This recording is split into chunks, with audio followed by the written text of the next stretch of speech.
Mic checks and all that. Mic check. Make sure. See how I'm sounding out here. What's going on around? What's up? We got a big one. How am I doing out here? I'm early. It's Memorial Day. Oh man, what's going on? Let's do some roll calls right quick. We got Glafir. Okay, Glafir, he was up early. He was ready. He's like, damn, I set the alarm clock too quick. No doubt. How we doing out here? Zach Riley, what up? What's going on? Punty, what's going on? Salute. Lydia Master, what's up? What's going on? Ghost Fixter, what's going on? Blind Giant, what's up? RK, Lord Sonic himself, Blessed Day Realm, salute. I'm sounding good. I appreciate you. J Back, the OG, what's going on? All hail the Lords. Yes. Full crew. Big Man Mo, salute. Good morning. You already know. Swaggy C, what's going on? How we doing? Jay Nunya, what's going on? Dante, XV, what's good? I'm good. I'm doing good. Big one. We're gonna wait for the legend, Lord Abubakar Salim. Gonna be up in here. You know what I'm saying? And we gotta talk. A lot to talk about. Fun topics. Okay, Kelly, go get to the gym. Salute. Xboxer Mike. Ooh, you don't want them hands with Xboxer Mike. Yeah, man. Yeah, good to see you, OG. Good to see you. Andy Cruz, good morning. Yeah. It's gonna be a fun one. Gotta get it, sneak it in. You know, Memorial Day weekend. Hope everybody's doing good, feeling good. New York City, New Jersey, the weather's nice, man. It's really nice, but it's hot. Silver Lab, what's going on? Zao in the house. Jeez, what's up? No doubt. And it looks like they are in the building, so I'm gonna talk back to you guys while we do some mic checks and stuff like that. But good to see you guys in the chat early. Talk to you soon.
Hear you, man. Welcome to the show. If you would not mind, go ahead and find yourself a spot, get comfortable, grab a snack, do all that good stuff that we need to do, and we're about to get started. It's not important who I am. What's important is that you are pulling up to the Iron Lords podcast right now as we speak, and I guess I'm here to keep you entertained until it's time to get this show started. So look, y'all done messed up and turned me to an animal. And haters be swearing they real, but come to find out that they really mechanical. And yeah, I be eating these rappers, but that's all a part of me being a cannibal. And they say I'm better than money because you can bank on me being accountable. I know a million rappers that don't want to be on a song with me, that's understandable. I kill a beat and they want to compare me to Freddie and Jason. I'd rather be Hannibal. They be like, why use a video game? Just be original, y'all too dramatical. I know it's random, but I am addicted to flipping the sample and making it flammable. This is that This is that yoga, fire, flame. They think it's arson up in the apartment. They call it department and I get the blame. Still I be running, collecting them rings. You just a target when I'm in the range. I was the hardest to start regardless back when you was messaging people on AIM. Check my vocals, all on Twitter, but I'm anti-social. Love my city, but I'm still bi-coastal. I got nah, let's switch that up. What is you doing? What I wanna do, Don't man. stop. Nah, that was dope. I'm Keep just that, super keep nervous. that, keep that going, keep that going. Nah, go ahead. Look, I guess you could say that I'm very spoiled. For them to be your dogs, they ain't very loyal. But I ain't gon' hold you, I ain't here to boil you. You ain't gotta say it, I'm embarrassed for you. Always been a nerd, never been a loser. Making Voltron with a gang of cougars. And I'm going places, better tell a Uber. Cause it's pretty hard to sleep on Freddy Krueger. That's, whew. Let's do that again. Hear ye, man. Welcome to the show. If you would not mind, go ahead and find yourself a spot, get comfortable, grab a snack, do all that good stuff that we need to do, and we're about to get started. It's not important who I am. What's important is that you are pulling up to the Iron Lords podcast right now as we speak, and I guess I'm here to keep you entertained until it's time to get this show started. So look. Y'all done messed up and turned me to an animal. And haters be swearing they real, but come to find out that they really mechanical. And yeah, I be eating these rappers, but that's all a part of me being a cannibal. And they say I'm better than money because you can bank on me being accountable. I know a million rappers that don't want to be on a song with me, that's understandable. I kill a beat and they want to compare me to Freddie and Jason. I'd rather be Hannibal. They be like, why use a video game? Just be original, y'all too dramatical. I know it's random, but I am addicted to flipping the sample and making it flammable. This is that This is that yoga, fire, flame. They think it's arson up in the apartment. They call it department and I get the blame. Still I be running, collecting them rings. You just a target when I'm in the range. I was the hardest to start regardless back when you was messaging people on AIM. Check my vocals, all on Twitter, but I'm anti-social. Love my city, but I'm still bi-coastal. I got nah, let's switch that up. What is you What I doing? wanna do, Don't man. stop. Nah, that was dope. I'm Keep just that, super keep nervous. that, keep that going, keep that going. Nah, go ahead. Look, I guess you could say that I'm very spoiled. For them to be your dogs, they ain't very loyal. But I ain't gon' hold you, I ain't here to boil you. You ain't gotta say it, I'm embarrassed for you. Always been a nerd, never been a loser. Making Voltron with a gang of cougars. And I'm going places, better tell a Uber. Cause it's pretty hard to sleep on Freddy Krueger. That's, whew. Let's do that again. Hear ye, man. Welcome to the show. If you would not mind, go ahead and find yourself a spot, get comfortable, grab a snack, do all that good stuff that we need to do, and we're about to get started. It's not important who I am. What's important is that you are pulling up to the Iron Lords podcast right now as we speak, and I guess I'm here to keep you entertained until it's time to get this show started. So look. Y'all done messed up and turned me to an animal. And haters be swearing they real, but come to find out that they really mechanical. And yeah, I be eating these rappers, but that's all a part of me being a cannibal. And they say I'm better than money because you can bank on me being accountable. I know a million rappers that don't want to be on a song with me, that's understandable. I kill a beat and they want to compare me to Freddie and Jason. I'd rather be Hannibal. They be like, why use a video game? Just be original, y'all too dramatical. I know it's random, but I am addicted to flipping the sample and making it flammable. This is that This is that yoga, fire, flame. They think it's arson up in the apartment. They call it department and I get the blame. Still I be running, collecting them rings. You just a target when I'm in the range. I was the hardest to start regardless back when you was messaging people on AIM.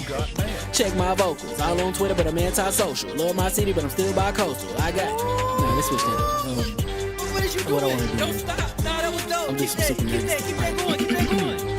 Nah, go ahead. Look, I guess you could say that I'm very spoiled. For them to be your dogs, they ain't very loyal. But I ain't gon' hold you, I ain't here to boil you. You ain't gotta say it, I'm embarrassed for you. Always been a nerd, never been a loser. Making Voltron with a gang of cougars. And I'm going places, better tell a Uber. Cause it's pretty hard to sleep on Freddy Krueger. That's, whew.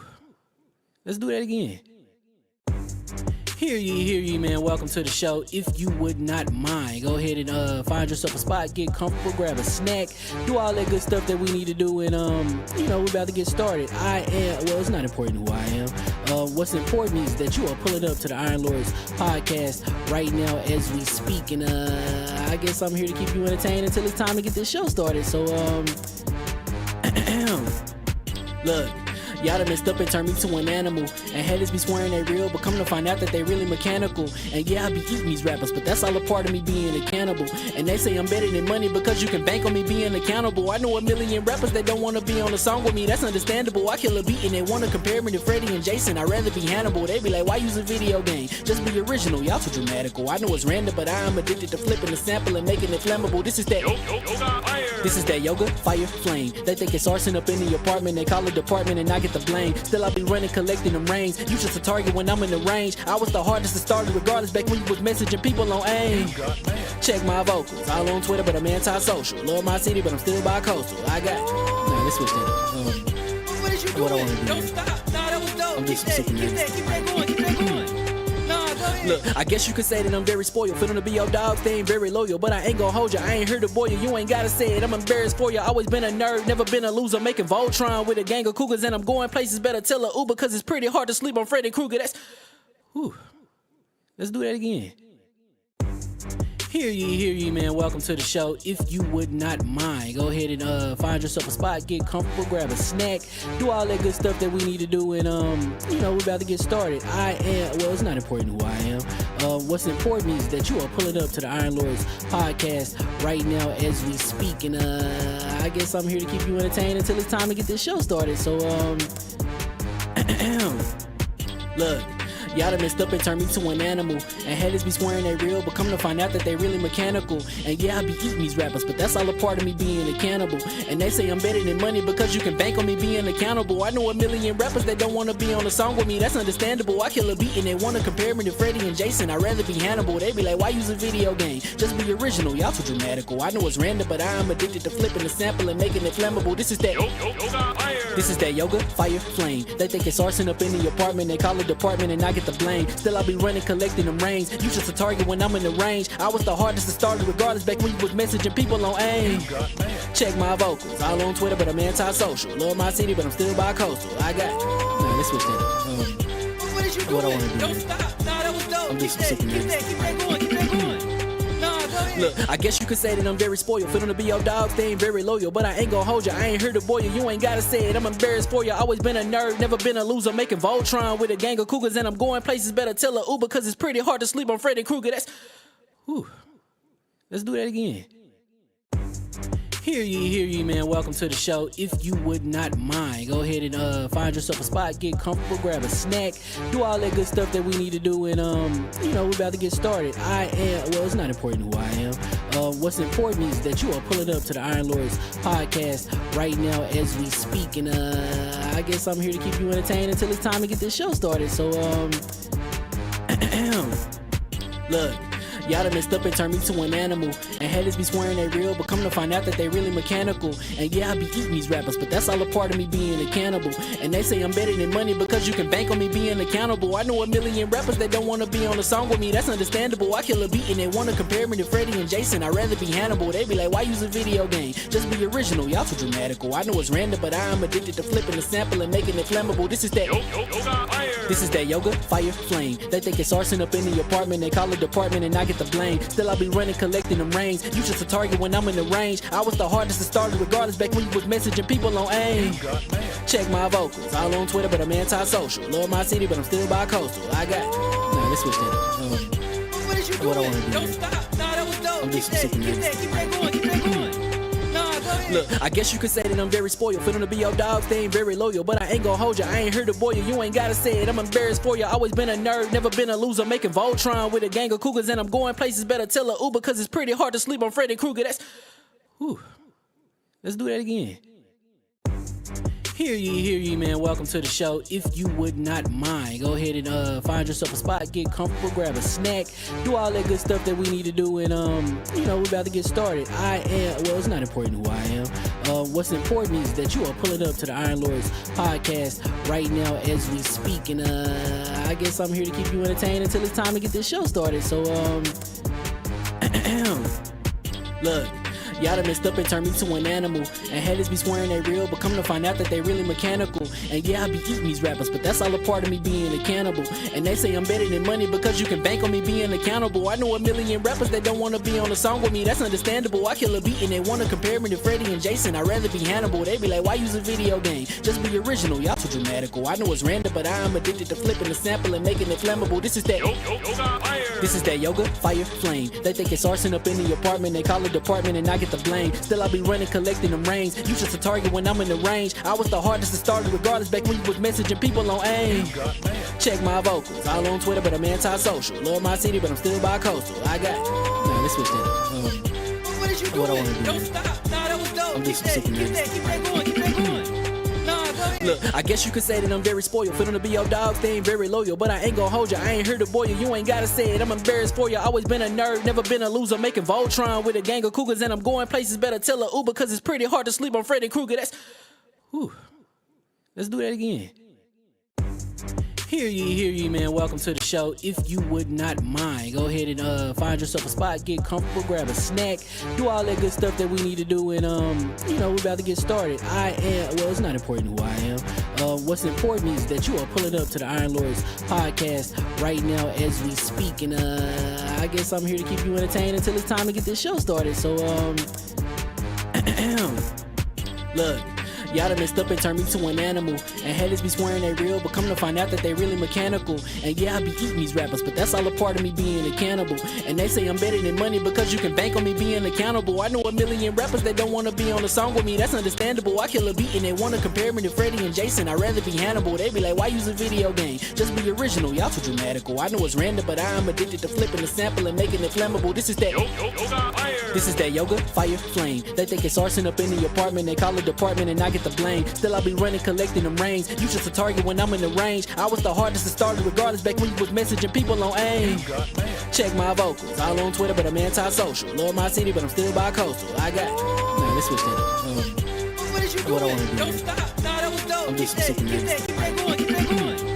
Nah, go ahead. Look, I guess you could say that I'm very spoiled. For them to be your dogs, they ain't very loyal. But I ain't gon' hold you, I ain't here to boil you. You ain't gotta say it, I'm embarrassed for you. Always been a nerd, never been a loser. Making Voltron with a gang of cougars. And I'm going places, better tell a Uber. Cause it's pretty hard to sleep on Freddy Krueger. That's, whew. Let's do that again. Hear ye, man. Welcome to the show. If you would not mind, go ahead and find yourself a spot, get comfortable, grab a snack, do all that good stuff that we need to do, and we're about to get started. It's not important who I am. What's important is that you are pulling up to the Iron Lords podcast right now as we speak, and I guess I'm here to keep you entertained until it's time to get this show started. So look.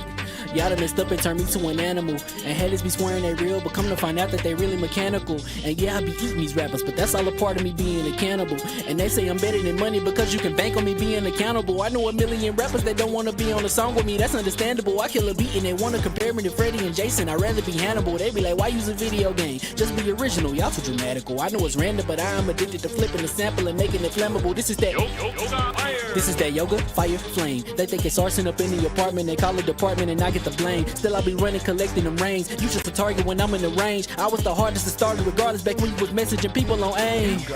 Check my vocals, all on Twitter, but I'm anti-social. Love my city, but I'm still bi-coastal. I got, nah, let's switch that up. What is you doing? What I wanna do? Don't stop. Nah, that was dope. I'm Keep just that, super keep that, keep that going, keep that going. Nah, go ahead. Look, I guess you could say that I'm very spoiled. For them to be your dogs, they ain't very loyal. But I ain't gon' hold you, I ain't here to boil you. You ain't gotta say it, I'm embarrassed for you. Always been a nerd, never been a loser. Making Voltron with a gang of cougars. And I'm going places, better tell a Uber. Cause it's pretty hard to sleep on Freddy Krueger. That's, whew. Let's do that again. Hear ye, man. Welcome to the show. If you would not mind, go ahead and find yourself a spot, get comfortable, grab a snack, do all that good stuff that we need to do, and we're about to get started. It's not important who I am. What's important is that you are pulling up to the Iron Lords podcast right now as we speak, and I guess I'm here to keep you entertained until it's time to get this show started. So look. Y'all done messed up and turned me to an animal. And haters be swearing they real, but come to find out that they really mechanical. And yeah, I be eating these rappers, but that's all a part of me being a cannibal. And they say I'm better than money because you can bank on me being accountable. I know a million rappers that don't want to be on a song with me, that's understandable. I kill a beat and they want to compare me to Freddie and Jason. I'd rather be Hannibal. They be like, why use a video game? Just be original, y'all too dramatical. I know it's random, but I am addicted to flipping the sample and making it flammable. This is that yoga, fire, flame. They think it's arson up in the apartment, they call it department and I get the blame. Still I be running, collecting them rains. You just a target when I'm in the range. I was the hardest to start regardless back when you was messaging people on AIM. Check my vocals, all on Twitter, but I'm anti-social. Love my city, but I'm still bi-coastal. I got, nah, let's switch that. What is you doing? What I wanna do Don't here. stop. Nah, that was dope. I'm Keep just that super going. Keep that going. Nah, go ahead. Look, I guess you could say that I'm very spoiled. For them to be your dogs, they ain't very loyal. But I ain't gonna hold you, I ain't here to boil you. You ain't gotta say it, I'm embarrassed for you. Always been a nerd, never been a loser. Making Voltron with a gang of cougars. And I'm going places, better tell a Uber. Cause it's pretty hard to sleep on Freddy Krueger. That's, whew. Let's do that again. Hear ye, man. Welcome to the show. If you would not mind, go ahead and find yourself a spot, get comfortable, grab a snack, do all that good stuff that we need to do, and we're about to get started. It's not important who I am. What's important is that you are pulling up to the Iron Lords podcast right now as we speak, and I guess I'm here to keep you entertained until it's time to get this show started. So look. Y'all done messed up and turned me to an animal. And haters be swearing they real, but come to find out that they really mechanical. And yeah, I be eating these rappers, but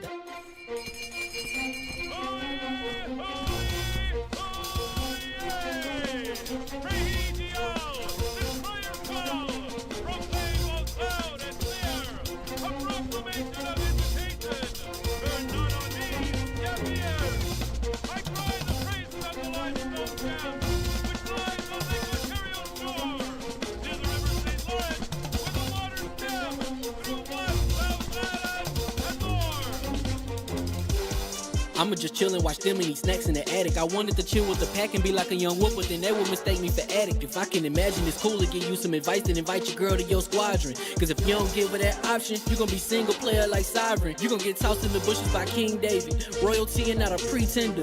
Detrimental to an elemental, what's an avatar to a knee bender. I gotta be me though. I know it's my destiny, word to Cognito. Who cares if you fly, if you still a mosquito? You swear you ain't stunting, but really be Steve-O. You like to collect stuff and that's cool, but I got bad news. Even if you really was that dude, King David still be the king of the statues.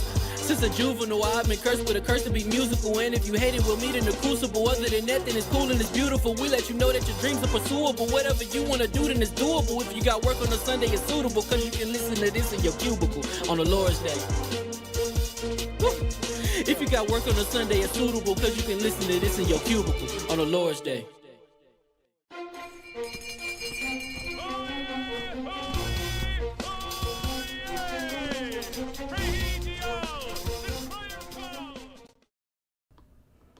All right, mic check, mic check. What's going on? Let's do a little mic check. We're gonna get a mic check with you first. Hello. Hello. Good to hear you, sir. Good to hear you.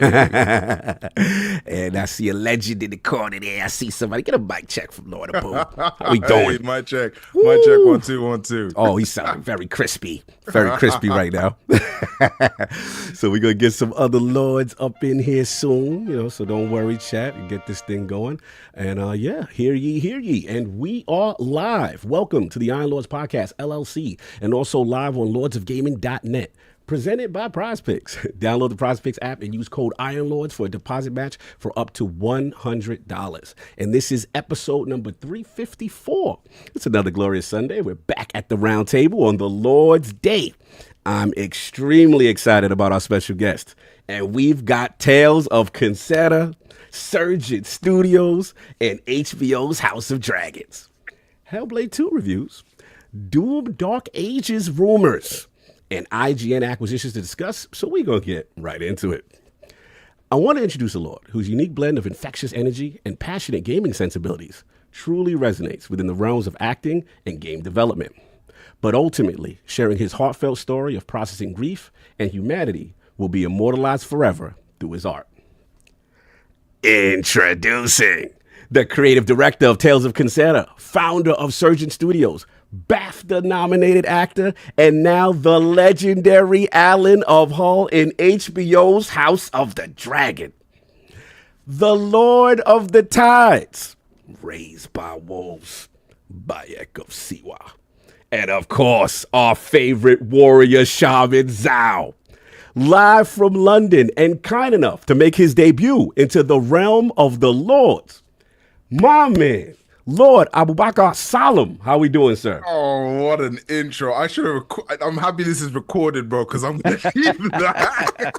And I'm going to use it, man. That is beautiful. Thank you so much. I'm good, man. I'm blessed, man. I'm really blessed. You are welcome. You are a lord in your realm. An absolute pleasure to have you. What you been up to? Have you had any time for yourself to actually game recently? No, man, no. Like, honestly, I mean, like, literally, I'm always playing something, so I'm always kind of keeping myself active. But it's been hectic. Like, even since launching the game, I thought I would have some time to chill, but that's not the case. That's not true. It's never that way, man. You're always busy. Always something, always something. AKW in the chat, he's like, what part of London he trying to get to? Addy, bro, relax. He hyped London in the building. It's not happening, bro. Yeah. He is. That's my man. AKW, he's like, yo, London in the building. We got to know where he's from. Brilliant, man. Brilliant. No doubt. And of course, we got some lords in the realm. Some a little missing right now. So hopefully we'll get Lord Addy. He's got a little technical issue. He'll be back. And then Lord King. I'm here. Oh, he's here. He's here. There we go. I just don't know why my camera's not showing. Okay. We just wanted to make sure. I didn't see you in there. No question. And you already know we got one other missing lord, but hopefully he may join us too. We'll see. Don't count one lord out just yet. You know what I'm saying? But you already know we got my co-host with the co-most, my brother from another mother, the difficult game conqueror, lord of his own world, and the how of the young wolf. My man, Lord Addict of the Addict Show, back to back. How we doing, sir? Doing pretty good. Feeling a little under the weather today. I don't know. Yeah, we don't see the camera. We don't get no camera love. I don't know what's wrong with my camera. It's not turning on. Oh man, they hate. They don't want us to be great, but it's cool. It's cool. Yeah, after I do my intro, I'll see if I can fix it. All good. What you been playing, man? I played 33 Immortals. Ooh, we got to talk. Oh, yeah, how was that? 10 hours of that game. Yeah. That's gonna be indie game of the year this year. Wait, you throwing that on them already? Is that good? Wow. I enjoy it more than I enjoyed Hades. Whoa. You talking reckless. You got a boo, yeah. You talking crazy. It's like that? It's one of the very few games that I can honestly say that like I was hooked. Like I streamed 2.5 hours and then I played like 5 or 6 games afterwards. So like it's insane because like Hades, you know, I do think Hades is a better game overall. Yeah. But you get to play with like 32 other people in this game. And, I did see that. Things get like chaos, like so much. And it's like one of those games where it's like, if people start falling too fast, everyone's dead. Like, yeah, it's like a cascade effect. And when I get to my segment, I give you my experience. I finally was able to get into it. But that's big from you. Yeah, they have a time where once you take all the dungeons, there's these 3 spots that open, and they kind of like insist on everyone coming together in one spot. But if you're separated, you go to the closest one to you. So there'll be like 6 over here fighting at one, and like 5 over here fighting at one, like 8 fighting at the bottom one. And then 9 times out of 10, unless everyone came to one spot, one of them teams dying. Wow. Salute. And then you end up fighting the last boss with like 8 people. Yo, salute to them. The potential looked great. The art style looked fantastic. Yeah, I'm excited, man. Anything else besides 33 Immortals you've been playing, sir? I was gonna play Paper Mario. I still ain't got to it because I want to stream it. So that'll probably be something I do this week because yesterday I went to. Okay. Camera's bugging again. That's all. I don't know why. Now. Well, just see what you got to do on the technical side. We get you. Just if you got need to lead the call, come back. Oh, you good? Yeah. So I played Mario RPG. I never played the original one, and I finally got around to playing a good amount of this one.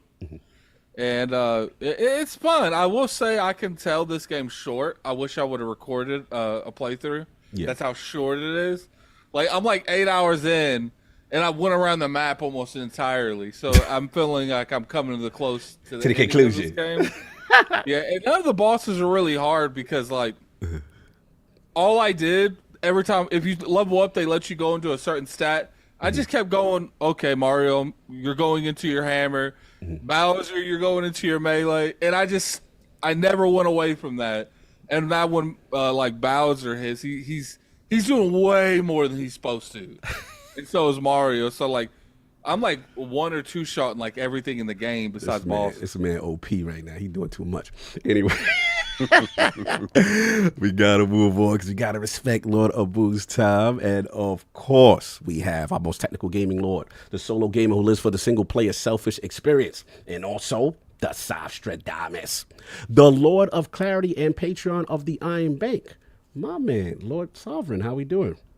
I'm good. I'm doing pretty good. You know, coming in hot as always. You know, always trying to make start time, but you know, somehow we make it happen. But I'm doing pretty good. No question. With all the craziness, any gaming this week or just craziness? I finished Hellblade. Oh, okay. I know, right? Finish and finish. Is not I was like, hold on. What? Yeah, I finished Hellblade, right? So you guys got my impressions through chapter 4 in our kind of review discussion. Yes. And then I finally was able to finish it, and we'll talk. Oh, he got thoughts. He got thoughts in the Hellblade segment. Oh, he got thoughts. He got thoughts. All right, save it for later, no doubt. That's it. And then I tried to throw on Starfield so I could see the update because I hadn't seen the update. And the thing was, I still had it under the preview beta thing that we got when we got the code.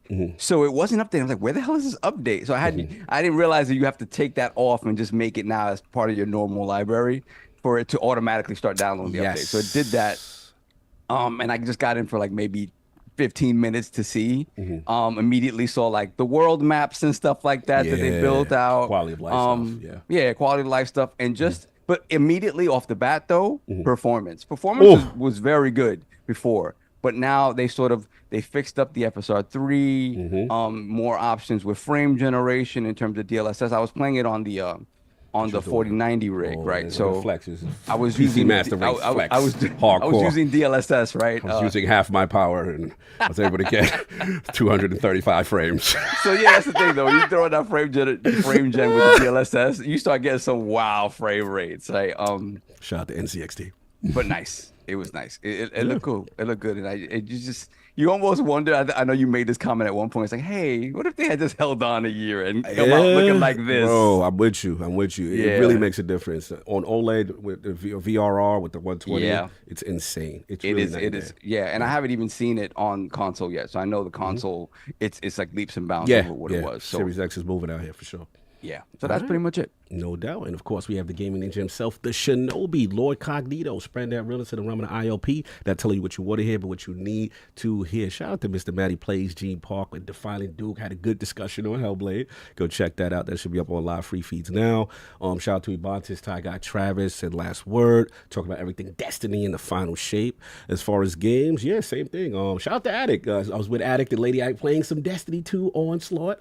Getting that in. She was doing her thing. You know, we got close. I think we got to level 40, you know what I'm saying? So we was good on that. And then I did try the closed beta of 33 Immortals. Didn't get too far, but I was just trying to mess around with the different classes and stuff.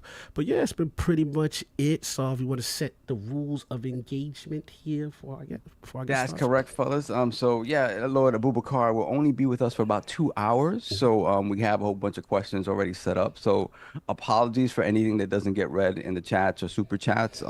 We will try, obviously, hopefully a lot of things you have to ask also incorporate into what we have to ask. But apologies for any questions that are not read in the time that he's here, because again, we only have him for a short amount of time. Exactly. So behave yourself in front of company. All right. Behave. We know y'all in there. I see a couple of y'all ready, acting crazy. It's a nice way of saying behave yourself when company. Exactly. Get too excited. No doubt. So now that we've gotten into what the Lords have been playing, we got to focus on Lord Abu, his video game system history, his journey into the games industry, the aftermath of creating the heartfelt Tales of Kenzera, and of course, now locking in the part from Alan of Hull of HBO's House of Dragon. So Lord Abu, let's start from the very beginning. What were some of the first video game systems you had, and what got you into gaming? Oh man, okay. Let's get to it. Let's get to it. Okay, so I would say the first sort of game system I can remember playing sort of was a Sega, was a Mega Drive, and playing that with my dad. So my dad bought me this Mega Drive essentially, and he would watch me play. We'd take it in turns playing Sonic. It was Sonic really, and it was like Golden Axe and all that kind of stuff. So, like, yeah, man. So we would play that a lot, and we would essentially share.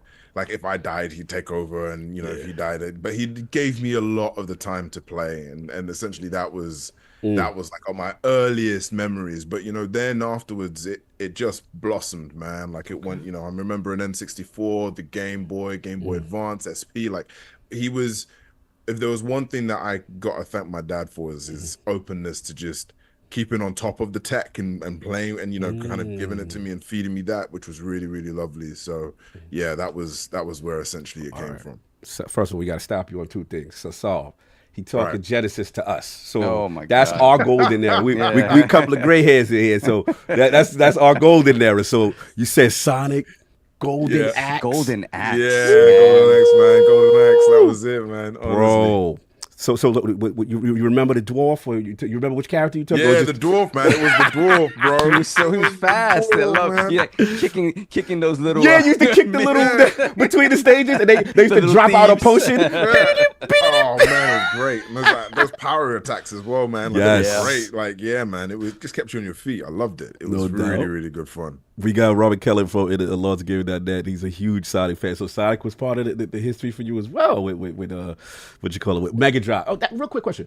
Because again, for us, obviously America Genesis, but obviously UK Mega Drive. Was it truly big the way it was? Like for us in the States, as far as I know you were young at that time, but like, do you remember it having a presence? I'm just curious. I don't really think so. Okay. I don't think so. I think it games weren't really.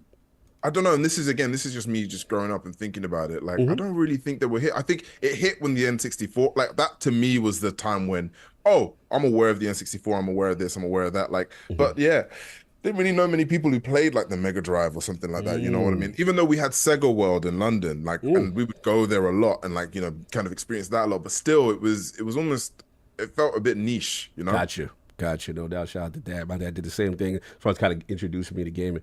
Attic, I saw he had some N64 love. Any standouts from you from there? I think he's muted. You're muted, Attic. Oh, is that better? Yeah, there you go. As far as like Sega, I would say that was probably not Sega, Nintendo. That was probably my favorite Nintendo platform. I don't know. I really like the GameCube too. Nice. I have more memories with the N64, especially with Mario Party and Mario Kart. Oh yeah, Mario Kart was good. Yeah, and Pokemon Stadium, those were all. Pokemon Stadium! Oh, man. they done bonded. It's over. It's a 2-hour Pokemon podcast. Iron Lord Pokemon. Here we go. Ladies and gentlemen, Abubakar will be leaving us now. Unfortunately, due to certain events. Here's the thing, like the reason the N64 stands so high to me is because they didn't really have Pokemon on the GameCube. They had like these Pokemon games where you were the bad guy still in Pokemon. So like they didn't have Pokemon Stadium or anything like that. They had I don't even think they had Pokemon Snap on the GameCube. No. That was mainly a Mario machine. GameCube was. Oh, and they had Luigi's Mansion. I think that was one of the launch titles or a launch window title. But the N64, it just Ocarina of Time was on it. Yeah. Majora's Mask was on it. GoldenEye. Donkey Kong 64 was on it. Yeah. GoldenEye, bro. That was a game. Greatest pause music in the history of gaming. That was a vibe. It was a vibe. Now, salute. Yeah, that was FPS. Yeah, salute. I gotta respect it. I forgot you and Attica kind of the same age pocket. I just think about that. That makes sense. No doubt. So dad gets you the games, kind of introduces you to console. Now, what's interesting, he would play with you, but you say you wouldn't consider him a gamer himself, or no? Or would you? Oh, okay. So, but that's kind of dope that he kind of got that for you, kind of to recognize that. That's kind of what my dad was too. My dad did beat occasional games, like he beat the Castlevania Curse of Darkness that was on not Curse of Darkness. It was whatever one, because I remember I got in trouble at school with my dad my mom made my dad take my N64 with him on the railroad, and the dude came back and he beat the Castlevania game on there. The 3D Castlevania, that 3D, like, wow, that's deep. That's what's up. Yeah, so like it's like one of the things. I remember my dad when I got a PlayStation, he didn't like Final Fantasy because of the victory menus at the end of every battle where it says or it adds up all your XP. He's like, that shouldn't exist. Jesus. But this is the thing though, like I just remember like my dad being very much of the mentality of hearing from a lot of people that games were a waste of time. And like, you know, that, you know, games weren't necessarily something. So, but for him, he was just like, hey, no, it's cool. Do your thing. Right. So that's kind of where I grew up around. So I think that's why he was more of the sense of like, I might play a bit, but I'm not going to play all the time. It's my kids thing. Right. Gotcha. Which I think, you know, addict, I assume that's kind of a similar kind of vibe with you and your pops, right? I don't remember too much with like my dad playing too much stuff. I remember he bought me Majora's Mask, but I don't remember him ever playing it. He bought me Star Fox. I don't remember him ever playing it, but for some reason he liked that Castlevania game. Yeah, shout out to dads who support gaming for their kids. Like that's dope. It's I think important, man. Yeah, So important. So important. Yeah, I'm sorry, Sofga. No, I remember my dad specifically. He wasn't big into gaming, but he had his Atari love, right? The simpler stuff. Old school. He liked playing Donkey Kong. He liked playing Pac-Man, and he especially loved torturing us when we were punished. And he'd play in front of us. Oh, that's the... Yeah, he would be there. He'd have us sit on the couch. Me, myself, Kaibatsu, and my sister back then, because she played back then. And you sit right there while I play Pac-Man. And while I play Donkey Kong. I can't. He's like, y'all on punishment, y'all gonna feel this now. Y'all gonna feel this. That's wild. This. No doubt. So then from there, ever since then, you know, Lord Abu, it's just been, you've been kind of consistent with Nintendo, all the consoles. Then you graduate into PlayStation. What's the next? I mean, it was like literally PlayStation, then an Xbox, then, you know, the thing is like my household was very much everything. Like, I didn't really get, you know, didn't buy many toys. I didn't buy, you know, I wasn't really the clothes kind of guy. Football, none of that stuff. It was always games. So for me, it was all about being on top of games. So it was literally getting like, N64, Game Boy Advance, all those kind of games, the PlayStation 2, the Aqua version of the PlayStation 2, Xbox 360. Like I was on top of it. And I think my dad really supported that because, again, for me, there was nothing else. There was nothing else that really kind of connected and vibed with me at that time. And so, you know, I was even PC gaming as well. Like, and that was my, you know, I was doing everything on that kind of front. So, yeah, but then what's funny is as soon as, and I don't know if I'm going too fast here, but like as soon as I kind of entered into like drama school, when I started thinking about being an actor like very seriously, I was still gaming, but I was almost like trying to hide it. Again, like I grew up in an area where essentially, because I grew up in Hertfordshire, which and, you know, at the time, like it was all right, but there wasn't many black families there, right? So the idea of being like a black gamer, it's like, do you know what I mean? It's like I don't want to get beaten up and bullied even more. Because they look like that. Because that's the era where it's kind of like gaming is. I would say it's frowned upon, but it's not looked as cool. It wasn't as cool. Do you know what I mean? And I was playing Dungeons and Dragons and all that kind of stuff. Like I was a real nerd. So like I was like, you know, but the thing is, I was a big guy, so I've got to look like, hey, look at me. I'm the. Yep, we share that. You know what I mean? Like that's it. You got to look apart. Yep. I had to. Not only did I have to deal with like the liking games when I was growing up, I also liked anime. So like, that was like a double whammy. Over. Yu-Gi-Oh on top of that. So that was another. I will never forget that I was talking to a chick in like in high school. And this is when I was still traveling, like going competing in Yu-Gi-Oh. Like I went to regionals and stuff, and wow, she was like, "Well, my little brother plays Yu-Gi-Oh, so like, what are you talking about?" I was like, "Yeah, and your little brother probably sucked, so he's damn man, like, I'm going in on the girl." That's it, though. Seriously, like Yu-Gi-Oh cards, Duel Monsters, like Magic the Gathering, like this was my jam. Like I think these worlds were something that just really connected with me and resonated with me. And I think my father saw that, and rather than necessarily be like, hey, you know, do something proper like football or whatever, he was more like, yo, actually, this is your thing, like, and this is what you enjoy. This is going to keep you busy and not keep you, because again, like the area that I sort of grew up in actually wasn't necessarily too great. So if I was going to be, I was going to say, if I was going to go outside, it wouldn't have been very good. So it was very much that sense of like, if this is going to keep you indoors and is going to keep you focused on something and keep, you know, this is your passion, let me support that. And I think that bled into then when I started loving acting and started looking into acting and kind of getting into that, I was like, oh, I can actually fully enjoy this. I can do this. And my dad, again, took me out to all these acting classes and all this other extracurricular stuff, because he knew that I've got to support this kid in one way, shape or form. And so, but I'd say my love for games, again, what kind of came full, like, at like, you know, just came back with a force after doing Assassin's Creed Origins. Oh, you right there. That's why I was going to go with you, because your path is so interesting to me, because again, we know you're this hardcore gamer, and then, you know, but obviously you take this path to acting. So like you said, lead up to this Assassin's Creed mode. This is a very interesting story to me. Yeah, because it was really like, again, don't get me wrong, like I was still playing every now and then, but I wouldn't necessarily be talking about it too much. So then, but as soon as Assassin's Creed Origins came through, and I remember being in the room, and it was the first time I was, you know, they'd advertised it as like a TV thing, and like I was auditioning for a TV thing, and I was like, okay, cool. And when they told me in the room that it was for Assassin's Creed Origins, let's talk about quick question before you continue. Was that like deliberate, where they trick people into thinking what they're doing, or was that like a mess up on their end? Because I'm kind of curious. Yeah, no, I'd say, man, like it at the time there was two things. One, you're not going to get many actors who are going to be auditioning for video games. Like, you know, this is the thing. Actors at the time, like, especially for when, you know, when I was about, if you say like, yeah, I want to be in a video game, you're like, okay, whatever. You might as well do a radio play. And this is the thing. So it wasn't necessarily seen. So in a way, it's almost like, let's get this, you know, the finesse. It's the finesse.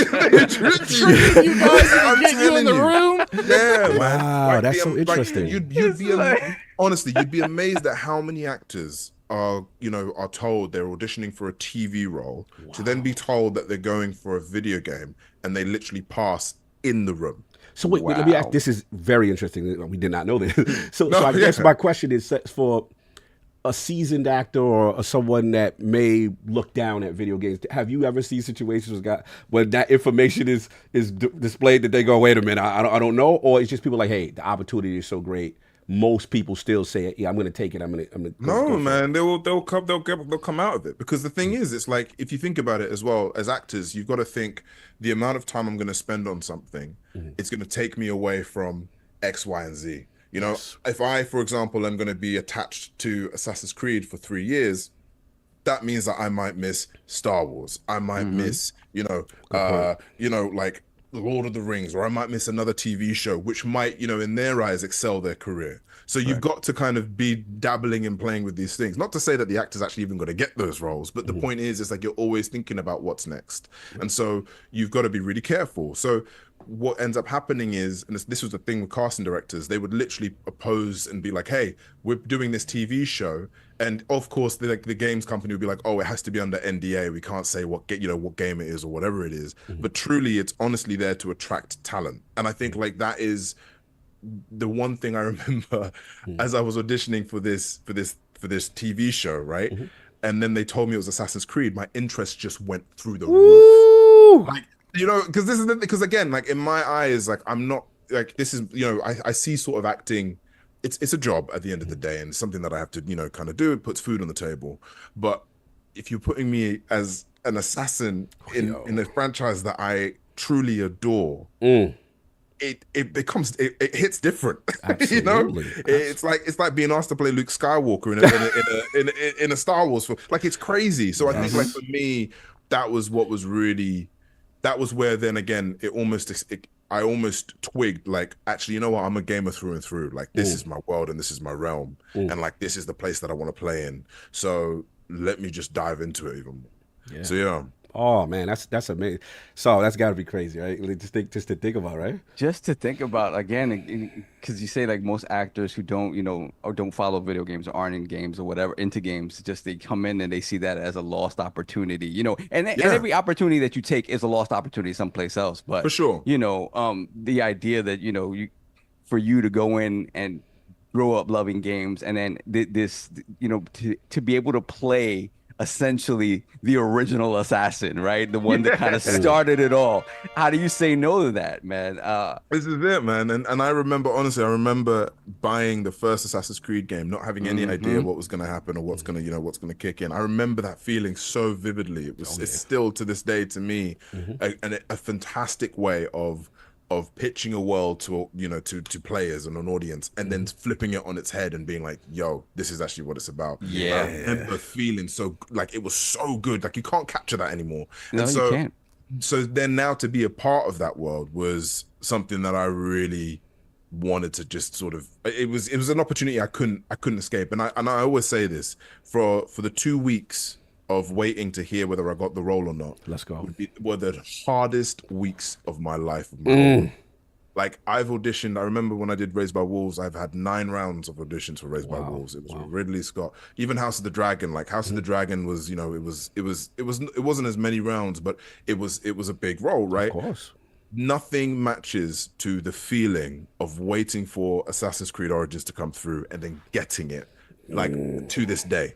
And I don't think it ever will, man. Like I really don't think it ever will. But that just shows again just the love of this, the games medium that I have as just internally without me even thinking about it too much, Yeah, no, brother, that's amazing. Just the fact that we're talking to Bayek of Siwa, right? Magi of Siwa. Oh my God, you have no idea, man. Talk to him. So y'all the Assassin's Creed dude. I'll back down. People in the chat want to know exactly the role he played in it. Yeah, Bayek of Siwa. So I played the character that you would probably fighting and killing all the time throughout the whole thing. Like, that was the main role, which was again very surreal to even think that even happened. So I don't know if you ever mentioned this, but when did you get the role? What year did you get the role? Because the game came out in 2017. Yeah, so it was 2 years before that. So 2015, 2016. So, So at that point, you had already lost your dad, right? And going into this story about a father who loses his child and the things that he and his wife do in order to exact revenge, and then all this bigger thing that happens. What was your mentality going into that? Obviously, we know what you were thinking when you went into Tales of Kenzera, but and that was you telling your story. But how much of what you were feeling and how much of what you were carrying transferred over to your performance of Bayek? Yeah, it was very surreal because I think a lot of Bayek was based off my father. Like I think he's my father. Honestly, him and his kind of relationship with like kids, for example, he loved kids. He loved like our my cousins and my nieces and all this sort of stuff. Like he was and kids loved him too. So there was that element that I really wanted to bring in, but there was almost like this power and authority that this man had, which was terrifying if you got on the wrong side of him, which I really so a lot of Bayek was shaped around him. But I'd say that revenge part was interesting. It was one of those ones where because I remember the feeling after having lost my father, because I went through this journey of the doctors essentially saying like, oh, he's in remission, he's totally fine,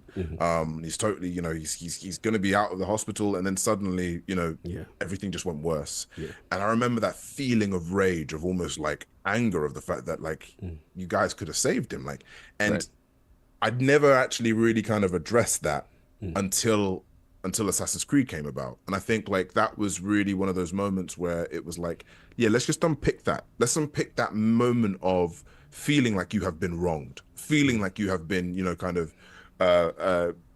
betrayed in a way. And I think like it, even though it wasn't necessarily so close to home, like as Zhao is, there was still elements of like, oh man, this is pretty big, it's a bigger role as well. My dad knew what Assassin's Creed was because every year, without a question of it, I would buy in the new Assassin's Creed game and he'd know about it. And so like, it was a big thing. So like there was elements of it, but at the same time, I think it was very much Bayek's journey because he had lost a son, and that to me is, hopefully, touch wood, that never happens to me, but like, can't even imagine what that is, especially now after having a daughter. Like, it's just grim. So like, there was a connective tissue, but also not in a way, you know. No, fair enough.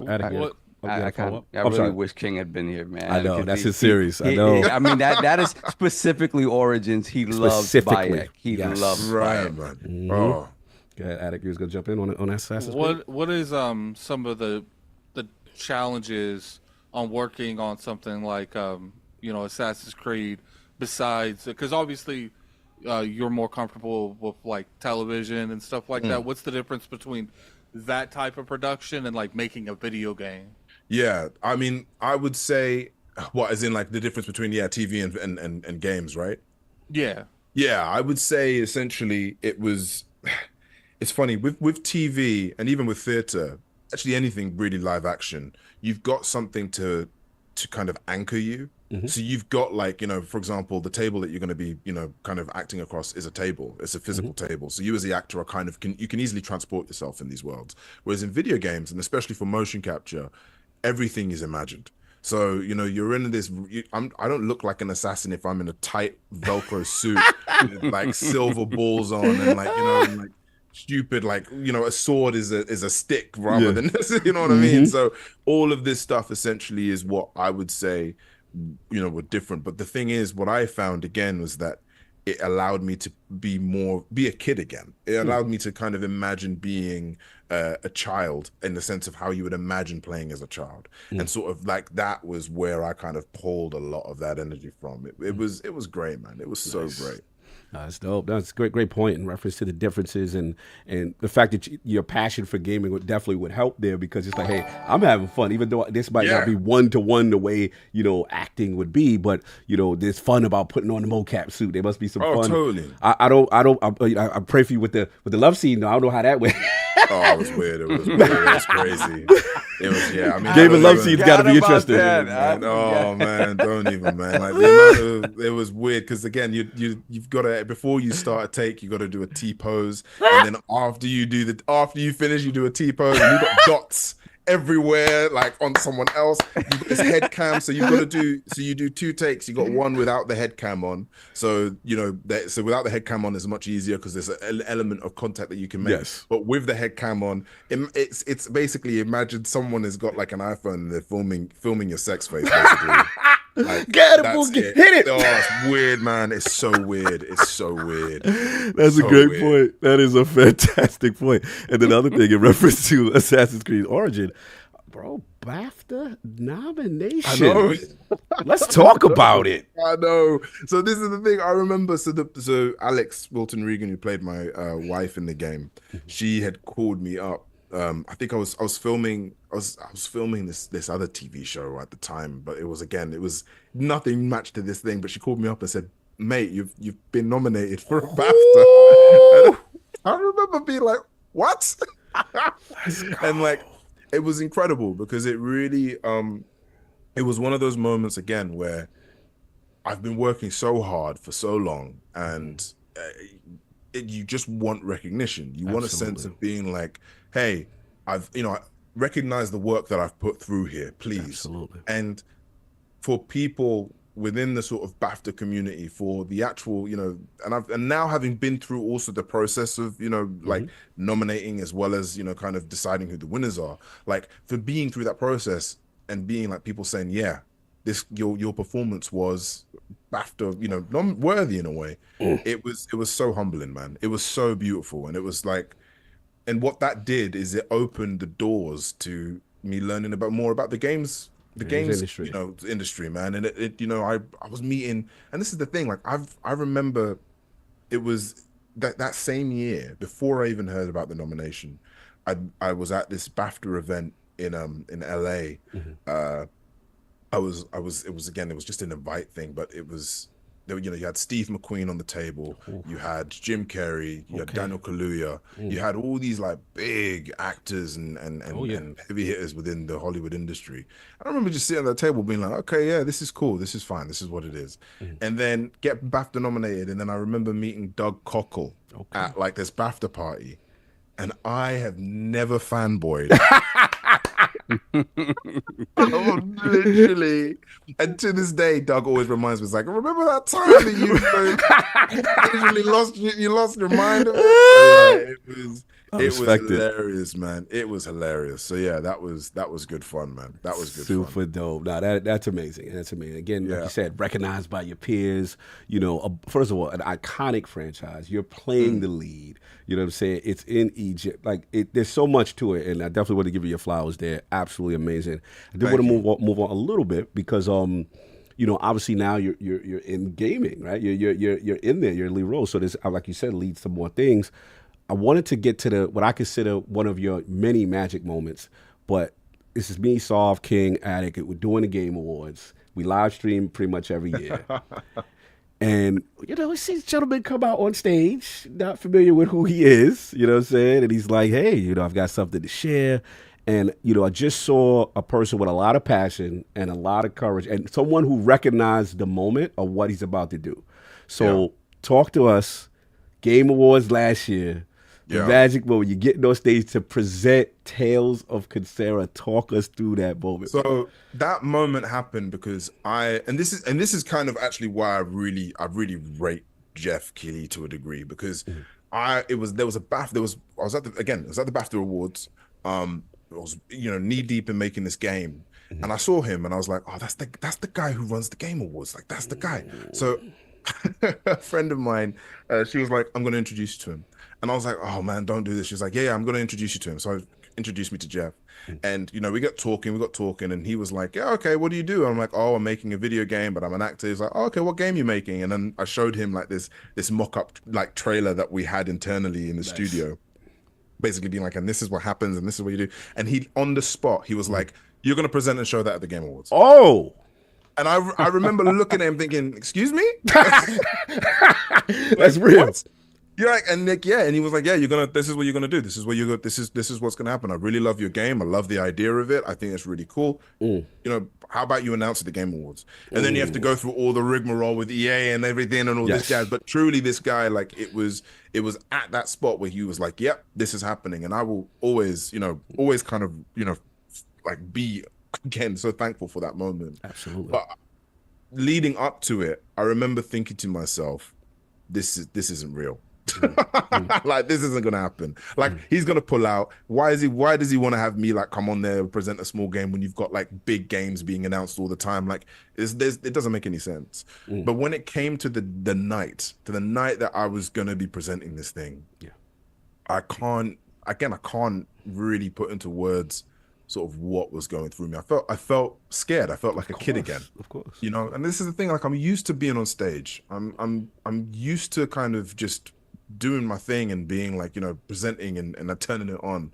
But there was something about that moment where, you know, I'm going to be showing people who, the community that I've been a part of all my life, and like, you know, wanted to, you know, fallen, you know, kind of thrown myself in with this community all my life. I'm a gamer myself. I'm going to be showing now these same people the thing that I've been cooking, and that's a terrifying feeling.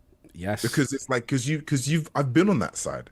I've seen like games that have come to me and I'm like, that looks terrible. Moving on. You know what I mean? It's real easy to be kind of dismissive sometimes, and you realize, and you stop and like, wait, there's a human being on the other end of this. I'm telling you, and now I'm the human being. Honestly, man, like, I've been on that side, and I know what, and you kind of know what people want. You know, and I remember even when we came to doing the gameplay trailer and kind of like that announcement, that reveal trailer, when we were going through it, we went through so many renditions of like, oh, we should show this cinematic, we should show that, we should show this. I'm like, no, just show gameplay, just show gameplay, just show gameplay. Because all the time, whenever I want it, when I want to see something, I want to see gameplay. So that was something that was really important for us. So it was very, very surreal. But when it happened, and, you know, getting on stage and doing it was just a complete blur. It was such a You was blur. in the moment. I gotta cut you because it was dope when I rewatched it. You was so in the moment. You even said, like, yo, I used to watch this joint. You know what I'm saying? Literally, man. Yeah, like you said it right. Like you understood the moment. And then also what was kind of cool is to your point of why it's impactful as a person who loves gaming. These are all your gaming peers, the legends, people who've created things. The who's who of gaming is in the crowd. I'm telling And here you are presenting to everyone. Oh, it was weird, man. It was very surreal. And again, it's that whole thing. Like, look, you see games come through all the time. So you're just thinking, like, why am I here? Like, it's like, why? Okay. And yeah, but when I really took that moment. I took that element and I took that time, and it was just one of those ones where I can't even put into words how crazy it was. How crazy cool it was, man. Powerful stuff, brother. Yeah, that definitely a magic moment for you. And obviously the game has been out, received well. I see you doing Steam reviews and character voice. Yeah, man.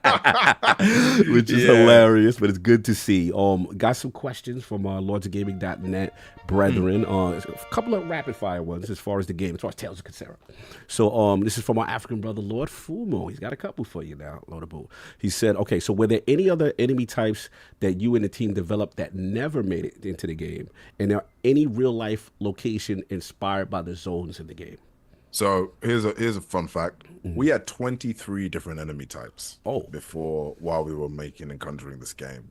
But again, the small team, the difficulty of making this game, you had to cut, man. Yeah. And it was one of those ones where, again, and this is something that I was learning as we were building this, but also kind of gaining the ideas and knowledge of it all. Like, I came up with, and I remember with the team, we had conjured so much content and so much stuff, but at the same time we knew, like, if we wanted to do it well or if we wanted to hit it right, we had to restrict. Right. At the same time, we're also building a studio for the first time, so this was the other thing that I didn't even completely kind of forgot or didn't even realize.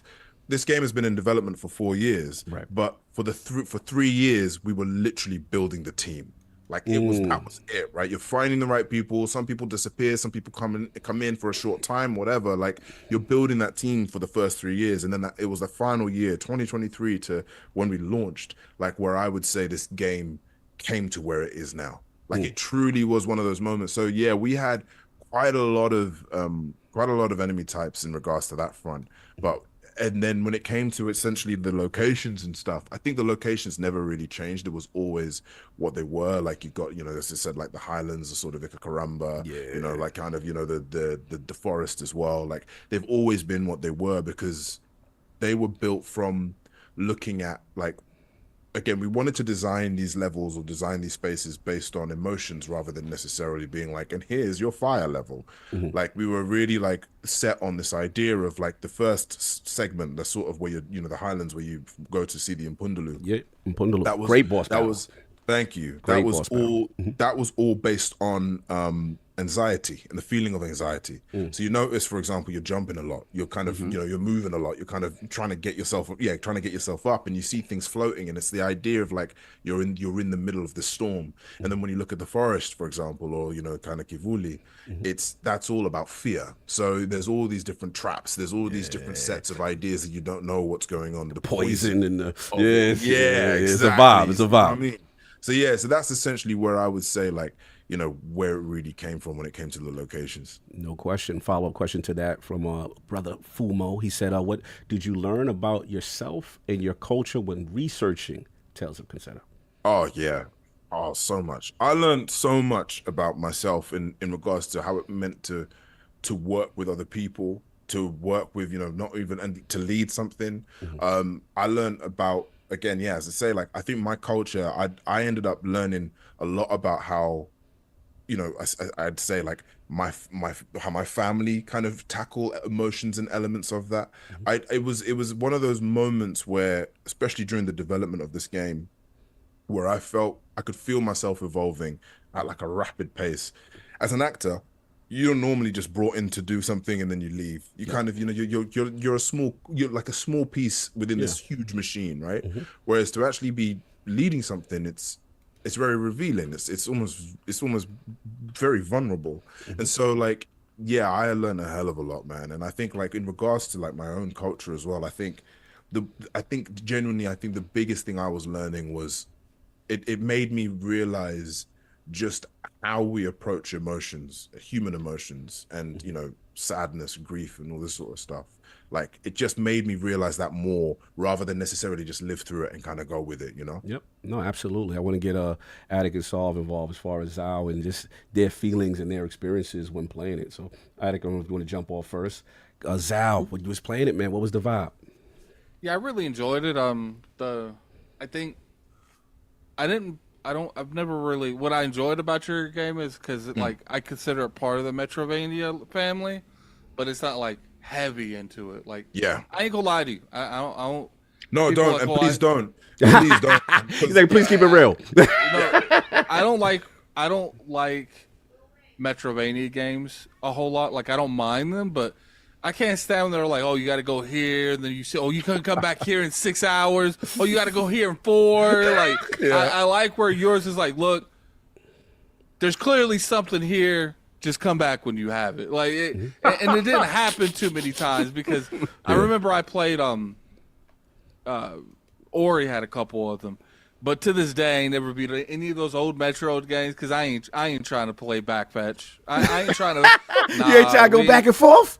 We ain't trying to do that. Like I don't like. I don't like backtracking in games current day. And you think I'm gonna backtrack a whole map over and over again? But Attic, you got to shout out to Kaluga. Kaluga was like, yo, right now we shouldn't deal with this right now. You know what I'm saying? Yeah. But like he'll tell you in certain segments, right? There was a lot of quality of life stuff in there. It's like, yes. okay. Leave this alone right now. Yeah, leave this alone right now. You're not ready until you come back with something or ability or something like that. Shout out to Kaluga, Attic. And it's not like I'm saying that like Metrovanias are horrible. There's some like really, really good Metrovanias. It's just like I feel like a lot of these Metrovania games, they don't tell stories very well. But like yours and the new Prince of Persia, those two games like really found good ways of like getting me immersed into the actual gameplay. And not to mention, I really enjoyed the gameplay too. Like the switching back and forth between.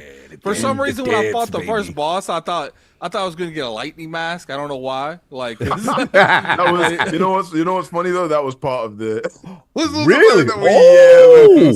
So there were elements as well that we had to kind of refine and kind of see. Like, and one of the ones which was you would gain after beating these bosses was some form of like ability or tool that would, be able to something. But again, man, time. It's like scope. It's really time.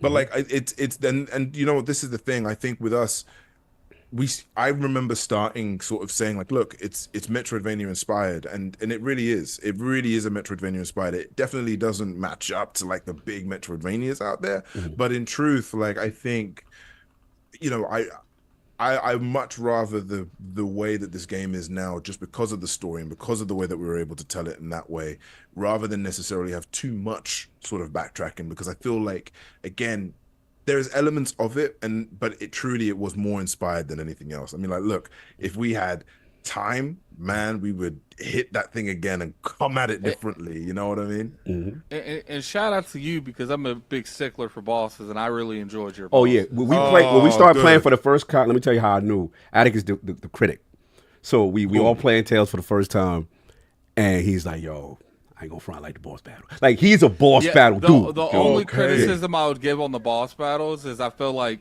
sometimes, because I'm all about like immersion in these type of games where I feel like I'm hitting the boss. I did feel like sometimes like the sound effects and stuff didn't really register like I was hitting the boss to the degree that I would enjoy.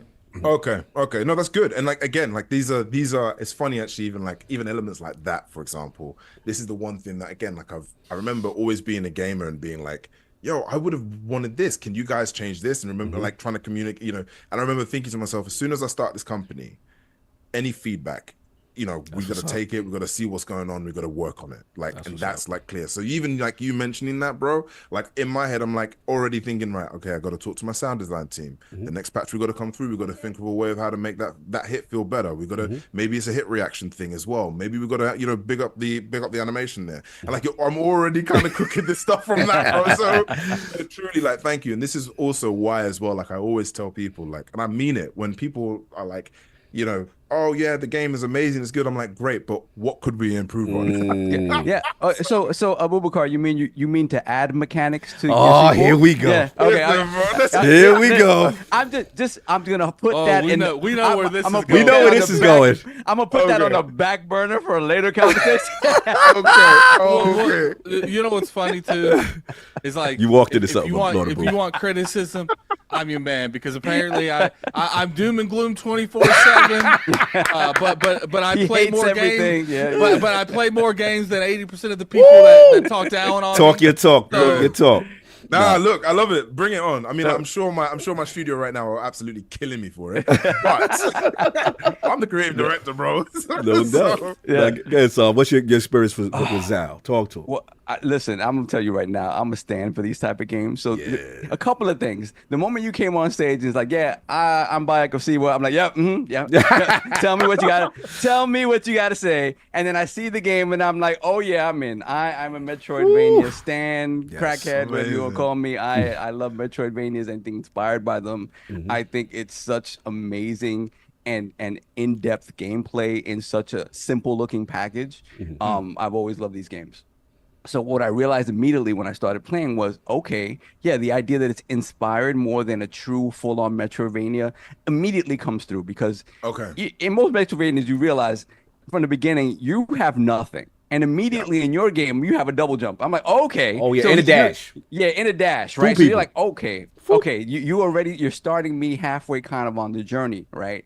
So then I step back from it. I was like, what is it about this game that really stands out to me? And to me, obviously taking into account everything you said about how this game allowed you to sort of express how you and deal with the grief of losing your father.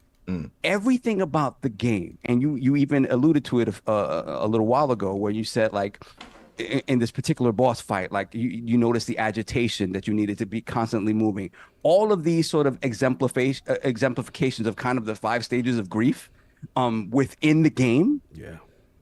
It for me, for a first effort, I looked at it, I'm like, oh my God, like he is really taking every single ounce of what he's feeling and trying to express that as a gameplay mechanic or just an environment within the game, a boss within the game, and really trying to express that feeling there. And that's something that I won't say that it's lost in gaming today, but in the bigger budget stuff, it falls to the wayside for production value, whatever the case may be. So the fact that like I noticed that and I was like, wow, every ounce of this game is he's telling us how he's feeling. He's telling us, and then he's taking that journey, right? And then, again, I'm not going to spoil anything, but the way things conclude, it is that realization of acceptance of, hey, be careful what you wish for, because when you get it, you realize that it's not what you thought it was going to be, and you have to accept the reality of things. And it was such a powerful thing for me, especially at the end. I was like, okay, he really was able to, it's hard for games to stick the landing, right? It's a difficult thing you can put out a product that plays well, 99% of the time, but if you don't stick the landing, sometimes, some people feel differently about it. It's really hard. And to me, the entire experience just stuck the landing so greatly. But again, the fact that you're saying, hey, from the gameplay standpoint, I want to expand upon it and make it, again, it's that thing of like wanting the same heart, the same love, the same level of storytelling that you put into this first one, go into something, whatever your next project is, and then and expand upon it also from a technical standpoint and from a gameplay standpoint. I'm so super excited for what you guys honestly, that means a lot, man, because it's one of those ones. Sorry, Addict, go ahead, man. Go ahead. I was gonna say, and shout out to the energy you brought to the Video Game Awards, because I'm telling you right now, there is. I'm connected to a lot of the toxic people in this community, and I couldn't tell you one person because the energy that you give. Most of the time when we see people on that stage talking, I'm like, okay, what? Don't sit here and wait. But I didn't see one person try to verbally rush you off the stage. Like, he got his ball. He got all his balls off. You know what? Really? Okay, I remember. So after the announcement, the next day I watched. I was basically for the next sort of month or so, I was watching as many reaction videos as possible. I needed to get a gauge of this. Yes. And to this day, I will always be thankful that someone like Asmongold was like, yeah, okay, I dig it. To me, I'm like, you know what? Okay, that's a win. No, that's a W. That's a W. No, but this is the thing. Like, I think again, and this is why I remember bringing and building this thing. I remember saying to myself, if I had one chance of doing something like this, I've got to be honest, I've got to be truthful, and I've got to do as much as I can. And again, imagine, right? You've got this actor who's wanting to make a video game. How many people am I going to be convincing to leave a company like Epic or, stable jobs to come on this crazy journey with me? So again, it's like you've got to kind of pull it from a place of truth. And I think a lot of the learnings is like, again, and in my mind, I was like, okay, I don't, most gamers, probably 99% of the gamers out there won't actually know the story of how this game came to be. Yep. Okay. So you've got to do what you can with the gameplay. You've got to show what you can with the gameplay. You've got to show what, do what you, and I think, it's really lovely and loving to hear people hear it and be like, okay, yeah, I feel this is a great game. I've really enjoyed this game. And also great to hear, hey, these bits could do with tightening, and being able to react and do that because I can. You know what I mean? And I think like that's essentially what it is. So I really appreciate the words you guys are sharing on this, because it's been a journey, Yeah, brother, I hear you. I mean, just to add on to what both Attic and Saab said, for me, it was kind of like, we see the trailer, I see it, I'm like, okay, it's giving me Ori vibes, which I like. So I'm like, all right, cool. Then when we get a chance to play it, where it connected and really clicked with me is twofold. One was the core gameplay, Mask of the Sun, Mask of the Moon, the different styles. Mask of the Sun felt very power heavy, very, you know what I'm saying? I could do that. I could jump from the sky, I could do my downward attack. Downward hit, yeah. Oh, I love the spear. When you add, I was like, okay, I got some long range finally. Because I was too much Moon in the beginning. I was like, Moon is how I was doing my little ice powers. I'm freezing stuff.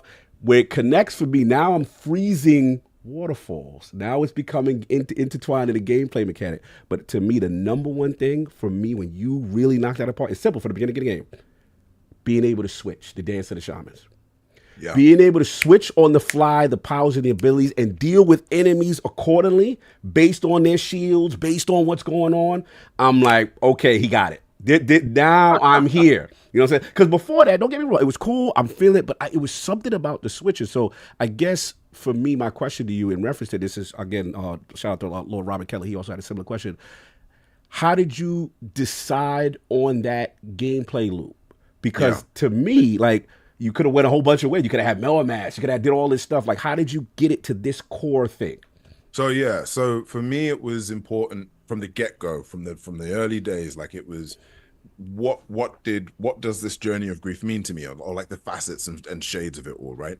And one of them was, I was very aware of the conversations I'd be having with, be it either like my mother or my friends or even at work, while still suffering. And I think, in my eyes, I wanted to try and encapsulate and capture that, because the thing is, when you're talking to people, especially when you're going through a hard time, time moves forward. You still got to move forward. You still got to go to work. You still got to, be there for your kids. That kind of thing.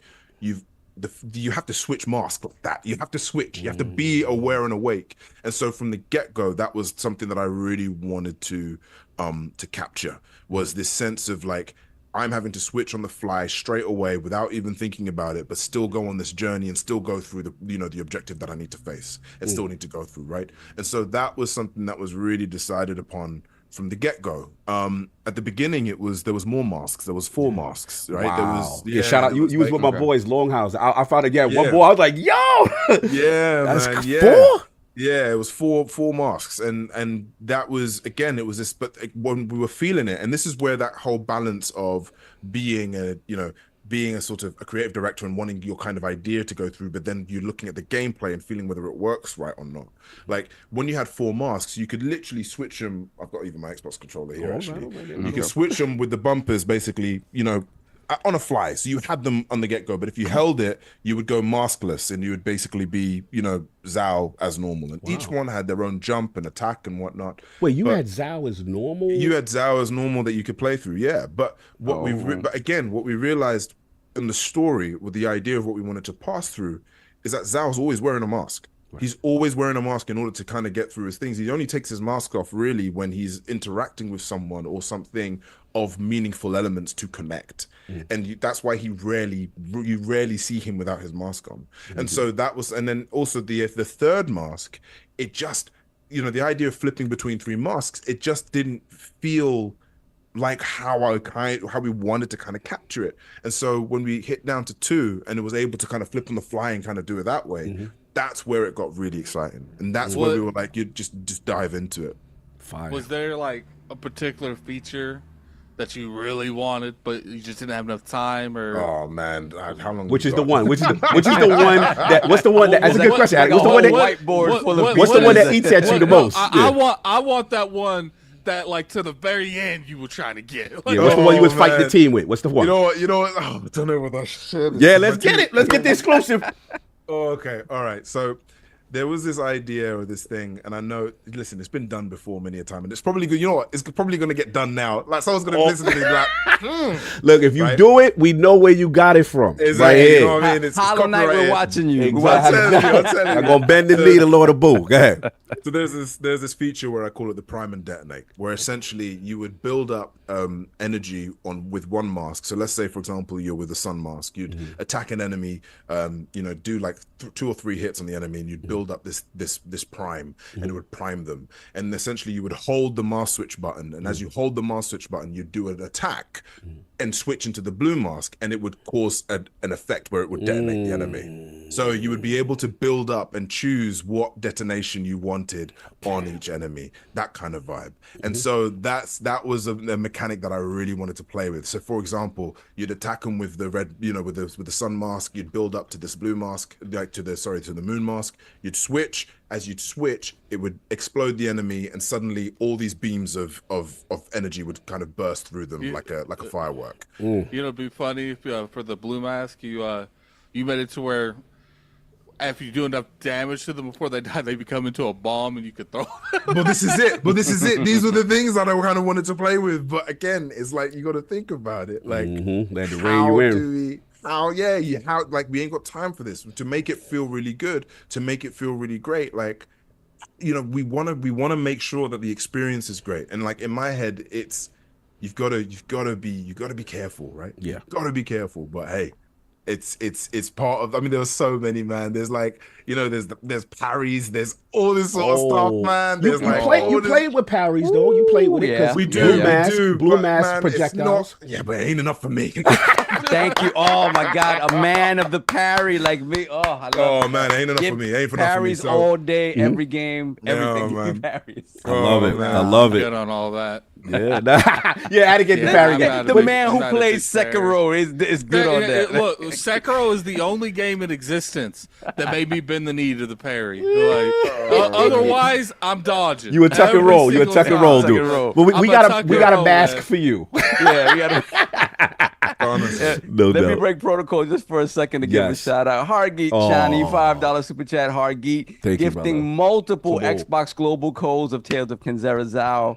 If you got one of those codes, shout out Hargeet in the chat, man. He's always looking out for the community. Appreciate you, brother. Absolutely. Much love, Hargeet. You already know. Yeah, I wanted to get one last question from Robert Keller in reference to, you know, we're going to do spoiler free here as far as the conclusion. Like, was it a decision, you know, on the choice at the end, as far as how you decided to end the game, or was this always planned? Like, when did that come apart? Was that something that evolved as it went on? Yeah, that ending came almost.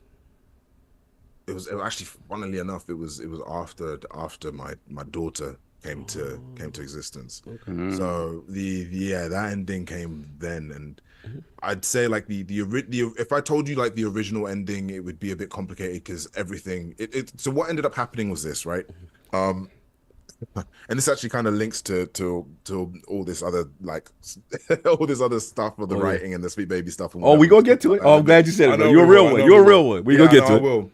But like the thing is, it's like when I started this whole thing, I had no idea what it meant to make a game, how to write a game, anything like that. Never written anything in my life, and so I remember.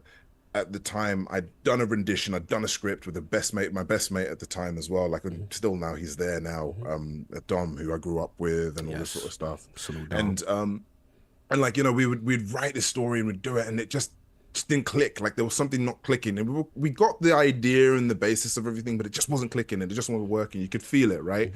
And we had asked 101 different people, like so many people, including Sweet Baby. We'd ask them, hey, what does this make sense? Because again, we had no idea about how to write for a game. So we needed to pull from, I remember people from Ubisoft, like people from there, even asking people like, when I did World of Warcraft, Blizzard writers there, other even kind of indie, like even like writers in film and TV. I was like, does this script make sense?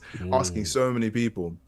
And it wasn't actually until I'd say, my daughter Syra, when she came into the world, where I kind of almost maybe it was the lack of sleep, you know what I mean? But there was this moment that kind of clicked where I was like, no, this is the story. So me and Dom literally we locked ourselves away from the whole world, and we just rewrote the whole thing and came to that ending, and we were just like, yeah. This is it. And we just didn't touch it. So yeah, I'd say the ending was one of those ones which came almost so late in the process. Even though we kind of knew where we wanted this story to go, it was like that ending really kind of hit when, again, Sarah came into the world, and I just almost had this feeling, this element of like, oh no, this is the truth. And yeah, I remember, oh man, I bless Dom, man. Like the amount of times I'd call him and be like, I want to change this, and he'd be like, bro, we've just finished the script. That's being addict. That's being addict. Like, I was like, addict, all right, it looked good, but we gotta fix this part. He's like, bro, I just put this in production. I just edited it for 3 hours. This is literally the conversation me and addict have at 3-4 in the morning because of my ridiculousness. And I'll be driving addict crazy. He's like.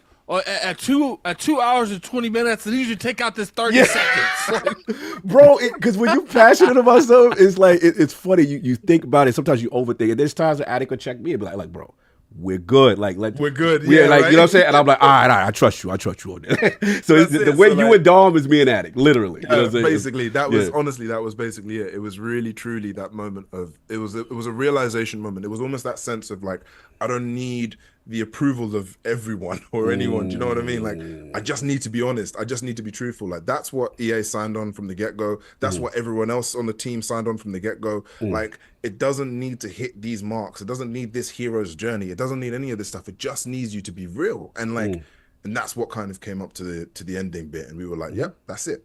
Oh, that's fine. That's fine. Now, what I want to do is, obviously, around they've been asking for a certain Lord who's been missing. So he had a couple of bars for Lord Abu. So if you want to listen to Lord Abu, it'll be in the live chat. I'm going to play that for you. The King has things to say.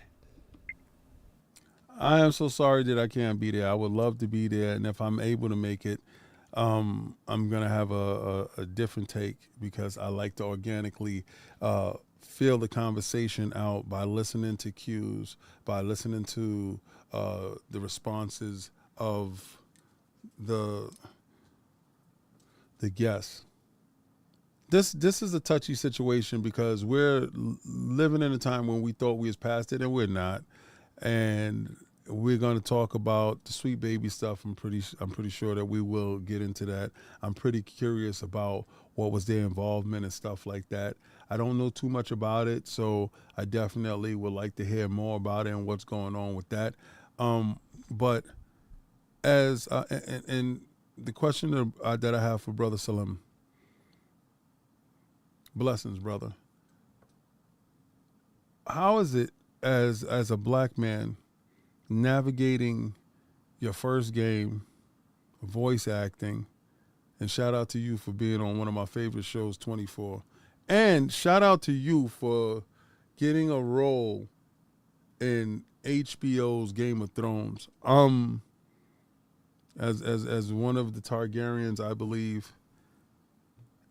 That's wild crazy within itself, because that's a favorite show of mine, and any black people that can make it on Game of Thrones, that's crazy, because that's superstardom. You're at superstardom now. So for you to grace us with your presence, that means so much.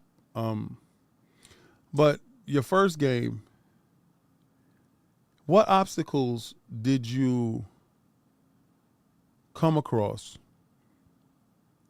And being that you made this game, and you made this game from the heart, you made this game for your father, you made this game in the memory of your father,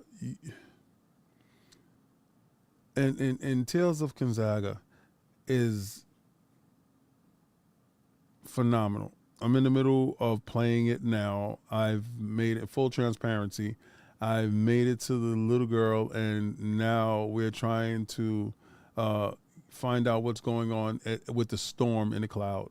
So I was reviewing a lot of games, and I'm playing this game, and what strikes me so much about this game is the polish of the game and everything.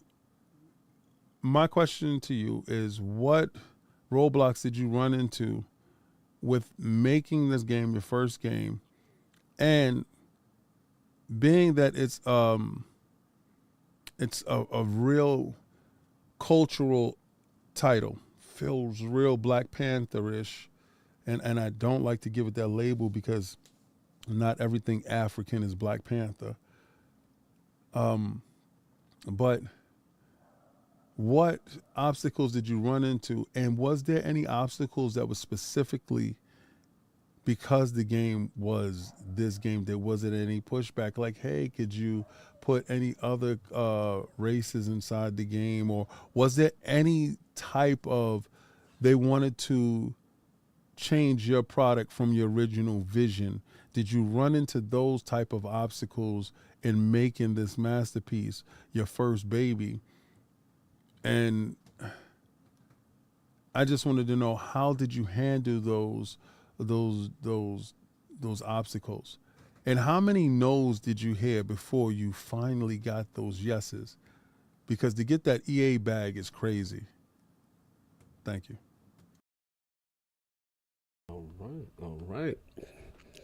Let me know when you're caught up, Brother Abu, and we'll get to Lord King. We are back and switched over in live. All right, you caught up? Yeah. All right. So, it looked like King is talking about the challenges, how many did you face, all those aspects. I know it's a lot to unpack, but however you want to attack it as far as the challenges of making Tales of Kenzera. It was interesting, man. Like, so I was lucky that I had only pitched to,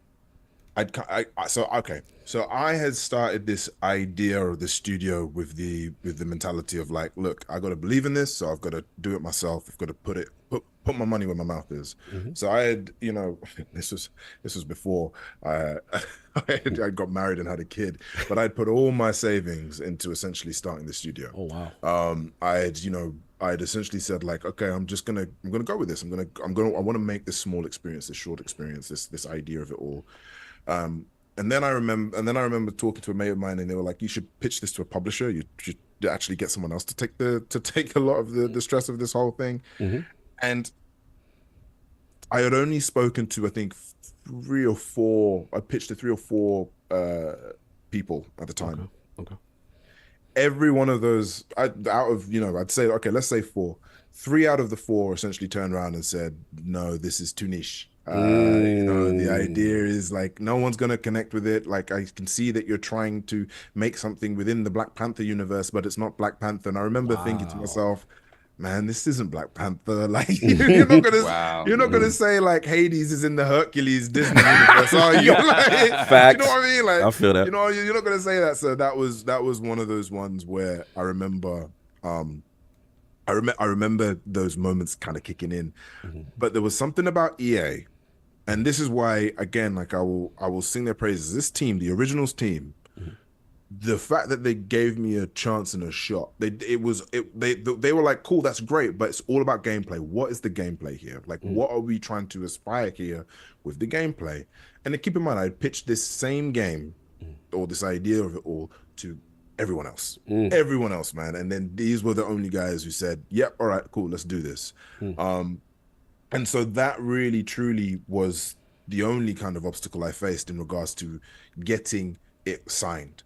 In regards to like trying to change the game or anything like this, again, EA were fantastic. They didn't want to get involved in that. They were like, look, this is your piece, this is your thing, go and have at it. Obviously, they guided in elements of like, actually, maybe you should look at the production scale of this element here, or maybe you should look at, this combat, mechanic feels good, or maybe this doesn't feel too great, or they helped in those aspects, but they never necessarily enforced ideas or thoughts that didn't feel truthful and honest for me. Because I think from the get-go, they saw that this wasn't about just making a cool game and selling, millions of copies. It was about expressing yourself. It was about the art of it all. Right. And I think like that's what I really like in honestly, it's been an experience that I remember feeling, even now when I look back and see other people who've also kind of got their games out there, they allowed me to essentially just dive into the art form of it all and just kind of live in that. So yeah, I would say that really was the obstacles that I kind of faced. I knew I would be facing more once this game was announced, because again, like, and look, I've been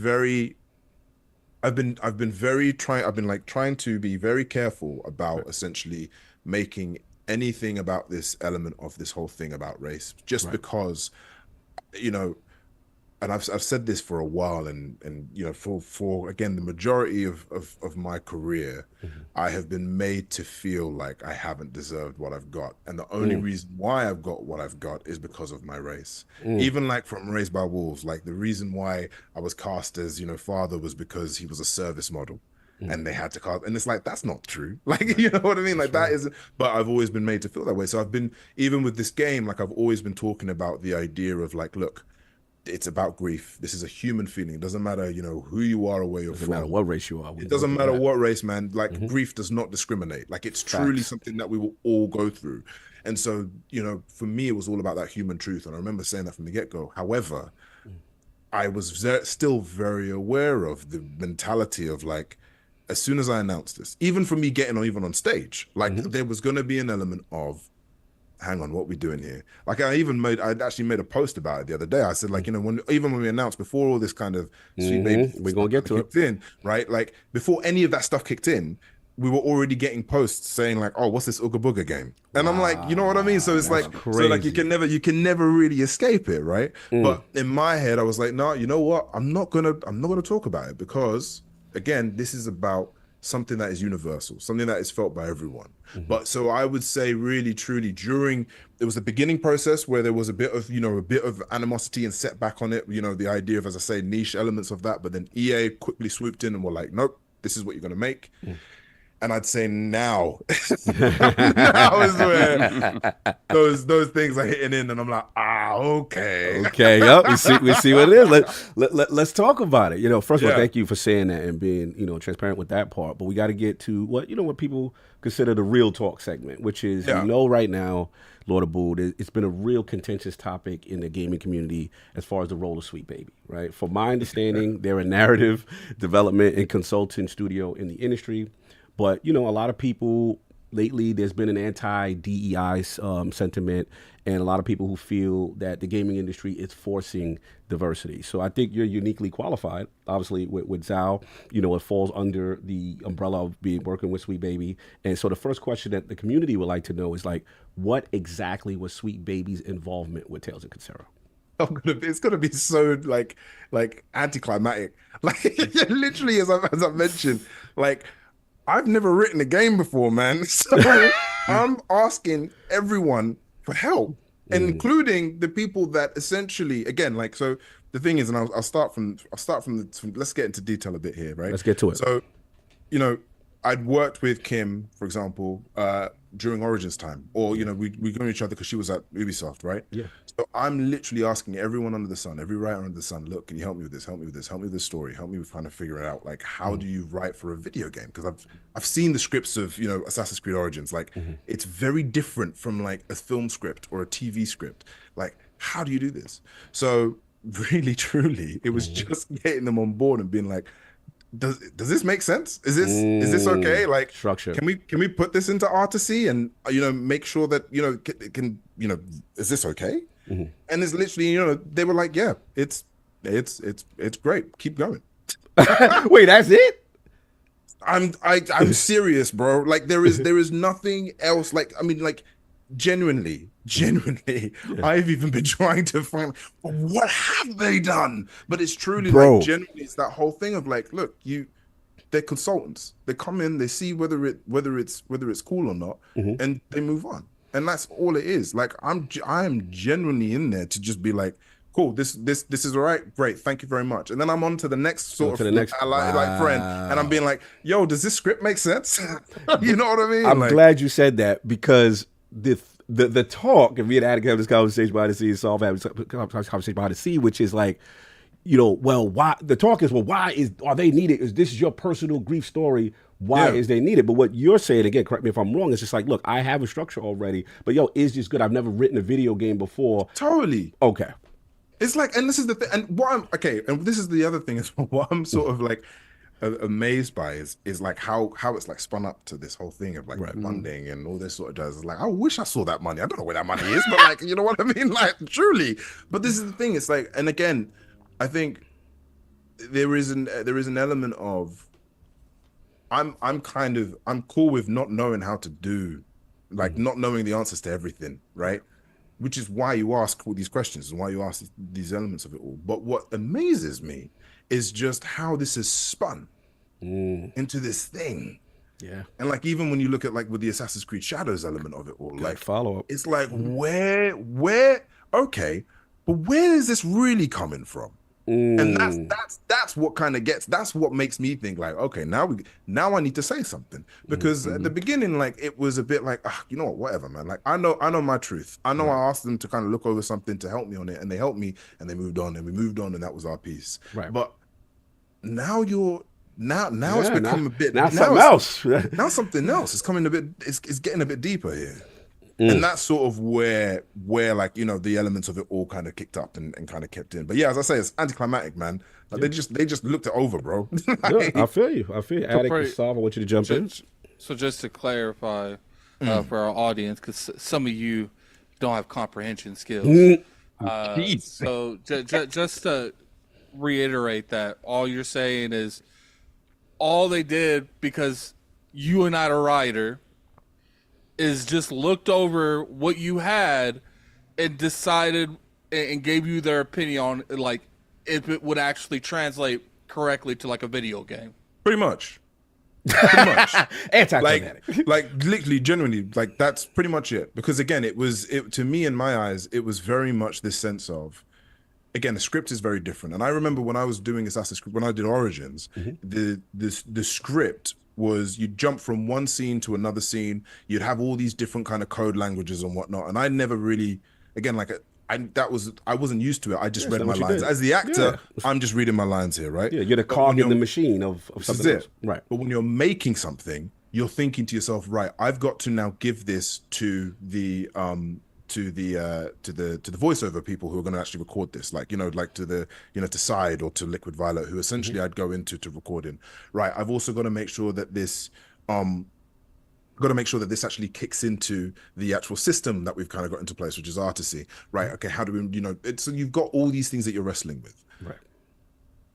In truth, literally just like being like, hey, does this make sense, man? Because it's your first game. Like you've never done this. Like I completely understand. That makes complete sense to me. I do want to give the floor to Salve just in case he had to follow, because this was one of the topics that we see, obviously in the talks and the internet. No, and it's so true. I'm glad you addressed that. And look, I'll be honest. Like I do think that there are elements of it that are, again, like it requires nuance. I know we've spoken about this before, right? We said like it's all about nuance and stuff, and it's about conversations. I think it is true to talk about. It is something to kind of be open with, because what you end up doing is you end up peeling that onion and you realize, all right, what is actually at the core of this thing? You know? Fair enough. Saab, any follow up on that before I have a second question in reference to other things? Assassin's Creed is what he meant, but I want to get into that before we get into Assassin's Creed. Yeah. I just think we in talking about this industry, you know, for years now, what you realize that a lot of people, for the sake of either just talking or trying to be transparent, often make unforced errors and step on the rake, as we like to say. And, you know, with Tweet Baby, the moment they came out and sort of, I forgot who it was, but it was, you know, what the heads of the company kind of saying what their agenda was, or rather what their goal was. A lot of people take that and they run with it as like, this is the agenda. This is what they aim to impose and literally impose on a game when they consult on it, right? And that's kind of where all that controversy went. And I think, you know, the important thing is to be able to have developers be able to say, hey, that's not the case. That's not how this stuff works. My work is my work. It's, like you said, getting help to do it. I think the scary part about it is just the fact that because of the way this quote unquote controversy has been framed, it allows people with truly bigoted sentiments to sort of hide their arguments within these other arguments about being forced to sort of, you know, being forced to have, you know, have games changed based on what these people sort of come in and force upon game development, which is not the case. So the thing about it is, like, it's a very messy thing, because at the same time, there are real issues with people who don't care to see any diversity in their games, and they're able to mask what they say within these arguments against Sweet Baby Inc. And, you know, I saw literally when Tales of Kenzera came out, they were, you know, I just kind of was lurking around the internet to see kind of some discourse around it, and it was literally like, oh, they worked on it. That's it. That's it. We ain't messing with it. We're done. Like, what? Yeah, I know. They don't care. And it's like, I don't understand. And again, when you have someone who has that type of mentality, it's, you know, sure, can a reasonable person just kind of be like, okay, close-minded to something and be like, hey, whatever, I don't want to deal with this? Sure, I guess. But in my thinking, a reasonable person would think this through and kind of research as to what the actual involvement is and whatever. So at that point, you start looking at the arguments that in support of that statement, and you're like, oh no, these are people who just don't want to see these types of stories in games. They don't want to see this. And so it's just, I don't know. It's a very messy subject that it's hard to parse the genuinity of the people of the different arguments that are being made. I think this is the thing. And look, don't get me wrong. I think none of us, right? And I can confidently say this. Like, I don't think any of us wants to be in a position where we see something and we feel like it's forced. Right. Like, do you know what I mean? Fair. Like, it's not only is it offensive to the person who's, you know, either being involved in it, but also to the people. Like, why would you force something on it? Like, it doesn't feel.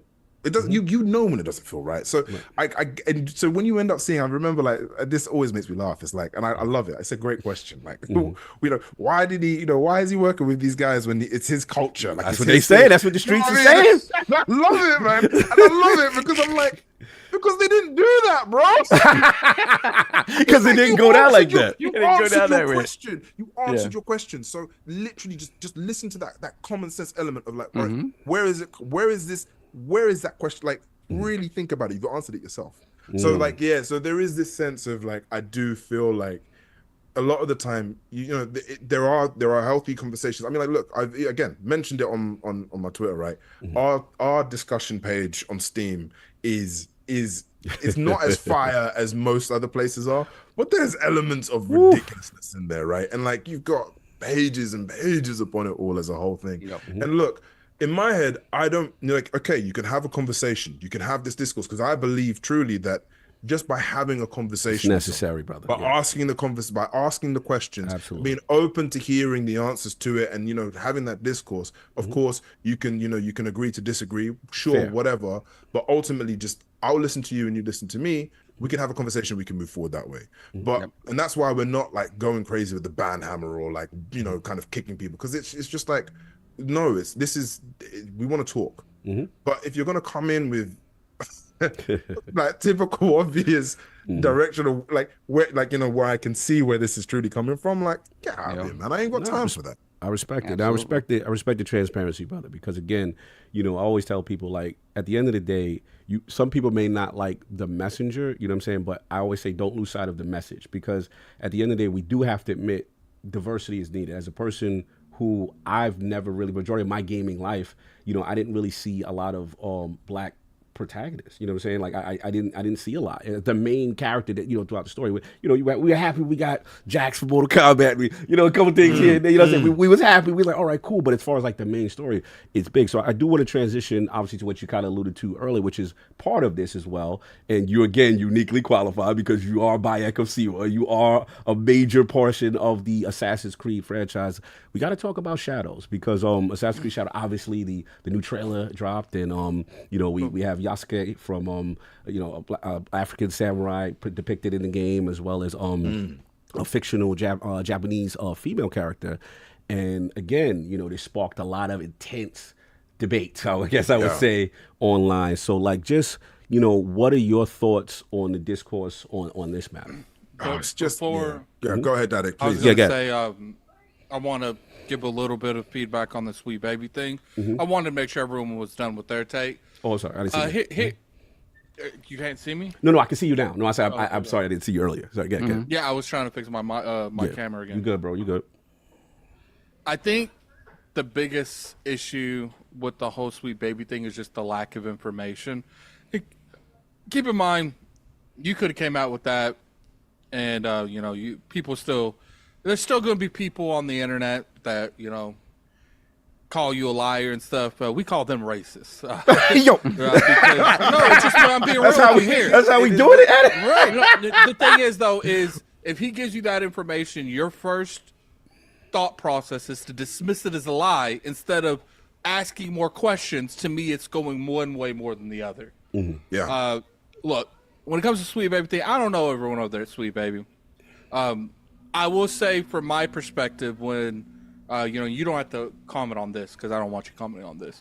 When I saw the comments that the individuals were making over there, I can understand how people will see those comments and say, if this is their personal mentality behind the scenes, what are they really offering to these studios? But the thing that I want to point out is your first, like, we're about to talk about the Shadow, you know, Assassin's Creed Shadow.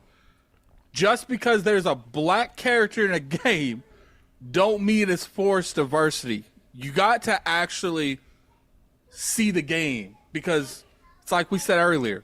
You know, if something's forced, you can tell when you actually play. Yeah, you can feel it, man. You can feel it. And I think there's a lot of other mediums that do a lot of shoehorning storylining. That now people are trying to put everyone in the same ball. Yeah, right. And it's just like, and I think it's a lot of emotions. I think it's a lot of fear of, you know, the games and movies and TV shows that we all love. You know, we're seeing a lot of these mediums start to like just be a spiral, like bad, good, bad, good, bad, good. It's just like, I understand that there's a lot of like really bad stuff in the industry. And it's not even just you know, this in general, people getting fired, we losing a lot of stuff. It's just a lot of raw emotion. But like the Assassin's Creed show, we got to stop labeling everything as sports diversity. Because if you label everything as sports diversity and you don't want it, guess what? That's not diversity at all, because you are shutting down the anticipation or even the ideal of exploring different scenarios because you just think that sports diversity because they actually done it. And to me, like the Assassin's Creed, if you play the game and you generally feel that the game had narratives pushed, not necessarily from a writing aspect, from a, you know, the company felt like they can make a couple more sales, then make your decision there after you play the game or at least after people review the game that you trust. But don't just don't take every game. Yeah, and broad stroke is what you and kind of act like everything's bunching together, because it's not. Look, there was some questionable stuff that was made by some Sweet Baby employees. Doesn't mean everyone has that mentality across the industry that does consulting. And I think and then I will say, obviously I'm white. I think we've come to the correct conclusion. Wait, what? It's like I said last week. It's like I said last week. I do feel like, because I have friends that I know for a fact are not racist, and they see scenarios like this, and we got to do a better job at conveying and explaining our opinions, because you can have the most innocent opinion and mindset on something, but it's all about execution. You might not be racist, but my dude, that sounds racist. And what the sad part is, there's so much, so many bad apples in the pool. The last thing you want to do is look like one of the bad apples. No, I feel you, brother. No, I hear where you're coming from. Yeah, I just want to say, like even, and again, this is why I'm like, it annoys me, because you've got someone like, for example, like Dom, who is he's white, man. The guy, he's a white guy. He's my best mate. And in my eyes, he is probably the most qualified person of anyone in the company, in the space, like in anywhere, to write this story with about my father, because the guy met my dad. He was with my dad. Yeah, when the game gets announced and all this sort of stuff, he even gets called they was coming for Dom? Oh, they was coming for Dom. Yeah, they were saying they told me that last week. I got a couple messages saying it. Like, seriously, white traitor, you're a white traitor, like you're going against, and it's like, hang on, why can't my man breathe on this? I won't say the person, but because I remember I was watching the barbershop with an individual, and I said, this is hilarious, and he said, he made a comment on there's like no white people in the movie. I was like, because they're literally in areas where there's only black people. And he's like, well, they could have done a movie just like this with white people. I was like, name actors. He couldn't. It's like, this is what I mean. Like, I'm just saying, like, it's almost, then it becomes, the whole conversation, the whole discourse, the whole of the elements of it all becomes so much more. It just becomes insidious. It becomes it devolves horrible. into something else. It evolves into something else, and it's just a bit like, how are we going to move forward with any of this stuff? Like, in truth, if you really look at it all, we all just want a good game to play. Facts. We all just want to have fun. We all just want to literally enjoy the elements and times that of what we're spending these few moments of these hours of our life that we have very limited time of, enjoying this. So why do I have to answer a question that's like, why do you need to, what diversity, like, elements of it all have you put into Zal? I'm like, the game's set in Africa, bro. What are we doing? Yeah, no, I get you. I was shocked. I can't do anything right, and I think that's the thing. It's like there's a feeling of like I can't, like and that's the thing that gets me. It's the fact that there are elements of it. It's like you can't do anything right, even though sometimes the process of it all is supposed to be. It's all about enjoying. It's all about losing the fantasy. Like, even with Assassin's Creed Shadows, like, as an element of it all, like, it's all right. I get it. Fine. It's the first time that the Assassin's Creed franchise allows you to play as an actual historical figure, to a degree, and it's like, okay, so you're telling me that you're having an issue with the fact that this guy is, whether he's a samurai or not.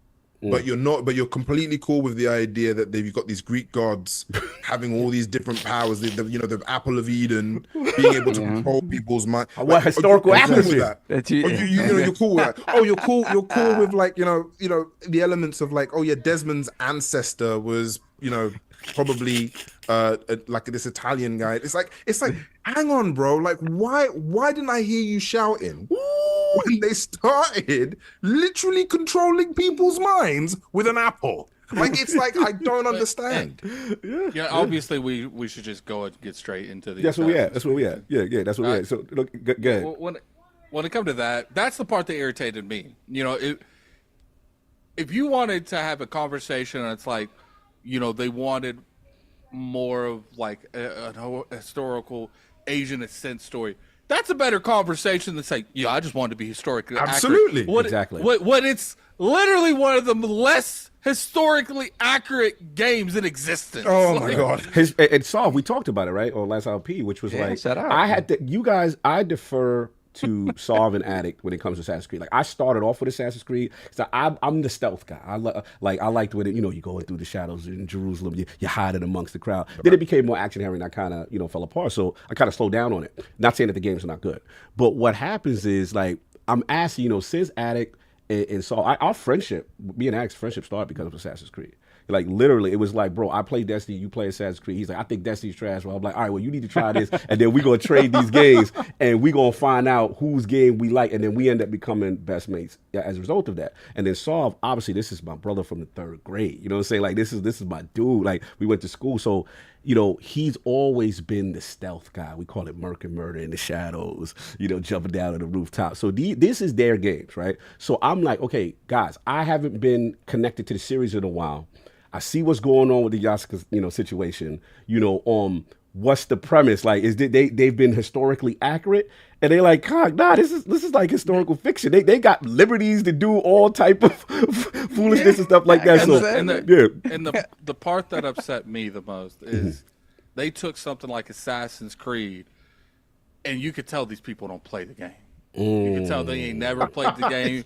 Literally, the apple eating is a god divine weapon that sucks the essence of your life out of you. But where in history did that happen? I don't know. Maybe I missed it. Go ahead, You know, Saul. maybe it was the prehistorical thing. Maybe this happened so long ago that we already restarted civilization. Maybe that's a possibility. Well, there was this element. There was something again, and maybe like again, I know Twitter isn't the be all and end all. Like it isn't the worldview, right? For sure. But there was this post about basically like again during the marketing campaign of Shadows, or like, you know, Yusuke is there to fight his oppressors, and then that got taken into, oh, I wonder who his oppressors are, and you've literally got people out there being like, it's the Templars. Like it's always been the Templars. Like it doesn't matter who they are or where they're from. Like it's the Templars. Those are the and it's like again. You're taking this context and you're now making it into something else. In the same way, like, as I said, like with Raised by Wolves, for example, just because I was a service model, you're saying like I'm only cast because I'm black. Like that's the only reason. And it's like, but if it was anyone else, you wouldn't have even batted an eyelid about it. But it's simply my existence is like a political factor. It's like, even though I didn't say shit about it, now you're making it. You know what I mean? And I think like that's the thing that I'm like, come on, man. Like, where is this? Where are you actually cooking from? You know? Yeah, no, that's real soft. I'll let you get your balls off. No, I'm just gonna reiterate what I said last week. Like the moment I start hearing arguments about the historical relevance of stuff, and I'm like, okay, yeah, so you're the hidden racist, because it is this thing of like, yeah, you know, look, Leonardo da Vinci was an amazing, was a painter, he was an engineer, he was an artist. Yeah, he did not make a holograph. So they took that, right? They took that and said, okay, we're gonna make Leonardo da Vinci Ezio's Q. If Ezio is James Bond, Leonardo da Vinci is his Q. And we're gonna make him make all these wild ass contraptions for Ezio.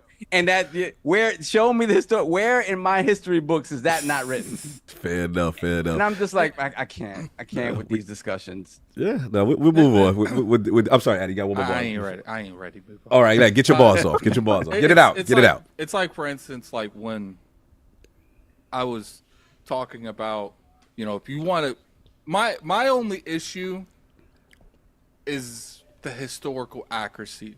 You know, if you always wanted to play Japan as an Asian man, even though that's a little weird, but if you always, and I get it, because that is such a cherished time frame, especially around that area, for anyone, don't matter what race you are. But at the same time, in my personal opinion, you have no business being upset that man's black if you ain't Asian, because it's in their region, because it's celebrating their area of history in their region of history. And like you can give your opinion, But to me, to go above and beyond and say something is historically accurate when clearly you ain't played the game. Yeah, it's just and exposing.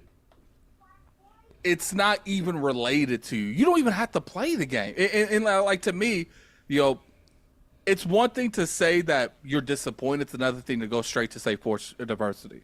Yeah. And that's the part that like frustrates me, because it's like, maybe Ubisoft, it's like I said last week, you wasn't here, obviously. I said maybe Ubisoft didn't want to tell the same story that's been told 100 times.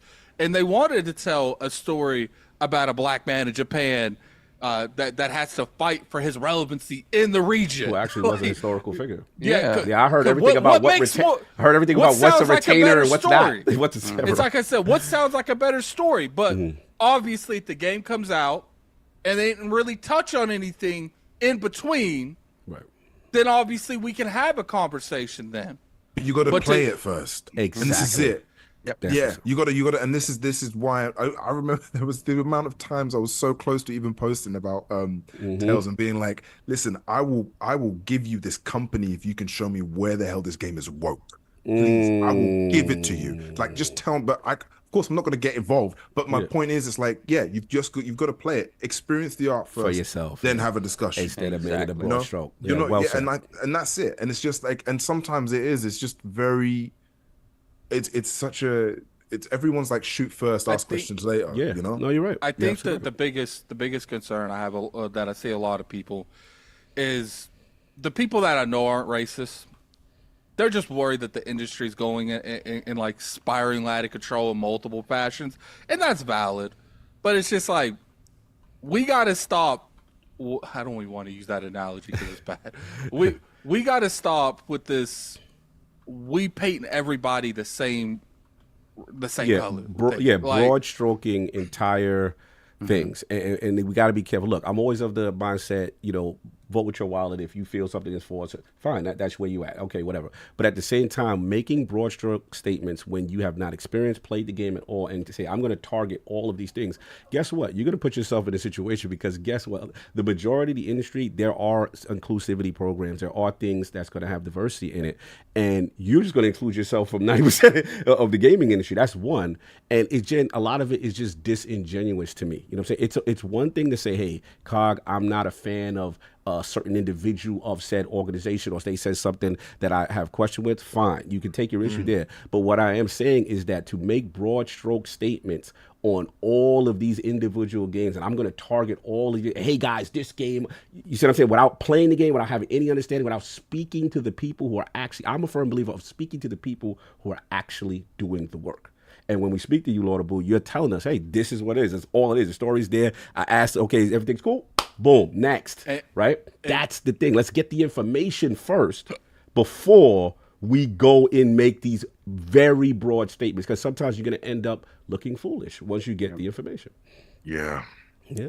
But we got to move on a little bit. Well, no, I was just adding on to that. Yeah. And it's like, at the end of the day, it's like Cog said, like, vote with your wallet. Like, if you truly, I personally feel like we should be giving people more benefit of the doubt than just automatically assume everyone's lying. Exactly.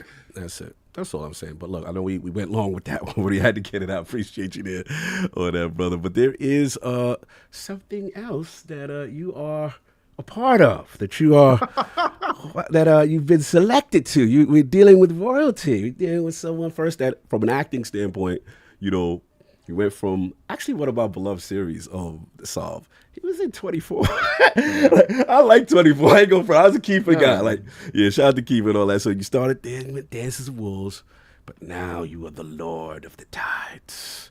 Now Team Black is in the realm. So, Lord Abu, talk to us, man. You are now the most dangerous Valerian, Alan of Hull. How are you processing being in the Game of Thrones universe, y'all? You know what? It's crazy. It's very ridiculous. And I remember watching Game of Thrones and being like, this is an incredible world. Like, I want to be in this world. Like, it's amazing. It's truly cool and crazy.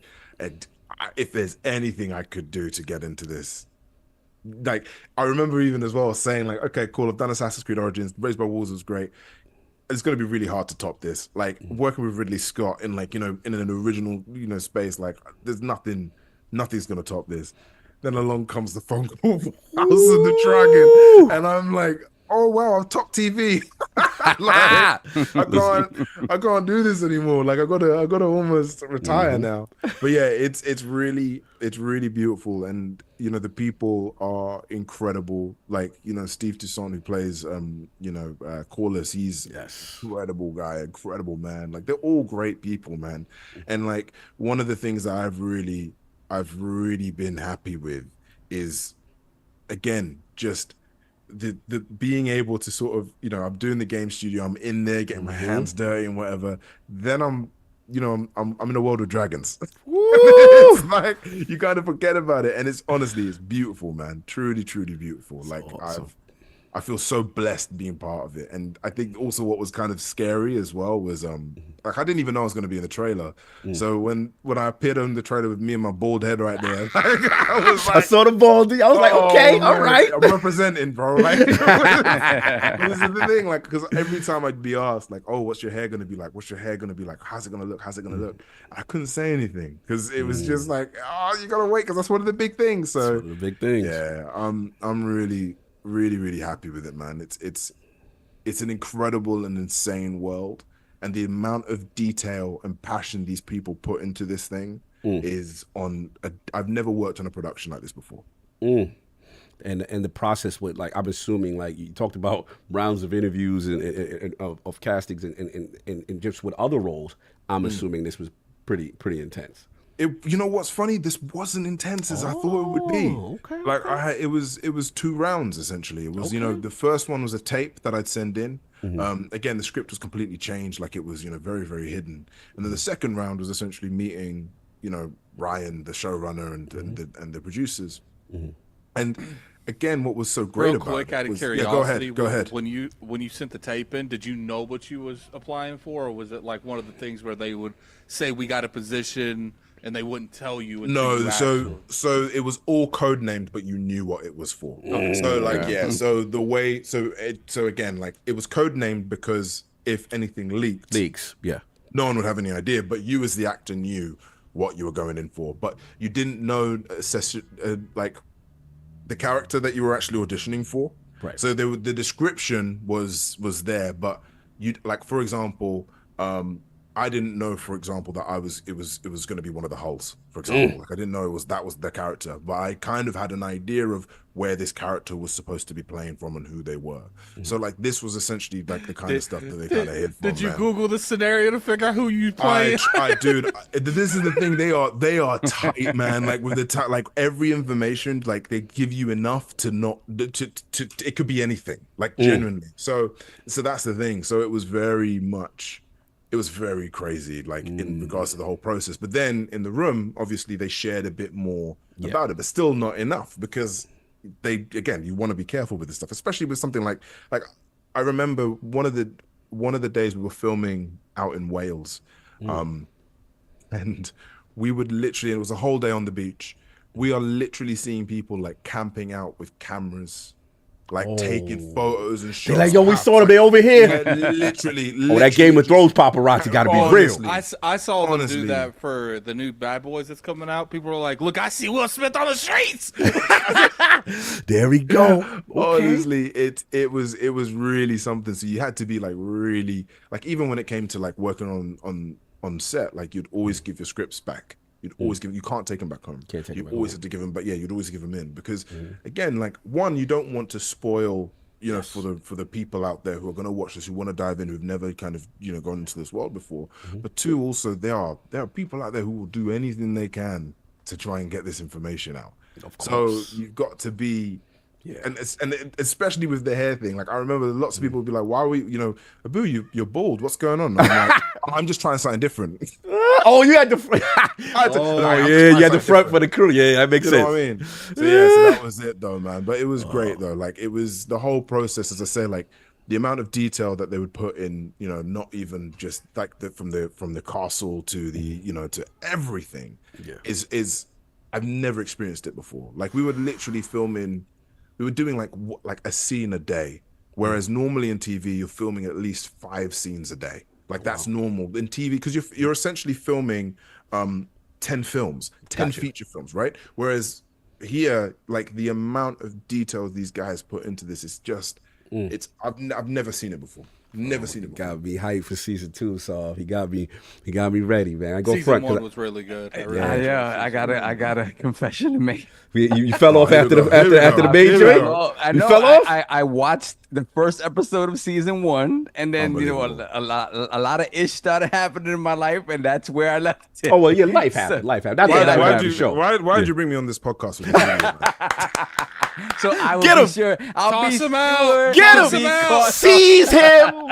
Traitor to the realm. Seize I will be caught up by the time. We definitely gonna rap for a boy that. So salute to you. You're gonna be one of the Valerians controlling the strongest fleet. You know what I'm We saying? have unrealistic expectations. So I expected you when you saw he was having him on that you just benched that overnight. Real quick, whatever, 10 episodes. As we get to the eggs, I just want to follow with a few because I didn't get a chance to touch on Search It Studios. Yeah. And because you're a man of many hats, doing so much in gaming and pop culture and entertainment. So just like in general, like with Search It, like, you have founded a studio, right? You literally have a studio. So like, what's your thought process as far as like setting it up, and then what's the role of like, what does transmedia studio means to you? What does that really mean? No, it's for me. It's about creating different access points for people to come into a story and feel welcome in it.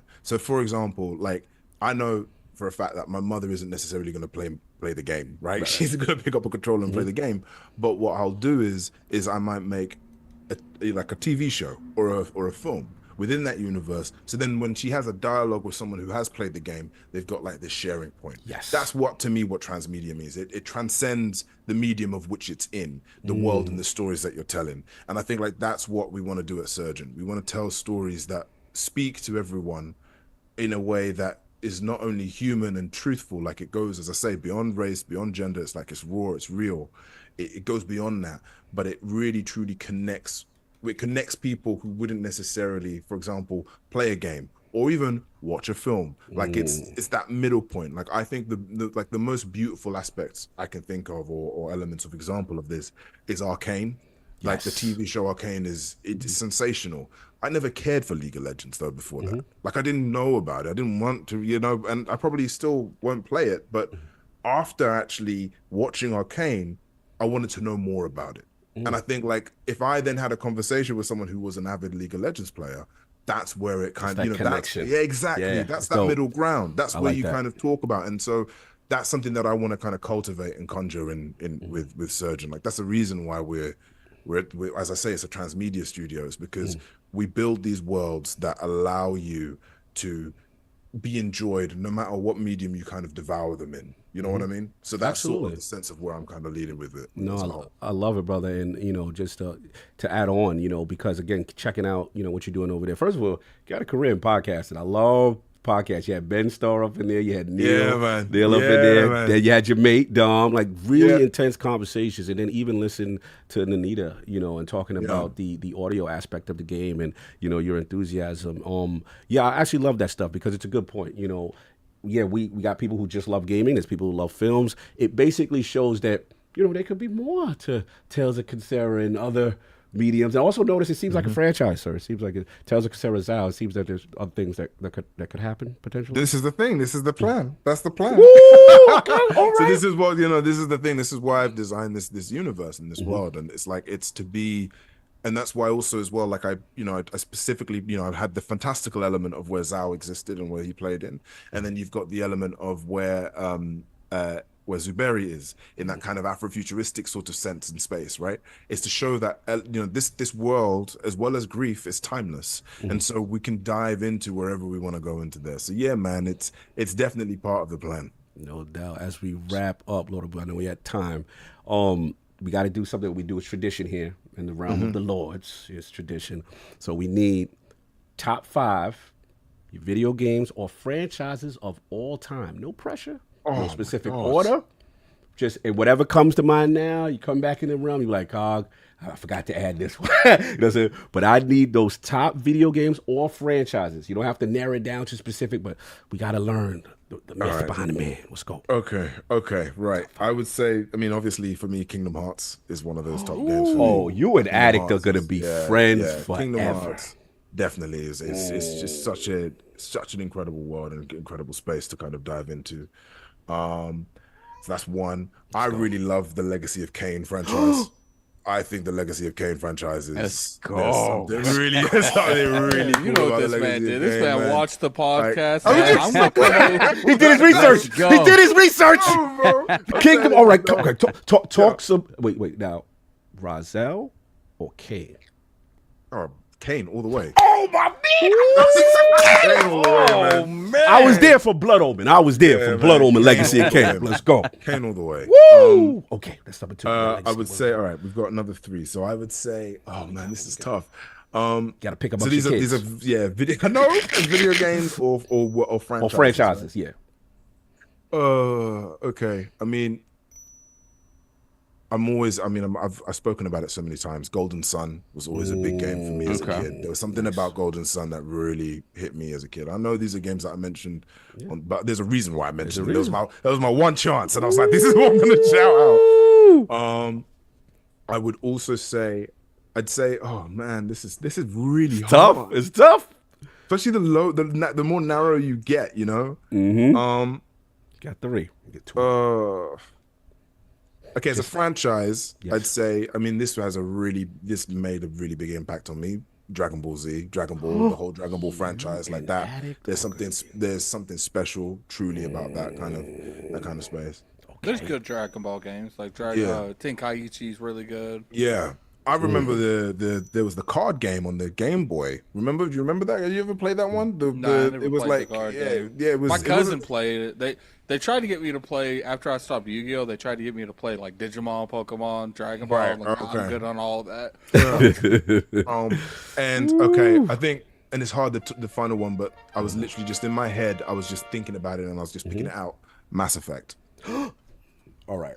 Tony, he did his research. He did his research. He did research. I swear down. Yo, I you hit swear too down, close. I swear down. No, listen, Mass Effect is that. Like, I remember that when that Legacy Edition though, that Legendary Edition comes. Yes. That was it. That was me. That was like, it was beautiful, Bro. It's still to this day, me and Saul talk like an addict. Like, there's really nothing that has truly replicated it with terms of like the save data transferring over, your decisions mattering, and having completely different playthroughs from your mate. And you're like, yo, this happened to me, or this person died, or this person survived, kind of thing. I will throw a little spice. I'm gonna break protocol because we gotta start some trouble. What's your favorite Mass Effect out of the series?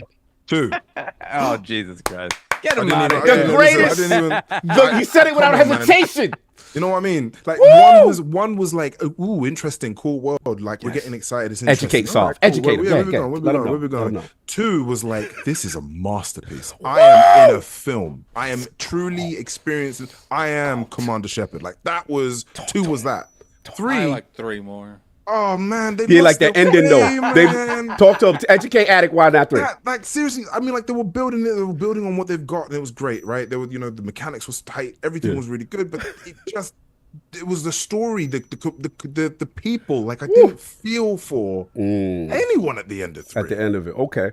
So I You saw know? he's not invited back anymore to the cookout after this decision. Ain't He's gonna done. lie, I was trying Tali, I think her name was. Yeah. Like in the moment that her and what's his name turned on me, I was devastated. I remember like when stuff went south, I was like, no, what's going on? He said, y'all can't be fighting now.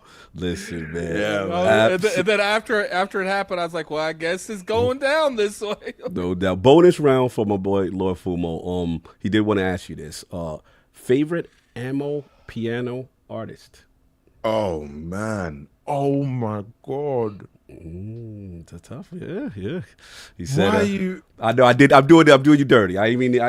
He begged me to ask this question, so I was like, I'm just learning about ammo piano, to be honest. So for me, it was. Oh man, I'm a piano is like it's It's a vibe, bro. It's a vibe. And I kind of got introduced to it when I would say I would say, yeah, I was filming Raised by Wolves in South Africa. That's when I really kind of really sort of opened me up to what it is. Oh man, Yeah, I'll just say one for me. What was the Tishwala Bam? It's a joint called Tishwala Bam. Yeah, Okay. the brothers feature SNE and EQ. I was like, yo, this goes hard. Like I just started getting into it. I'm like, yo, it's a vibe. Oh man. I mean, I'm a fan. I love it all, but Musa Keys is pretty decent. Musa Man. Keys, You heard okay, Musa Keys. Musa Keys is pretty good. I'm gonna do the research now. Lady Do as well. Like, Okay, bro, okay. yeah. And my piano, y'all heard it here first, boy. Yeah. Preacher. So honestly, like I've been fighting to get it in my game. You know what I mean? Like it's been like. So, Well, yeah, did Nita shut you down? No, she didn't shut me down. It's just like again, you want to catch that moment of what the game is. You know. I feel you. Brother Abu, appreciate the time. An absolute legend. No, thank you for having me gaming. on, man. I enjoyed this. I really did. Absolutely. Again, you know, the accolade speaks for itself. You know, Zal, Tales of Kenzera, an absolute fantastic game. Please go out there and try it. Also, obviously, owning and being founder of a studio, you know, seeing what you're doing in the acting space is truly humbling, truly inspiring, you know. And again, thank you so much for the transparency and having the real conversations. You know, we talk behind the scenes. You're like, we're going to talk. And I was like, okay, we're going to see. Because I was like, I'm going to talk too. And for you to be that real, like, brother, you have no idea how much that means to us, to our community, you know, to see that level of transparency. And you just have infectious positive energy, brother. Keep doing what you're doing. We love to see it. Let's do some Shout outros. out to you. Mm-hmm. Shout out to you for not making me talk about consoles before I was born. Yeah, he hates when we get into the. I was loving the Genesis talk, and you talking Golden Axe and Sonic. I was in my bag because Mega Drive over there, Genesis to us. Now imagine where they're like, I was into that. Mm-hmm. Well, I'm not into half the Geek just corrected me. I forgot the big. You're right, Harry. Favorite console of all time and why? Oh man, Sorry, I'm doing this to you. I know. Oh what? You know what? Again, actually, the more I think about it, it's probably the Game Boy Advance. Wow. And I think it's because this was something, and this is the reasoning because it's like I was able to travel with this thing. This saw me through a lot of car journeys, you know, to London whenever we were visiting family, or to Kenya, or like, you know, it was whenever like my Did you family. get the little light where you could see it? Oh, I had to. Oh, dude, I had to. The connecting thing. The SP was the first one to have a backlight on it. Yeah. But like I think for me that was again this portable game that I could, or device that allowed me to transport myself into a world and kind of shut everything else out. Like that was magical, and I think like that's why I would say essentially the Game Boy Advance. I think the Game Boy was cool, but there was something about the Advance, man, again, like where they were going with it. Like I remember Spider-Man, Mysterio's Menace, like all that kind of stuff. Like, yeah, that's why. So, yeah. Oh man, you're throwing me these questions. These are hard questions, man. You in the realm of the Lords, we gonna talk, man. Let's do some outros for Lord Abu. Lord Attic, outro for Lord Abu when he heads on his day. Yeah, I appreciate you for coming on, especially talking about like, you know, the sweet baby stuff. Because regardless, you know, the circumstances of them working on your game, I think a lot of people just want answers in general, and I feel like you know, there's not a lot of information going out there. So I appreciate you coming, because I know, you know, that was probably not an easy conversation to have with us about coming on, because you know, it's just one of those things. You don't know what spirals it. You don't, and this is live too. So I really respect you for that too. Look, like, and look, don't get me wrong. Sorry, I just want to say, like, I don't think it's not necessarily a difficult conversation to have. I think it's one of those ones where I'm kind of thinking as well, like, because I know the truth of it all. Yeah. And I don't want to, you know, there's always some people out there where there's always a sense of like, you can say something that will just be taken into context or taken into something and blown into even worse of what it is, you know? And so it isn't necessarily difficult. It's just like whether you want to kind of give it air. Yes. In the same way that, yeah. And plus, you don't know speaking. You don't even, like, you can go out there and say stuff till you're blue in the face. You don't know if people are going to even believe you. Right. So it's like, but to his especially how emotional people are about this subject. Yeah, but to your point, Lord Abu, I'm the same way in a sense too, that sometimes my initial thing is I'm not going to give something energy because I know what the truth actually is. But to your point, I understand. I love why you had it. But I'm sorry, brother. Finish your statement. No, that was it. Like, and I think like generally, you know, and this is the other thing as well. And this is something that I really, I didn't want it to be a thing, but it has now become a thing of like the legacy of this game was about my father. It was about grief. It was nothing to do about, you know, this idea of race or politics or like, or, you know, I don't like wokeisms or whatever. Like it's not like I'm literally just making a game about my dead dad, man. That's right. And like, but you know, as soon as it becomes a thing, as soon as you begin talking about it, then it changes. Yeah. You begin changing that legacy. And even myself, by even mentioning it and talking about it, it's like you're kind of now talking about something else here, and you kind of bring it in. People are going to start talking about it in that space, in that regard. But you know what? And I agree though. People need answers. People want to know stuff. So you got to talk about it. Real talk. Soft. Let's get some outros for Lord Abu. Anything you want to say to the legendary? Yeah, man, I appreciate you coming on so much.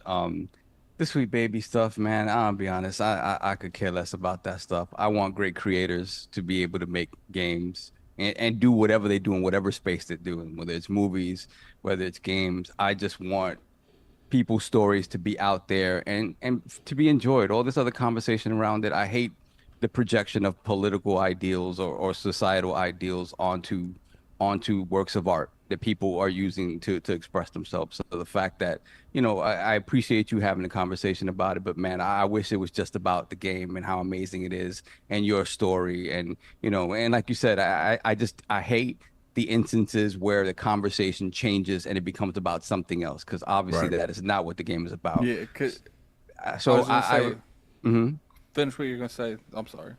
But yeah, man, I mean, you gotta understand, like, when I first played Origins, I was like, I love this character, man. I love this character. So the fact that we have Bayek of Siwa in the building. Thanks, man. And obviously the amazing character of Zhao and the journey that you portrayed in that game and everything else that you're doing, you know, in TV and whatnot in your acting career. So well deserved. I thank you so much for joining us, man. And I hope you can join us again and talk about, you know, whatever else is coming down the pipeline, because I'm super excited to see what you're doing, obviously in the gaming space and what you're doing in the acting space. So call me in whenever, man. I'll come running for real. Appreciate you, brother. You are a friend to the realm.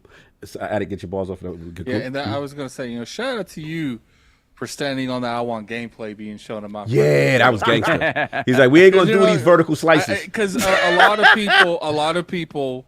When it comes to like how you want to market it, they would be like, okay, you know, if you guys think that's the best, then we'll go with that. He's like, no, we going with gameplay. We're going gameplay. And I feel like what's funny is I always get people, you get one CGI scene with me. Next time, no more. And what I like is you got more attention because you let the gameplay speak for itself. Yeah, facts. That's it, man. That's it. For me, it was gameplay and price point. I remember telling EA this. I was like, we're gonna show more gameplay than anything, and the price is just gonna be a steal. Exactly. And I forgot to even no, great point, because you got the price, and then salute to you. I forgot to mention again, getting into PS Plus, right? Huge, more people access, and then hopefully, you know, obviously with EA, the relationship with Xbox, you know, they generally those come into Game Pass eventually, and then even a more audience. So I would say you're gonna expect some more stuff on the back end as the life cycle of the game goes on. But brother, we're cheering for you, we're rooting for you, we're looking forward to the next projects and things you got going. Enjoy your Sunday. The legendary Abubakar Salim. Thank you so much, brother. This really meant a lot to us. You ain't gonna want to be here after this.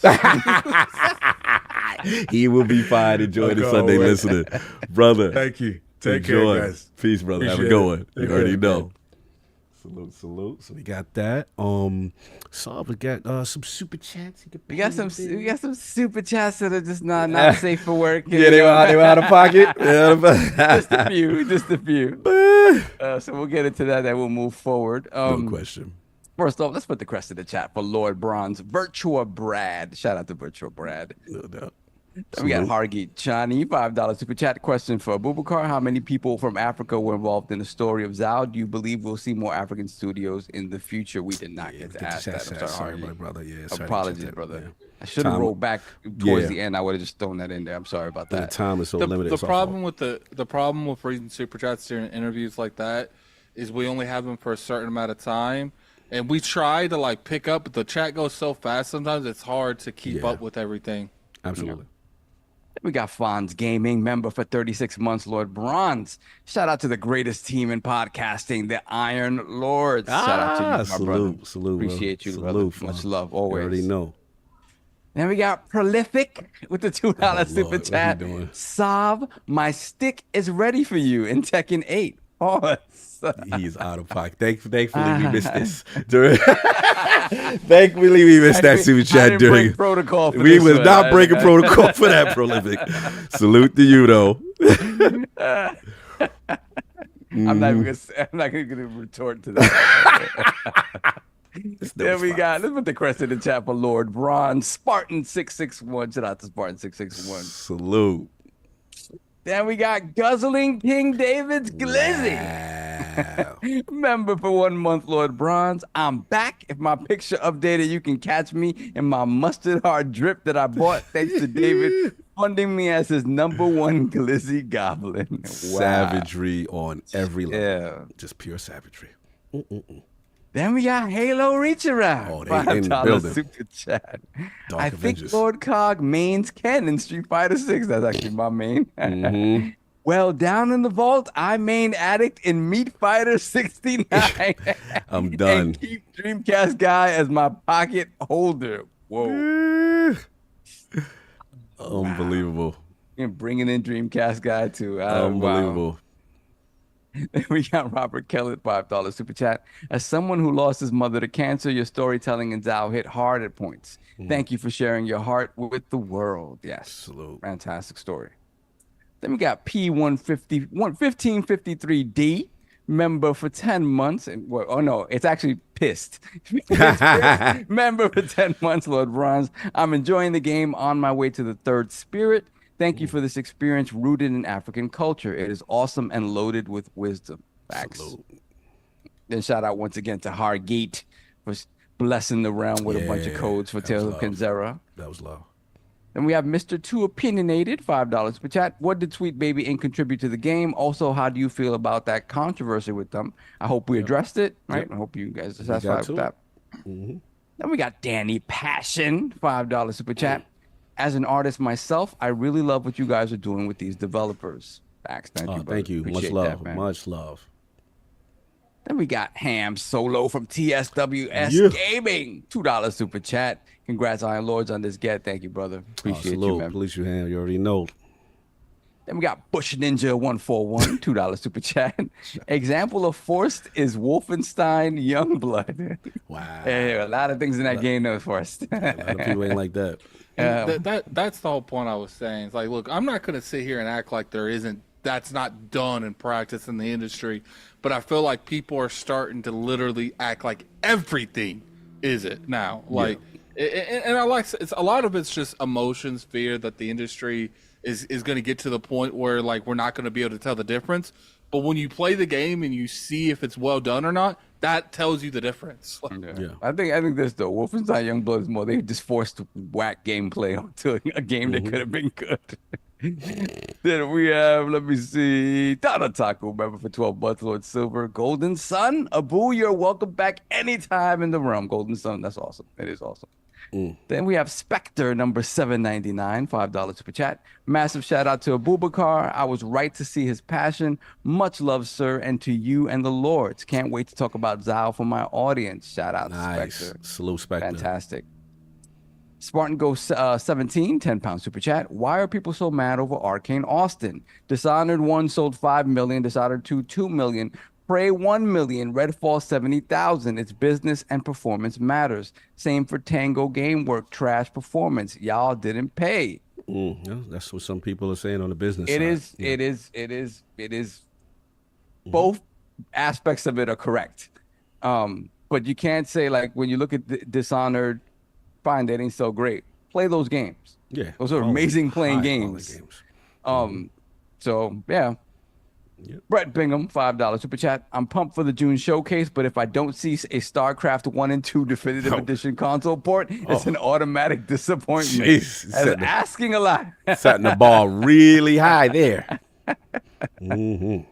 You got to figure out that controller scheme first. Yeah. I mean, I want World of Warcraft too, but we gonna see. Not gonna lie, $2 super chat. What we gotta do for Addict to stream fighting games? Yeah, what we got to do? Oh my god! Man, what's with you guys wanting to? You guys want me to? Yeah. What we got to Can't even do? talk right now. What happened? You guys, not you guys. Like this chat always be wanting me to like. First it was the retro games, and then it was, you know, We need that Addicts Arena. How's gonna be arena? Ain't no fighting games. just because it don't gotta be no fighting games. Like I am the mayor of Addicts Arena. I okay. determined That's what how it is. fighting was not. We got arenas with no fighting. Got it. I gotta mess with them. I mean, I gotta agree. It's a misnomer. I don't know. I'll say something with arena. I will stream Addicts Court, no basketball. I will stream Tekken. Woo! When I get a chance. Let's go. That's what I'm talking about. What else we got? Then we got, let me see. Hardgeek Chani once again, $5 super chat. Hellblade 2 is a trash 4 out of 10. At least according to some in the media who loved the first one. I finished it and gave it a 9. Hashtag Xbox tax is real. The tax is back. Okay, all right. I see what we doing, Hardgeek. I see what we doing. And we got Dr. Strangelove, $5 super chat. Sav, put down Hellblade 2. I can give you 5+ hours more of pleasure with my own meat blade than the game can ever give you. Hey, yo, he is on time. Thank you for your unwavering support. That was wild crazy. Hey, yo. What else we got? Yeah, we are caught up on super chats. No doubt. We got to pay the bills. Should I do the poll We got to pay the question? bills. We got the poll question. Do we have any Patreon questions as well? No, none that I saw as far as Patreon. So apologies. Okay, so I didn't see it. let's do the poll and then we get into paying the bills. No doubt. With the Xbox confirming the next installment of Call of Duty will launch day and date in Game Pass, which Xbox strategy resonates most with you? The winner of the 3-way ILP poll at 58% of the vote was smart. Call of Duty launches in Game Pass with boost hardware and reaffirms Xbox commitment to the Game Pass model. Coming in second place at 22% of the vote was mistake. Call of Duty and Game Pass leaves too much a la carte sales off the table. And in last place at 19%, I don't care. King told y'all to hold the line. Movement was meant for Call of Duty deal, and it was going through, and the general was right. Salute to all those in the vote. So soft, man. They saying that they feel that it was the strategy is correct to launch Call of Duty in Game Pass for the commitment to the vision. Yeah, you got it. You know, the thing is, the worry was that the powers that be above Phil Spencer were going to say no, right? We're just going to be like, you know what? No, there's too much money left on the table. Game Pass hasn't shown growth. But you have to commit to the idea of the biggest franchise that you now have, right?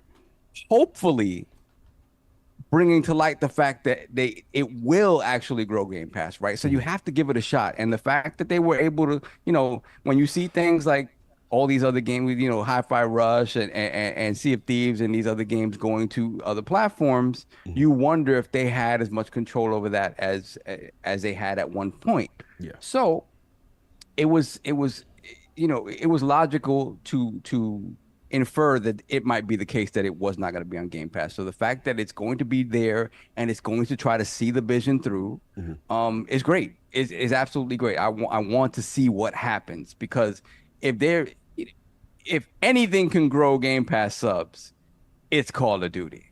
That's the hope, right? That's the thought process. That's the hope, right? We will see. We're months away from watching that play out and see what happens. So yeah, I'm glad they managed to happen. Yeah. If they don't hit their internal metrics on Call of Duty, does that like change the way they're even thinking about Game Pass in general? Yeah, you can't grow with Call of Duty. What else can you grow that with? I said that last week. I said if COD can't move the needle, then there's somebody within that company is going to say, well, then that means Game Pass isn't growing. In my opinion, it could mean that Game Pass is not long for this world if COD can't move the needle. Yeah, I think that's a fair assessment. Like, sure enough, this is why you do it. This is why you do the deal. Right. So, yeah, we'll see what's up on that. So, if you want to get into the bills. Yes, sir. So, let's pay some bills here. Let's pay some bills. Let's mute the mics. Now, fellas, blink if you haven't purchased a Father's Day gift yet. You see what I'm doing? You see what I'm doing there? There's a whole lot of blinking. Yeah, I thought so. Today's episode is brought to you by Manscaped, the leaders in below the waist grooming. Maybe your pops has had a bush since the 70s, and that's okay.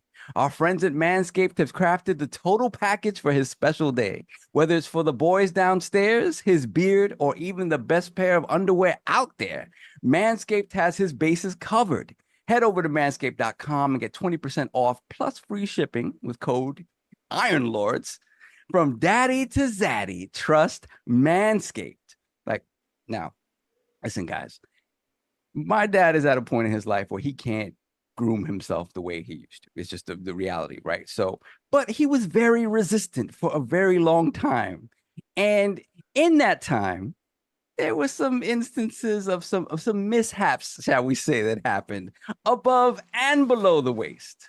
So now that he's finally acquiesced to have me be his personal groomer, none of that is happening. And it's also happening because I made sure to hook him up with Manscaped's latest and greatest in grooming, right? So if you know that beard trimmer that your dad's been using since you were in grade school, yeah, you probably know that it needs an upgrade.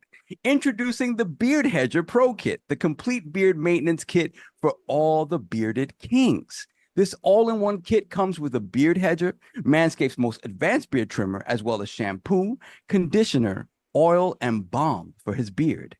It also comes with a brush, comb, and scissors so he can style his beard and mustache like the true gentleman he is. No beard kit would be complete without Manscaped's handyman face shaver. For that smooth finish we know he loves. This bad boy is all he needs. Compact enough to fit in any travel case. Make sure he takes this on his next trip. If he carries a lot of body hair like most dads do, you're in luck with the Performance Package 5.0 Ultra. This bad boy is designed with fathers in mind, keeping the signature Lawnmower 5.0.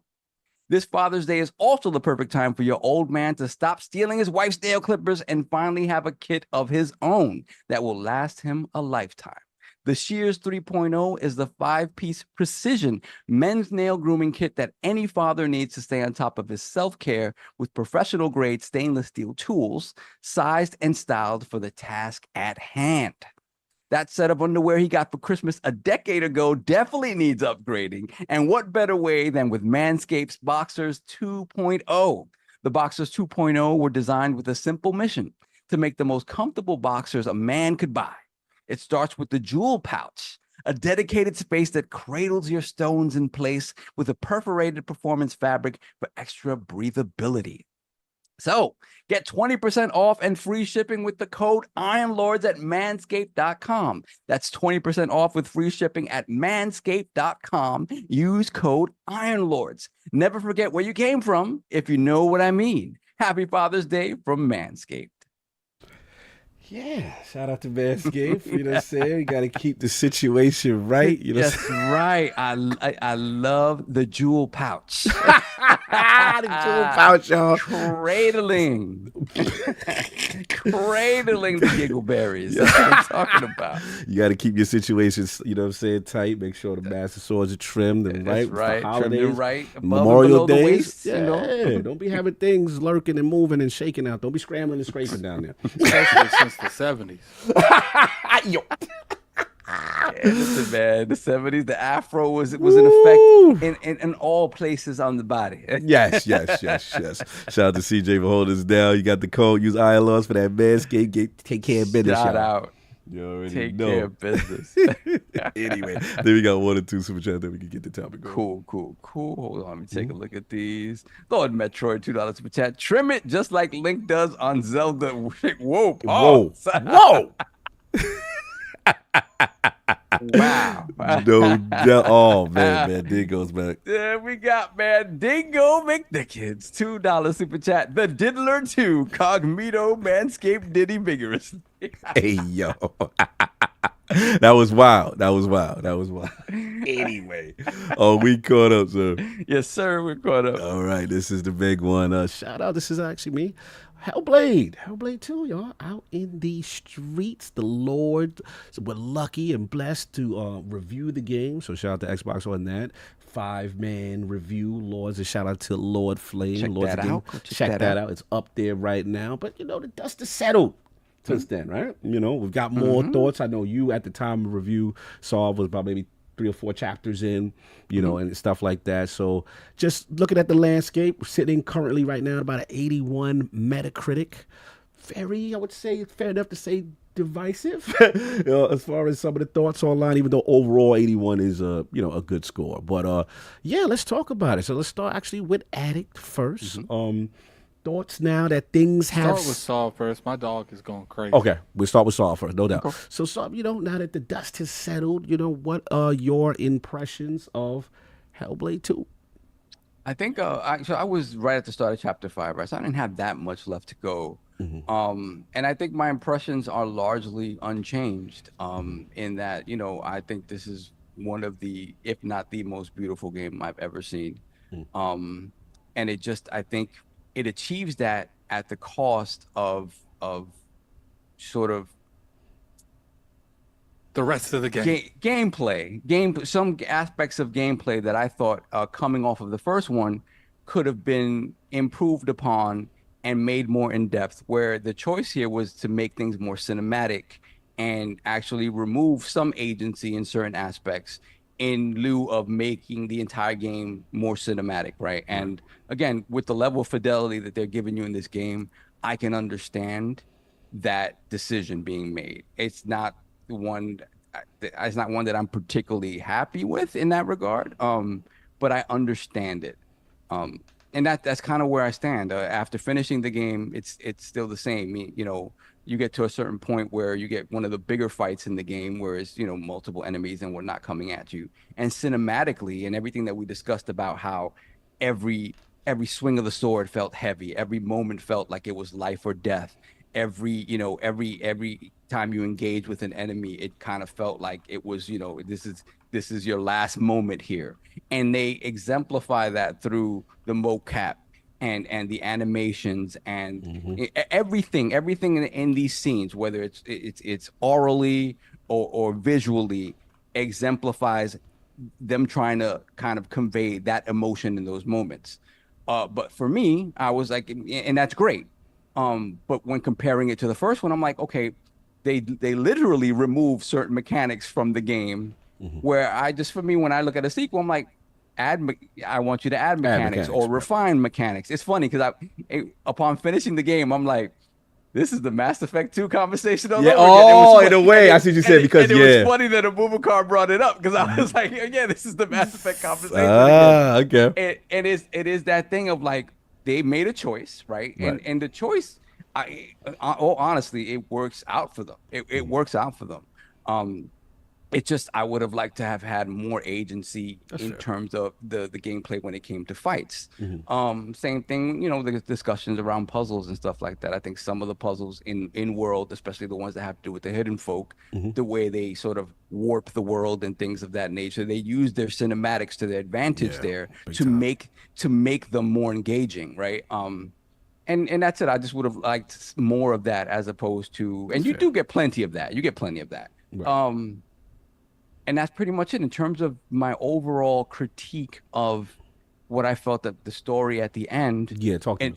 Initially, I had to sit with it for a little bit, because initially I was like, this doesn't feel as heavy and as rewarding as the end of the first one, because the first one was a very personal journey, right? It was her accepting things about her life and the things that had happened to her, and accepting the reality of who she is. And that's a very powerful thing, especially when they're able to convey it as well as that first game did, through obviously, you know, the binaural audio and at the time, what was also a very beautiful game, right? Especially for, you know, 20 people working on it, right? I think this was the game that kind of started the whole triple I moniker. It felt like a triple A game with an indie budget.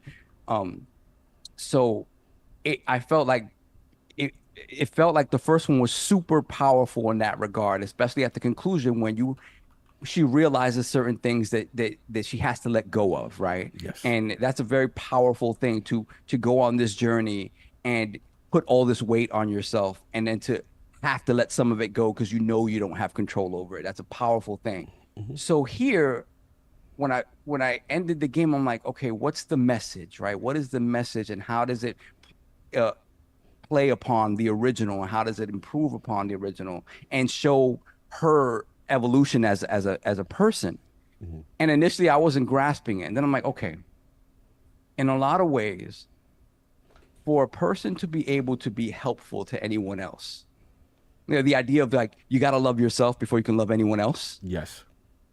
And I think that is kind of the crux of what this second game is showing you, is like, she had to be at peace with who she is to be able to be helpful to anyone else, right? And you talked about this idea of her being, this idea that she has people around her now who are able to see her for who she is, and long term accept her for who she is and what these capabilities and gifts that she has. Whereas before they weren't perceived as gifts, right? They were perceived as curses, and she was made to believe that. Yes. So she went through that journey in the first game to have an acceptance of who she is, and even sort of admiration for kind of who she is. And now she's in a position where she's able to play the hero role somewhat, right, and utilize these things which she perceived as gifts to be now, what she perceived as curses and now as gifts to help other people. So I think that is just the next step of her journey, right? This ability to now being well enough with herself to be able to be helpful to others, right? And when I thought about it in that context, I'm like, well, this is super powerful, because if you listen to our review discussion, one of the things that I thought of about, hey, looking towards maybe a third game in this series, the reality of it is that Senwa is still a very sick person. She's learned to cope with what she's going through in her own way, but she isn't really getting treated, right? There's no treatment here. Right. So as her life progresses, this will become worse, and she will, if we have anything in, modern medicine or whatever to go by, the end result is ultimately probably, full on death, right? So very morbid though, but right, it is morbid, right? But what I'm thinking about it is like, it is this hero's journey that is rife with sacrifice. Like the first game, very rightly is called Sacrifice, because I think her entire journey is about sacrifice. And it's one of those things when, seeing where she concludes here in this game, where it's like there's a willingness for her to take on others' burdens in a way that she doesn't have to. Like, to be honest, she doesn't have to, which makes her a true hero. But in making her a true hero, there is an end line which probably ends in some sort of sacrifice. Tragic sacrifice in order to achieve this kind of unachievable goal that she's put on herself, where it's like, put everybody on my back. I got you. I can do this. Yeah. And it's like, it's beautiful and scary all at the same time. So as a story, though it didn't hit me immediately as hard as the first one. Right. In sitting with it and seeing what they did and what her evolution as a character is, this next step in the evolution of Senwa, I thought it was very powerful. It just, the way it was expressed in the game, it is one of those things where it isn't a moment where you're like, oh my God. It is a thing where you got to sit and think with and interpret a little bit, right? And see how you perceive it, because they leave certain things open-ended, right? So, and in that regard, an ending that kind of leaves you to figure it out yourself and kind of come to your own determinations is great as well. So, in my mind, if I'm gonna put a number on it, I'm giving it an 85. Okay. Again, I understand the things that they did to make the game more cinematic, and it gels with the game they built, because the game is, once again, one of the most beautiful walking simulator I've ever played in my life. But I really do wish that, gamified. Ninja Theory, when you look at games like a DMC, Devil May Cry, they can make some very cool, in-depth, interesting combat. And I don't want them to delve away from that. They, I want them to be able to do both, right? And it just kind of seems like the choice was made. We're going to give up this in lieu of this. That's just the way I feel. Other people feel that, the combat is is fine the way it is, and that's perfectly fine. That's your opinion. But I would like to see a next game in the series be a more robust gameplay experience, in addition to all the pretty stuff that they did in this game. So That's fair. Fair enough. Now that you have concluded the saga, Addict, you know what I'm saying? We've been talking behind the scene, but now that the reviews are out, sitting at an 81 Metacritic, and what are your thoughts? Now you have more time to marinate on Hellblade 2 and the review. I think in terms of the Metacritic, it's about on par. You know, maybe I do think it deserves maybe a point or two higher, like an 84-ish range. Because at the end of the day, like, I feel like in some ways the game regressed. In some ways, you know, it was pushed forward. Definitely graphics. There's no denying this game is a very, you know, momentum in gaming. I don't think there's anything quite like it. Yeah. But at the same time, you know, we're in the game of, we're in a section of gaming where it's like, kind of got to like innovate your product to a degree. And, you know, when it comes to graphics, any game I expect the sequel to look better than the previous one.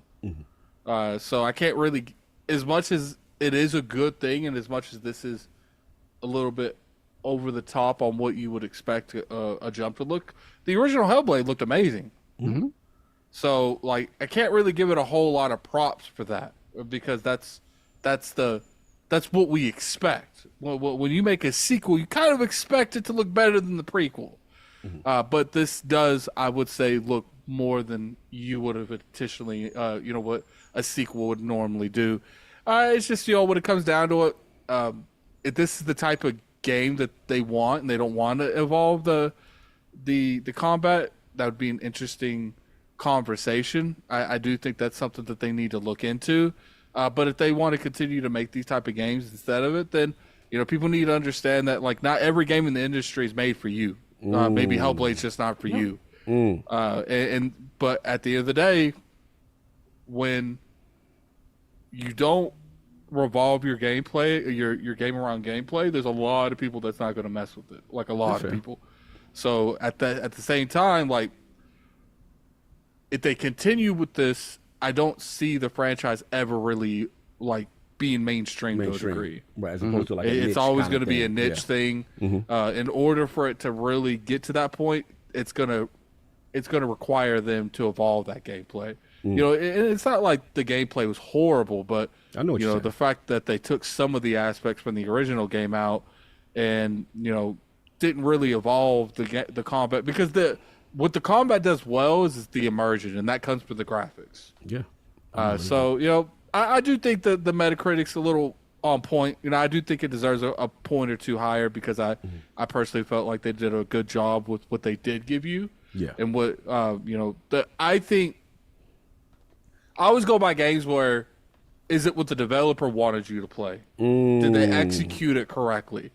I do think they executed it correctly, and people say, well, do you want the developers to have more, what's what I'm looking for, more creative freedom, or is that, or you know, was that a mistake on Microsoft's part? And it's like, no, they have the right to have the creative freedom, but I have the right to criticize what they chose to do. Yeah, for sure. And at the end of the day, you know, this might have worked out for them, because I do think it's a W. A lot of people are trying to act like this isn't a good game. Like, you know what's funny?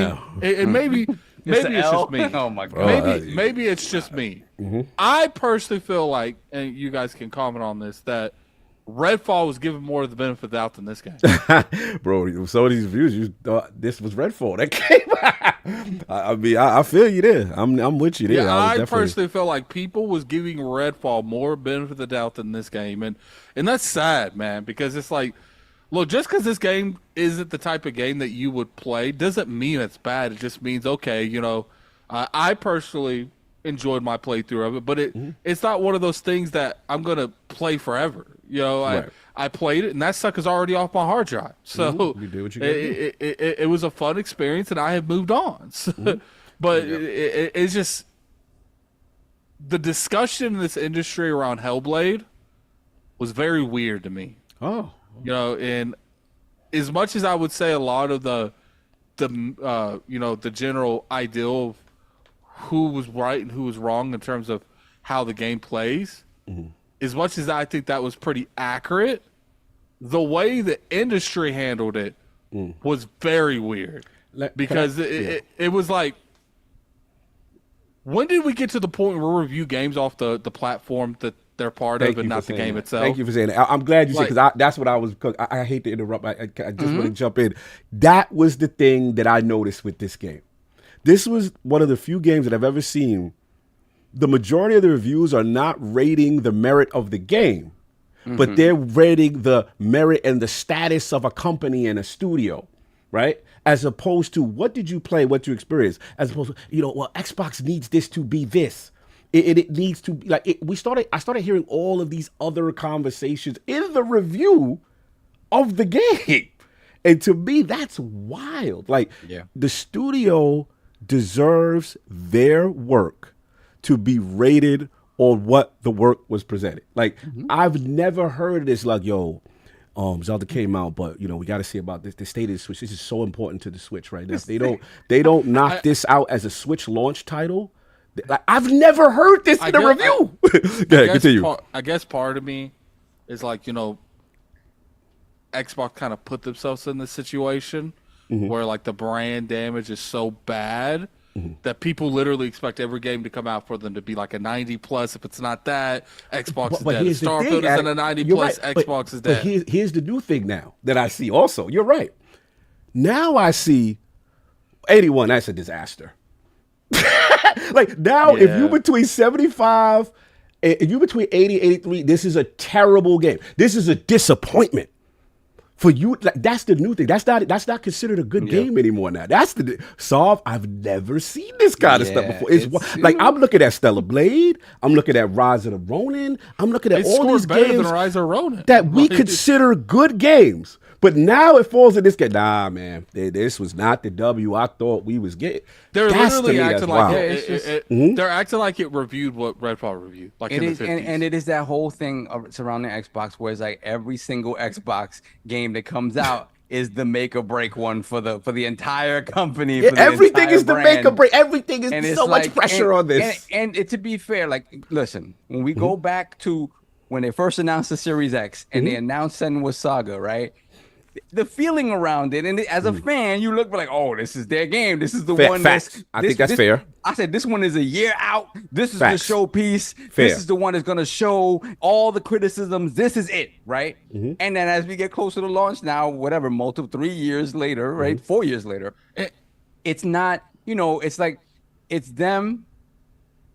That not being the narrative, right? And it being like, hey. It's a $50 game, digital only. It's about the same size as the first one. The expectation was set. They literally set the expectation. And they set the expectation. Right. And the thing is, it's always like you shoulda, coulda, woulda, right? Like, maybe you should have set that expectation when you first talked about the game. Hey, fair, whatever. Fair.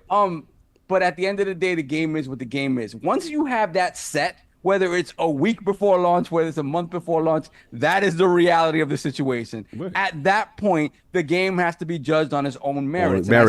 And I see some discussion in the chat about, I want it to be God of War clone, whatever. That was some of the early discussion around this game when I thought they were taking Senua and making Senua into this. This is going to be our God of War. That wasn't it, though. Let me finish. Let me finish. Hold on. It was like, that's when I thought it was that. The moment they said, no, it ain't that. Yeah, once you get the information. I'm like, okay, then I'm comparing it to the first one. I'm comparing it to the first game in this series and nothing else. Yeah. I'm not expecting it to be God of War. I'm not expecting it to be anything else. So my criticisms of it stem from what I feel about the first one. And everything else, no, it's not that. I know it's not that. And it's dumb to continue that conversation because it isn't that. Do other people have that disingenuous conversation? You implied that this is disingenuous? Right. And some people are disingenuous with these fake expectations that they're throwing on the studio that told you what it is. Exactly. And you could even include it in your review if you say, hey, I thought it was going to be this because of this, that, and the other. But this is the game that I got, and this is the game I'm reviewing, and this is what I feel about it within that context. Cool. But when that narrative continues to permeate how you talk about the game, You're not giving the game a fair shake. You're not giving it. You've already made your preconceived decision on how you gonna feel about it. But go ahead. I'm sorry, we interrupted you. Go ahead. And the crazy part about this is like, go on that mentality where it's like, you know, the company doesn't hit out of the park when it comes to games. Mm-hmm. You can maybe say that same thing about whoever is deciding to sign third-party deals at PlayStation. Mm. Like, if you want to go off Metacritic score, Stellar Blade 82, 83, Rise and Ronin didn't hit the 80s. Mm-hmm. What was Forspoken? I don't even know what that was, but I know that wasn't anywhere, shape or form. It's just crazy. And then there was, what was that one game? It was made by Square Enix. Someone in the chat, because I know you guys always like to correct me. Mm-hmm. It was Square Enix. Was it Godfall or something like that? Or Godfall is another one. What happened with Godfall? It was Square Enix. Babylon's Fall. Babylon's Fall. Yeah, and that game did horrible. It was like a 52 on Metacritic. Yeah. And my mindset is, where is the people asking for his job? Because he's doing nothing but signing 80. Look, sure, he gets stuff like Final Fantasy. No one's going to deny that. Final Fantasy 7 remake and Final Fantasy 16. But for every one game he gets that's a banger, he gets like 3 that's duds. Right. And no one's thinking, well, this dude needs to. It's just kind of crazy. You know, I know that's not a fair comparison, but that's the way that's the logic that's on Twitter. It's like, look, Microsoft put themselves in this situation, sure. No one's going to deny that. Yeah. They've had horrible messaging throughout the years, and it's been a domino effect that's led to all their games happen to be the greatest ever made. Yeah. You know, you can make the argument that no one says that about Nintendo and PlayStation games because, you know, their first party generally hits out of the park. That's fair. For the most part, they never really have any mess ups like that. Mm-hmm. But at the same time, it's just like what was done to Hellblade, just because people don't. And I'm one of them. I don't particularly agree with what Microsoft's doing at all. We'll get to more of that in the Doom conversation. Mm-hmm. But you didn't go to me about like, you know what, Cog, Saul, I enjoy my Hellblade, but damn, that Xbox ain't doing it right now. So I'm like, it's like that one person. I can't remember. I'm sure someone in the chat's going to correct me, but there was someone that reviewed an Xbox game. Mm-hmm. And at the end of the Xbox game, they said it's a shame it's not for PlayStation. Oh, I remember seeing that. Yeah, I remember seeing that. So it's like you reviewing a game, and the first thought process you have is, why isn't this on PlayStation? No one has that same mentality when it comes to Xbox, PlayStation games. And once again, maybe that's more on PlayStation's Xboxes because they've done that to themselves. But it's just like, at the same time, I understand why people have these criticisms, but at the same time, it's like, we're supposed to be here about games that I feel like everything's always revolving around the practices of gaming. Right, or the company or some other stuff other than the game itself. The games never stand on their own. It's always about what's PlayStation doing this, what's Xbox doing that. It's like, when it comes to reviewing these games, that should be the last thing that gets hit with collateral damage, because that's what we're here for. Yeah, no. But that's all I pretty much got when it comes to that. Yeah, I'll jump in. I think to add on to both of y'all points, I think for me, you know, it reminds me of me. I had to check myself, y'all. It reminded me of the situation I did to myself with Pentiment. Because when I heard about Pentiment, initially it was like, yo, Josh Sawyer, he gonna get his own joint.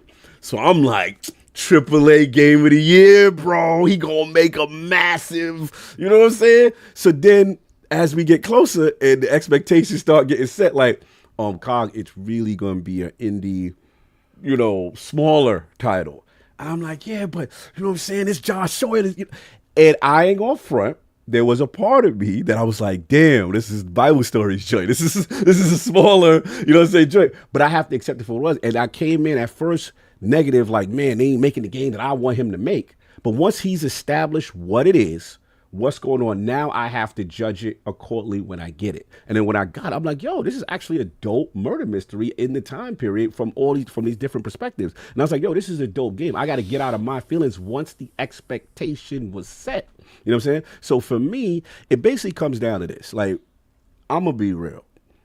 Like I said in the review, it's up now on Lord's Gaming. Go check it out. We really love that. I love when we do reviews, we get multiple perspectives. So dope. One thing before you go in, shout out to Xbox for allowing us to absolutely. do that. Because we ain't never even got a response back from PlayStation. Now, Nintendo, they mess with us. You know, they sent us codes in the past. Shout out to Nintendo. You know, it's never really before the game comes out, which I have a condition when it comes to all of us coming together like we did with Hellblade. Love it. We got to get review codes, and it's got to be before the game comes out so we can all play it. Absolutely. If you don't meet one of these if you don't meet both those requirements, you're getting time on the podcast, and that's all we can do for you. No, respect.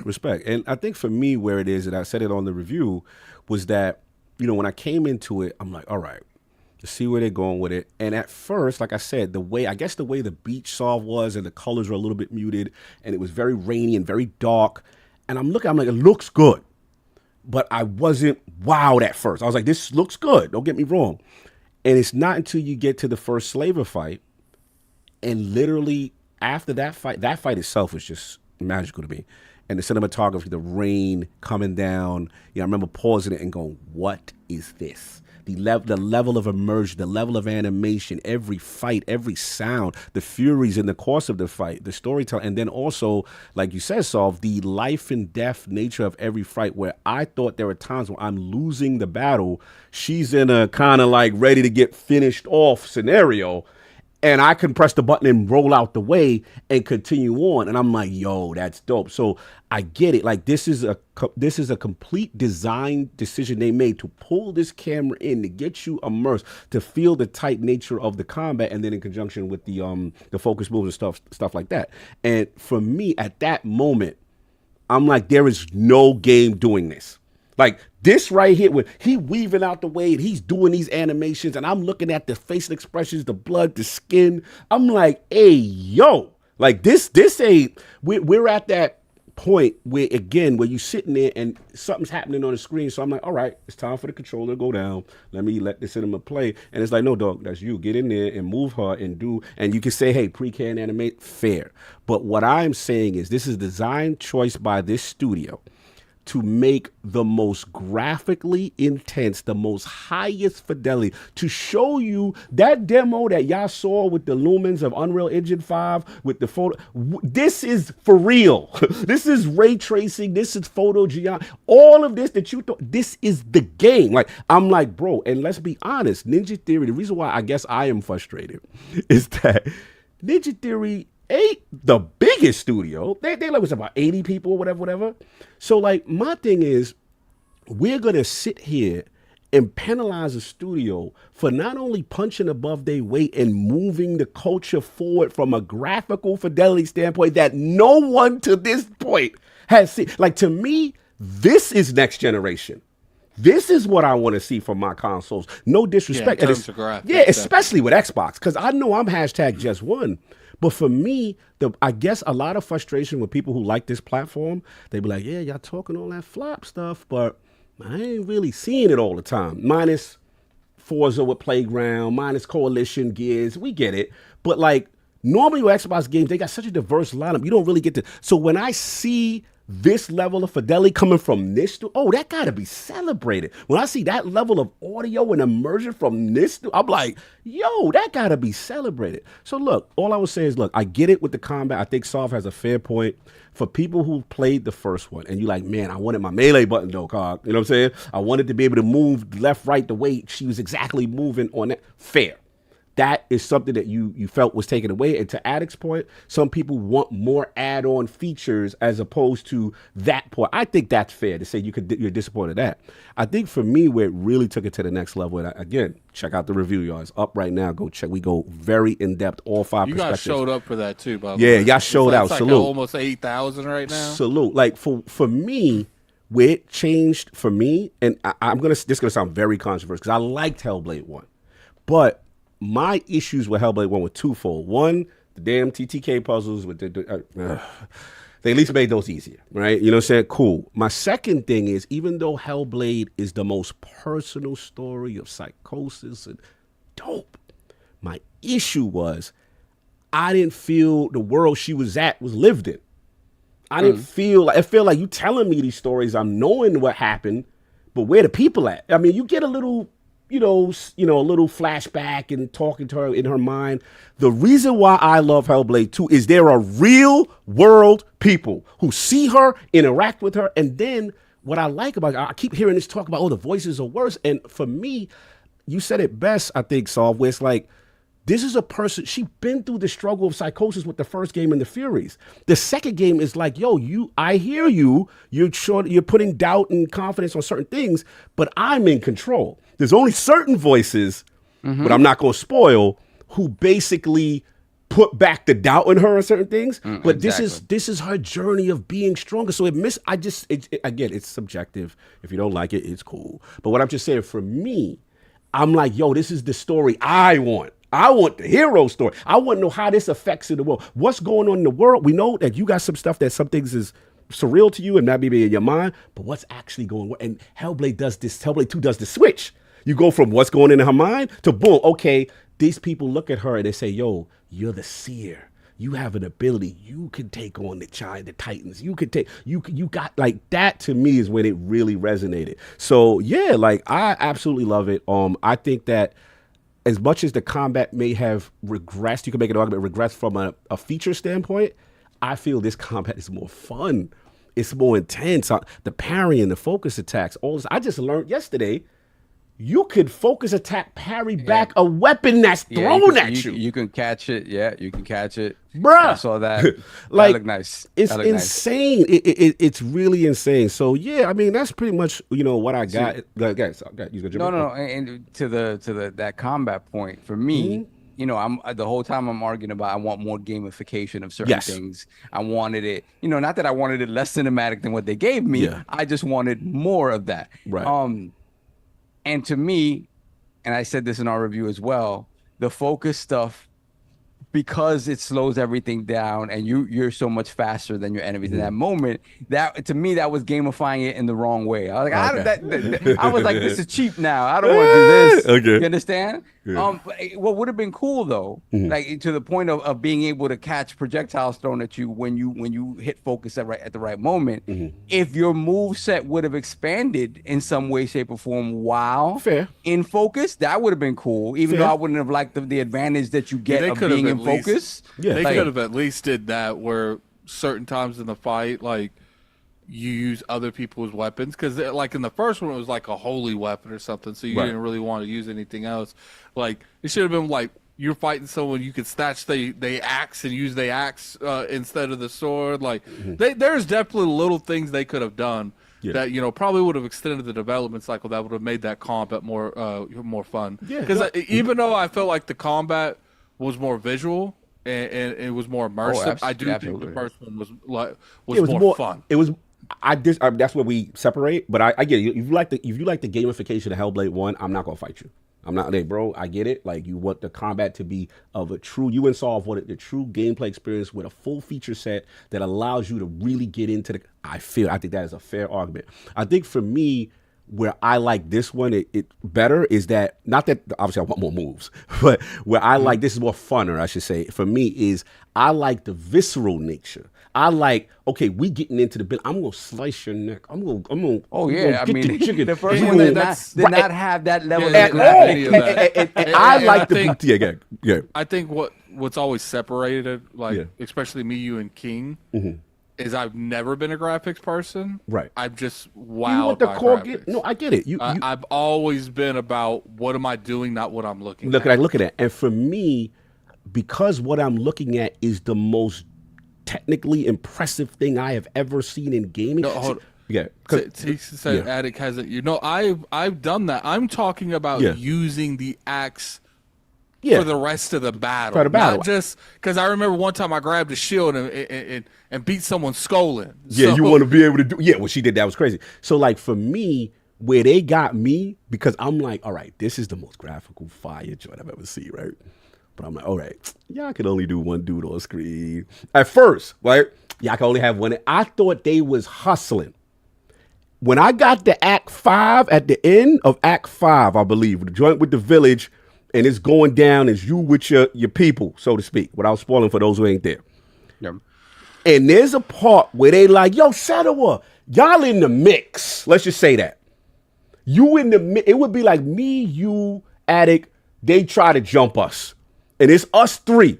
And in one moment, I see you, so I was like, yo, Carl, grab the speed. All right, cool. That scene right there, I was like, all right, y'all showed me this is not a hustle. This is a design choice that y'all wanting to pan the one joint. And then the other thing for me with the lore part, where they really, the journey to the hidden folk thing is where the game got special to me.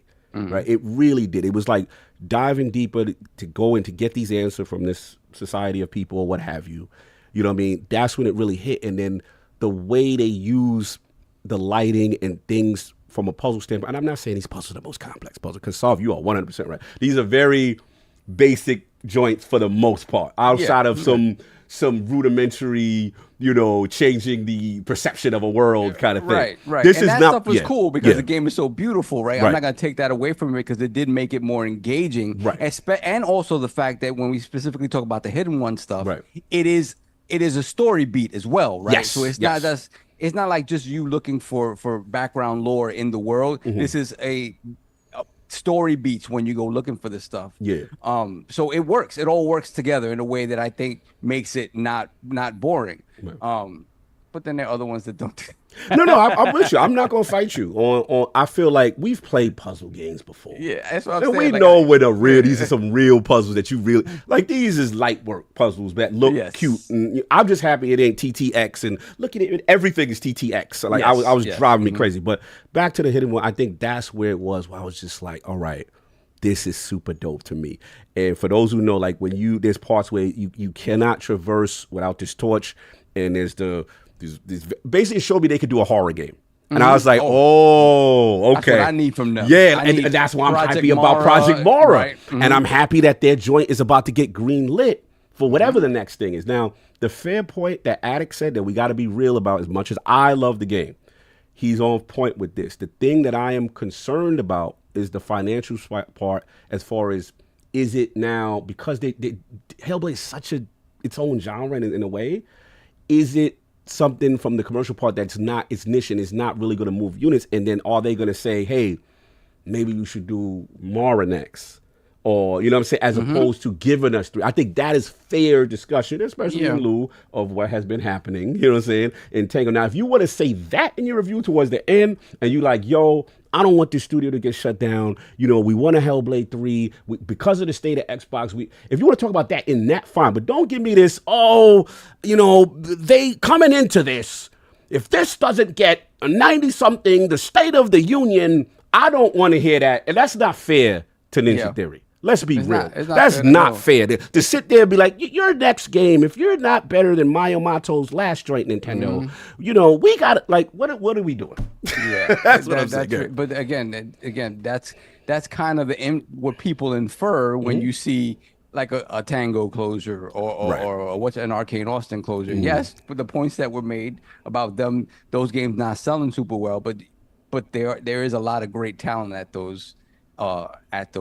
studios, and this is the issue. If now the argument's gonna be, it's all about money, then wait a minute, hold up, then where does the art stand? Because the art's always gonna lose to the money. So are you just gonna play dollar signs all the time, and that's just it? Like the biggest games, and this is the worry with Ninja Theory, where it's like what I've seen is, look, nobody is immune to getting shut down or getting games canceled, whatever. Industry. My plea to any and all dev studios that are part of a bigger umbrella, make sure you have 2 or 3 things cooking all at once. Facts. So when they look at you, it does not seem like it's a good idea to shut you down. Make sure Ninja Theory got a couple things cooking on the burner. I'm sure they're well into like pre-production and thinking about what the next Hellblade is going to be. Obviously, Project Mara is well along. Yeah.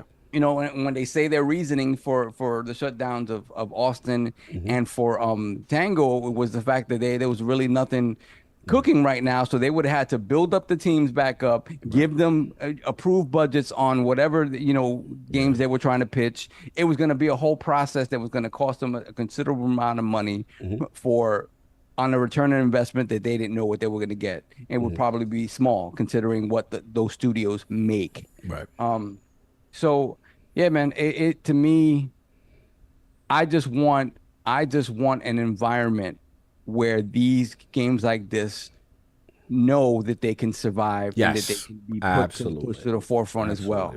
And it just with the stuff that's happened at Xbox lately, you're worried that isn't the case anymore. So you have to see it play out, right? You have to see that, you know, these next games from small developers, when South of Midnight or whatever comes out, that it, you know, these are the things that we have to see. And to ensure that is not the case, that Xbox now is not only about the biggest games and that's all that matters, right? Because we were told that games like Hellblade and Hi-Fi Rush could exist next to the Call of Duties, next to the Gears, the Halo. So that, I think that part of it is fair, right? You know what I'm saying, to say that. And look, you know, I highly advise people, go check out John Linneman, man.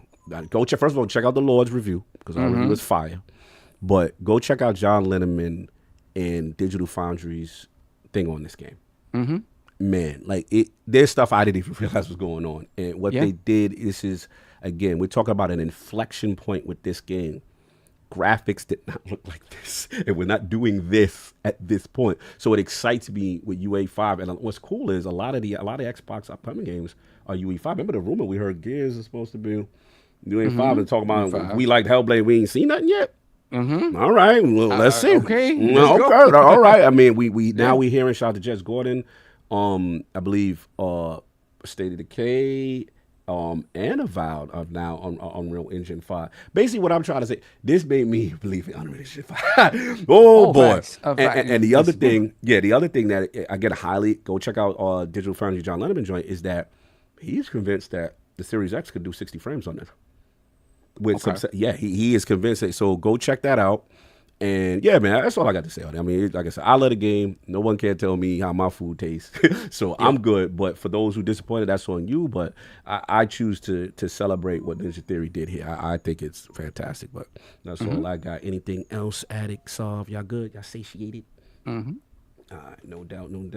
We're gonna pay bills. We're gonna super chats. Let's pay this other bill. We gotta pay bills. So what we gotta do? All right. 1 second. All right. What is PrizePicks? PrizePicks is America's #1 fantasy sports app with more than 5 million members. It is the most fun, exciting way to get in on the action while you watch your favorite sports and players. You just pick more or less on 2 or more player stats for a shot to win up to 100 times your cash. For my gaming lords, the month of May is huge for esports, and all of it is on PrizePicks. Cash in on all the esports action this spring, including Counter-Strike's IEM Dallas, League of Legends Mid-Season Invitational, and Toronto's Ultra Call of Duty Major. PrizePicks offers exciting action with several titles across the esports landscape, including Apex Legends, Valorant, League of Legends, Counter-Strike, and of course, Xbox's own Call of Duty. PrizePicks offers all maps for every match and key stats like kills, headshots, first bloods, and many more. Testing my skills on PrizePicks this season is the most exciting way to play daily fantasy esports. If you have the skills, you can turn $10 into $250 with just a few taps. This NBA basketball playoff season, the star players mean more on PrizePicks. Keep an eye out for starred players on the board, and you could receive a 10% payout boost if they're in your winning lineup.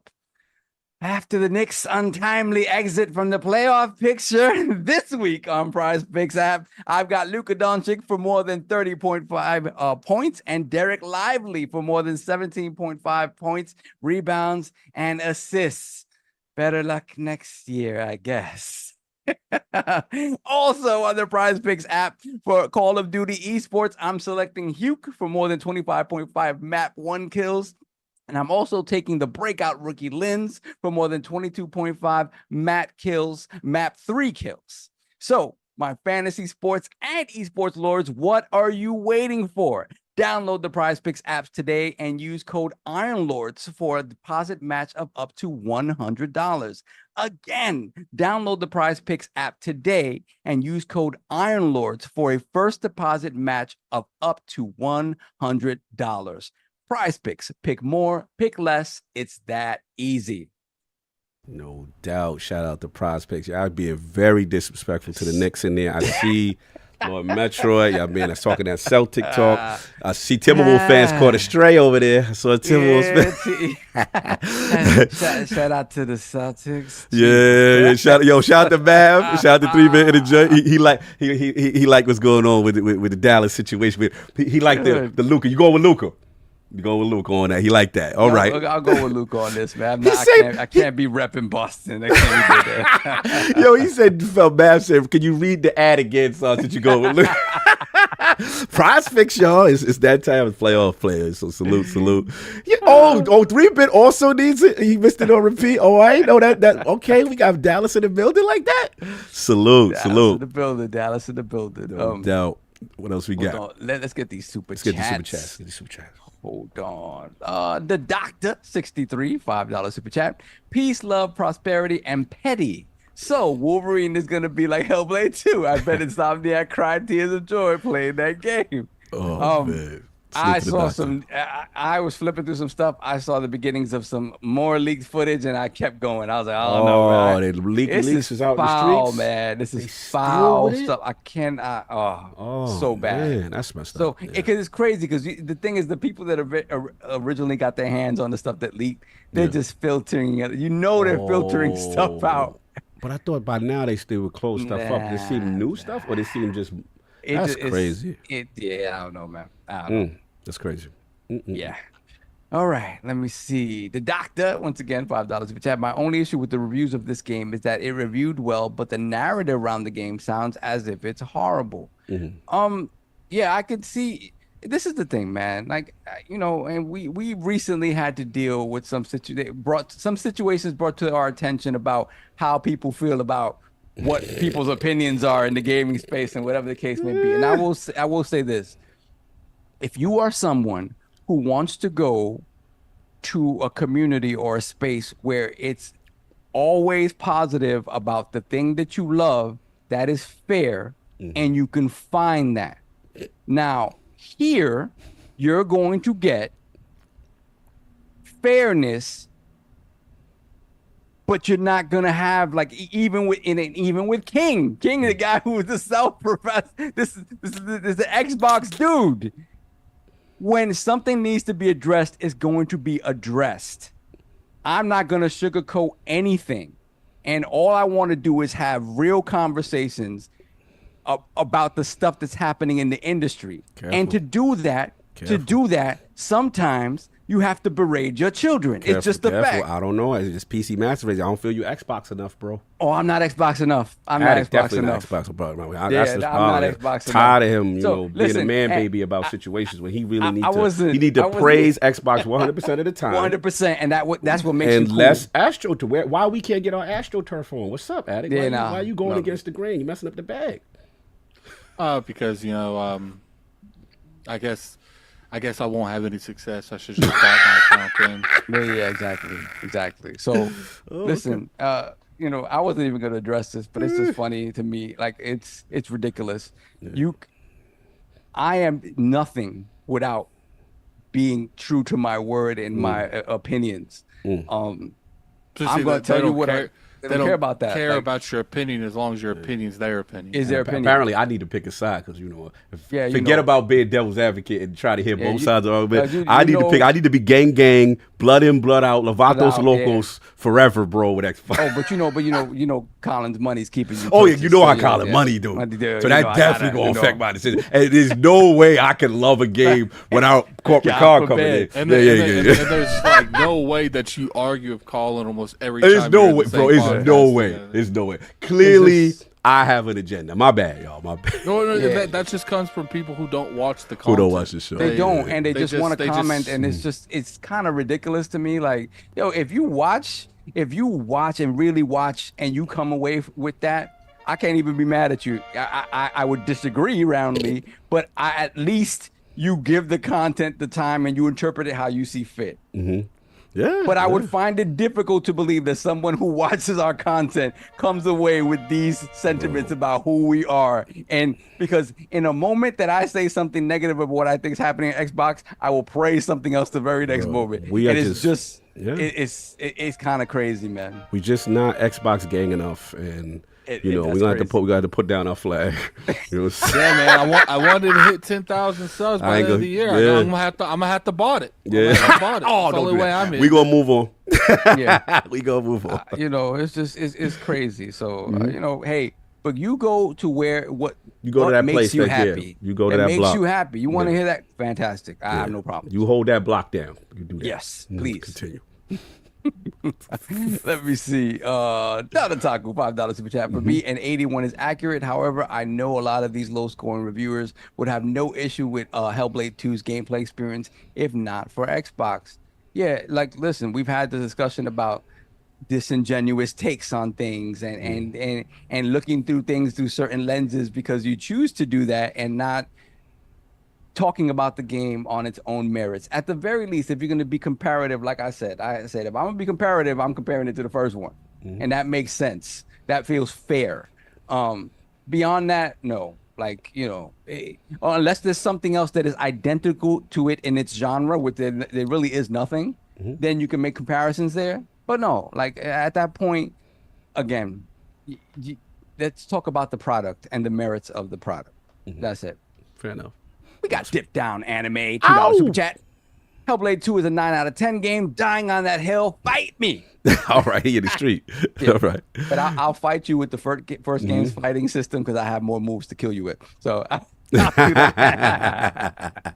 Then we got Texas, member for 20 months, Lord Bronze. It's not a game narrative. You control from A to B in a way you choose. The way folks act make it sound like Pong isn't a game. yeah, I got a little flack for calling it the most beautiful walking simulator. Yes.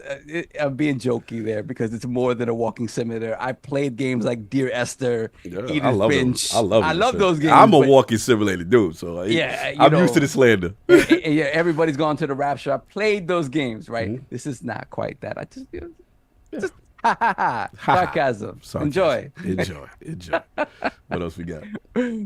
Let me see. The board game Renegade, $2 super chat. If Hellblade 2 were exclusive to PlayStation, it would be a 92. We've seen enough of this stuff where I can't blame people when they feel that way, man. Like it sucks that this is the case in some circles, but I don't know, man. It's ridiculous, but yeah, I get why people feel that way. We got Markman05, $5 super chat. On both Starfield and Hellblade, I feel that the games got based off of the platform more than the game. Also, both games came with great expectations. No, fair enough. I think the first part of expectation was fine for the first 2-3 years. You're like, I expect this crazy thing. But once you have the developer direct and they tell you 7 to 8 hours, $50, not even doing a physical joint, I'm like, okay, this is a smaller, concise experience. So at that point, I think the expectations that were in place for Starfield are kind of more warranted, right? BGS's first game, Skyrim, Makers of Elder Scroll. Fair, that's fair. Where I feel that maybe Saul was on to something when he said maybe they should have been more upfront about the scalability of Hellblade from the start. Saul was on it. I'm sorry, go ahead. I'll let you finish. Because even though that they corrected people's expectations, they let them sit around for a couple of years. No, that's fair. Just going random what they think the game's gonna be. And to Saul's credit, maybe at the time they didn't know, though. We don't know. Maybe the scope. Maybe they were trying to build something out, and the scope was too much. Because if you think about the things that I'm asking for in terms of animation, they got to animate all of that in their hot animation. They have to mocap all of that. It's a lot. I can't. I don't know the reasons why it's not there. I can only go by it's not there. That's it. No, fair enough. But I want to give you credit because you kind of reined us in and was like, I think it was after the second show or third showing of it. And you're like, I'm saying, you were like, they not showing things for a reason. You were like, bro, I'm thinking y'all going to, get your expectation. This is going to be more the same as opposed. Because even then at that point, I'm like, oh, it's still, maybe it's going for the big scope. And you were like, nah, Cog. I'm like, yeah, he right now. Now you look back, you did call it. Yeah, I mean, hey, and that's fine, and that's again, that's fine. It's just when they announced it side by side with the console, you have expectations of it. That's it. I mean, that's fair. You're a fan. You want to be excited about things. You want to see a franchise that you saw be the small little thing grow into this massive property or whatever. Absolutely, Who knows, absolutely. right? Like, see, for me now, my expectation for that is with that Elsewhere studio that they just got, which is supposed to be like a AAA. Well, they say, this is a AAA. Yeah, well, we'll see. We heard about A's and A's, but in the looking past, at you yes, initiative, looking at you. We love you, but we need to know what's going on. But anyway, moving on. Yes. Let me see. Dr. 63 $5 super chat. For those who've seen the movie, Hellblade 2 combat reminded me of the one-on-one fights in Troy with Brad Pitt. I'm trying to remember because the only fight that I remember that coming to mind with Brad Pitt is obviously the Hector fight, right? And then the one in the beginning where he just murders the dude with one slice. Is that right? What else? Yeah. So yeah, they did a fantastic job of I mean, obviously these swords are heavy, they're weighty, and she's a woman, so these are heavy things, and their ability to convey all of that in combat and how every swing that she takes out of her, amazing. I would never take that away from me. And the fact when you're off on your parry and you get hit. And the stagger and you're out of position, the weight, that's real combat to me. So I like it better, even though it's less gameplay from the first, I like the feel better. It feel more real to me. But that's just me. I get you. I get it. Let me see. Mike Untitled, $10 super chat. Gamers champion games as art, but critique artistic innovation like Hellblade. We should embrace diverse expressions in gameplay and narrative so we continue to get a range of game types. You're absolutely right, but I just be careful how you use the word critique, because the point is also to critique it. Like you can critique the things you love, right? Not everything is perfect, and to look at something and objectively like is perfect and not have any conversation around it, or the conversation around it have to be all super positive all the time. I would be disingenuous if I sat here and it was like, all of us would be disingenuous if we were like, oh my God, listen, I love Red Dead Redemption 2. And there are things I could sit here and bloviate about that are not the greatest, but I can have the conversation about it. Right. So critiquing stuff is not the problem. It's approaching that critique from a disingenuous place. That's the issue. Yeah, no, absolutely. And I do agree with his part about letting studios create the division. I mean, the art that they want, because I don't want a whole bunch of same games and everything's 40 hours. Everything is God of War. Everything is Ghost. Like everything. Like I do like the diversity, but both points are right. Both statements can be true. We got Spartan Ghost 17, £2 super chat. Ninja Theory need a DMC type game, please. Yes. Again, when you think about, some people look at Hellblade and be like, this is kind of their design philosophy. At least it is now.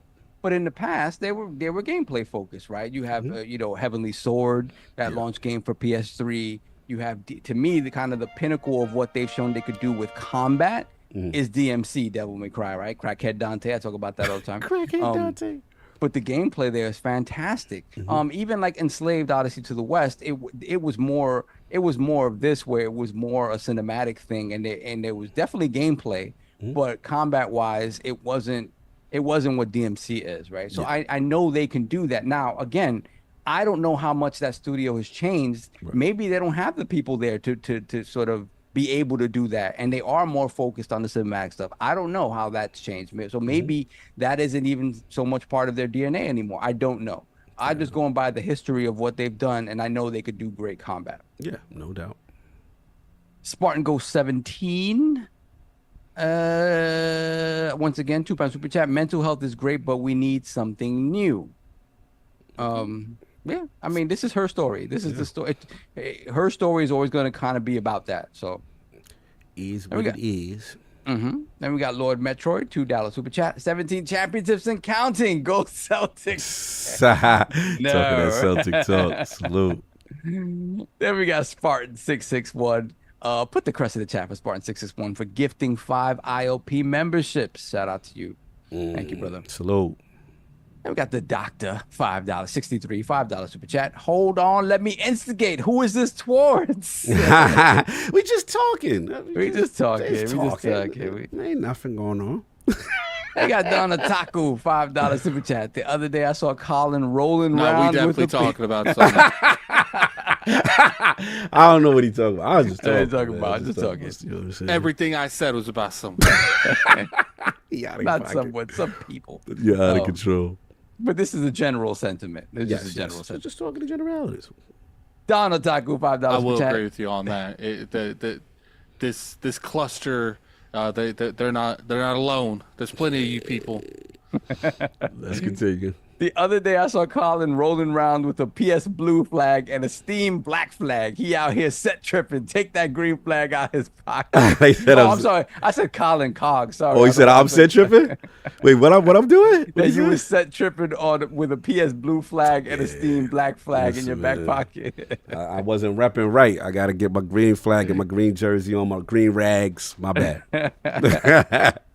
Then we got Gamers Play, HUD Zero, member for 42 months, Lord Bronze. What's up, Lords? The elephant in the room is Hellblade 2 is a game that is unmatched when it comes to narrative-based, over-the-shoulder, single-player games. Definitely should be so. It's unmatched. It is unmatched in aesthetics, 100%. But you can't see, there are other games that are narrative based. When you're saying narrative based, are you saying games that are not combat heavy? Because you can put more combat heavy games into that narrative based over the shoulder single player gameplay thing, and then that makes it a different conversation. So if you're talking about games that don't have a lot of combat, it is 100% unmatched, and it is unmatched, period, across the board in terms of how it looks, period. Fair enough. Then we got Halo Reach Around. $5 super chat. This is a regular super chat though. Oh wow. Which game do you think is the better game, Hellblade 2 or Rise Son of Rome? And which would you rather play if you could only have one? Rise Son of Rome. Rise for me. Yeah, I really enjoyed Rise. I really need to go back and play that because my kids. I love Rise. I actually like. I think Hellblade looks better overall, but I think the artwork that the art style they chose for the other one, I would prefer Rise even over that. The reason why, this came is because I love it. Hellblade just need to be a little longer for me. If Hellblade would give me like 2 more chapters, and because I love Rise, though. Yeah, and the thing is with Rise, for me, from a gameplay standpoint, I think Rise was another one that I looked at. I was like, man, I wish they had done more with this combat. But what they do have there, they give you multiplayer options, right? Matter of fact, which is good. I take it back. I gotta go Hellblade. Nah, because they had the pre-can. They had the pre-can joint after a while. After a while, it was the same anime. With the press button and the color, and it'd be the same, the yellow. Hellblade has the same thing too. But you get different enemy types. You get way more variation. So now I might have to stream Rise. Yeah, I'm bugging. I don't even think I could like answer that question fairly because it's been so long since I played Rise. Like we talking like 2 generations. Yeah, it's been a minute. I replayed it on my Steam Deck when I first got it. It was actually the first thing I played. I was like, let me see how Rise run on this. It was running 60, beautiful. And I replayed the whole thing. Yeah. Is Rise 60 on console? I don't know. No, I don't know if it had that update on. That might have to be a PC thing. Yeah, it's 60 on PC. Because I remember, 60 on PC. Yeah, we was mad at Jason Ronald. And we were like, where is the 60, bro? But I heard things. We heard that. I can't comment. I can't comment on that. Exactly. Yeah. So, but yeah, I replayed it again, and it's good. Again, it's one of those things you look at it like, oh, what could have been, especially as a franchise. But yeah, man, it's still pretty damn good. It still holds up. Story. Yeah, it holds up. Sure. I think. I actually really feel like Rise had so much potential, and it's a shame they couldn't come to an agreement on. Yep. I would choose a Rise 2 over a Hellblade 3. I've been champion Rise for the longest, so yeah. Greatest 900p gamer ever. Exactly. All right, then we got real quick. Yeah. And when you look from like, that's why I said like in terms of review stance, like those games never ever reviewed well. Rise didn't review well. Order 1886 didn't review well. Another one. Yeah, that was a good one. You want to get technical? Hellblade 1 and 2, for the style game it is the only type of games that have reviewed above an 80. Unless it's like because the first Walking Rise Dead. was like a 60 something. Yeah, I feel that. What else we got? Well, you see, I don't consider I consider Walking Dead truly like a Walking simulator. like a walking simulator. Okay. Hellblade, Rise, and then they're like a mixture, something that could have been truly just a walking simulator, but they try to evolve more of an action-paced walking simulator. Okay. Yeah. We got Gamers Play HUD Zero, $5 super chat. Continued, I guess, from his last super chat. The ones bitter about Microsoft Xbox and the direction that they're on this hidden agenda to say just enough negative to keep the brand from progressing. I don't know, like, you know. Oh, I forgot. Stray got an 83. Yeah. That's another thing. The same people that's shitting on Hellblade Language. are was saying Stray was game of the year because you're a cat. Like, I want to see that same energy for Little Kitty Big City. Yo, y'all out December, of pocket. y'all. Yeah, I mean, the thing about it's fair to be worried about Xbox's direction, like. but you know, that's a completely different video, and you don't have to combine the two subjects. Yeah. Like, I don't think it's fair to talk about Xbox's direction in a review of a game. game. that's yeah, what that- I meant. They're just, two entirely different videos. things. Yeah, it's Now it's- you can make it's a very video weird. on you're worried for Hellblade 2 because of the direction Microsoft's going, but you cannot combine the review of Hellblade with the practices of Microsoft. Notice when we did our review, we might have vaguely talked about stuff very shortly, but we never went on a 5-minute rant about why this is bad and what Xbox is doing is messed up. Yeah, Like, right. we talked about Hellblade for almost 3 hours. Yeah, facts. God forbid. God forbid. That's it. We're caught up for now. Wow, all right. I forgot the time. We've got so many super chats. There we go. All right, addicts up. Doom, y'all. Dark Ages set you up a little bit. Shout out to Tom Henderson and them out there snitching. Love you, Tom. Love you. I'm messing with you. But you got the exclusive, man. Doom the Dark Ages to be revealed at the Xbox Games Showcase. Insider Gaming understands the next Doom franchise set to be revealed at the showcase. The game, which has been under the codename placeholder title, it's Year Zero, is understood to have the final name.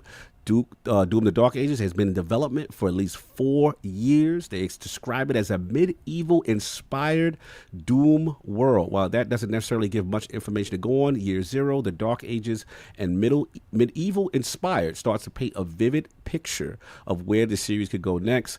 And they said hopefully we'll hear more about it. And then I believe there was a follow-up tweet. I think it was Nate the Hate that put this out in reference to hearing multi-platform release that PS5 will be getting it also. So Addict, your thoughts? A new Doom supposed to be at the showcase and rumored potentially going to PlayStation as well.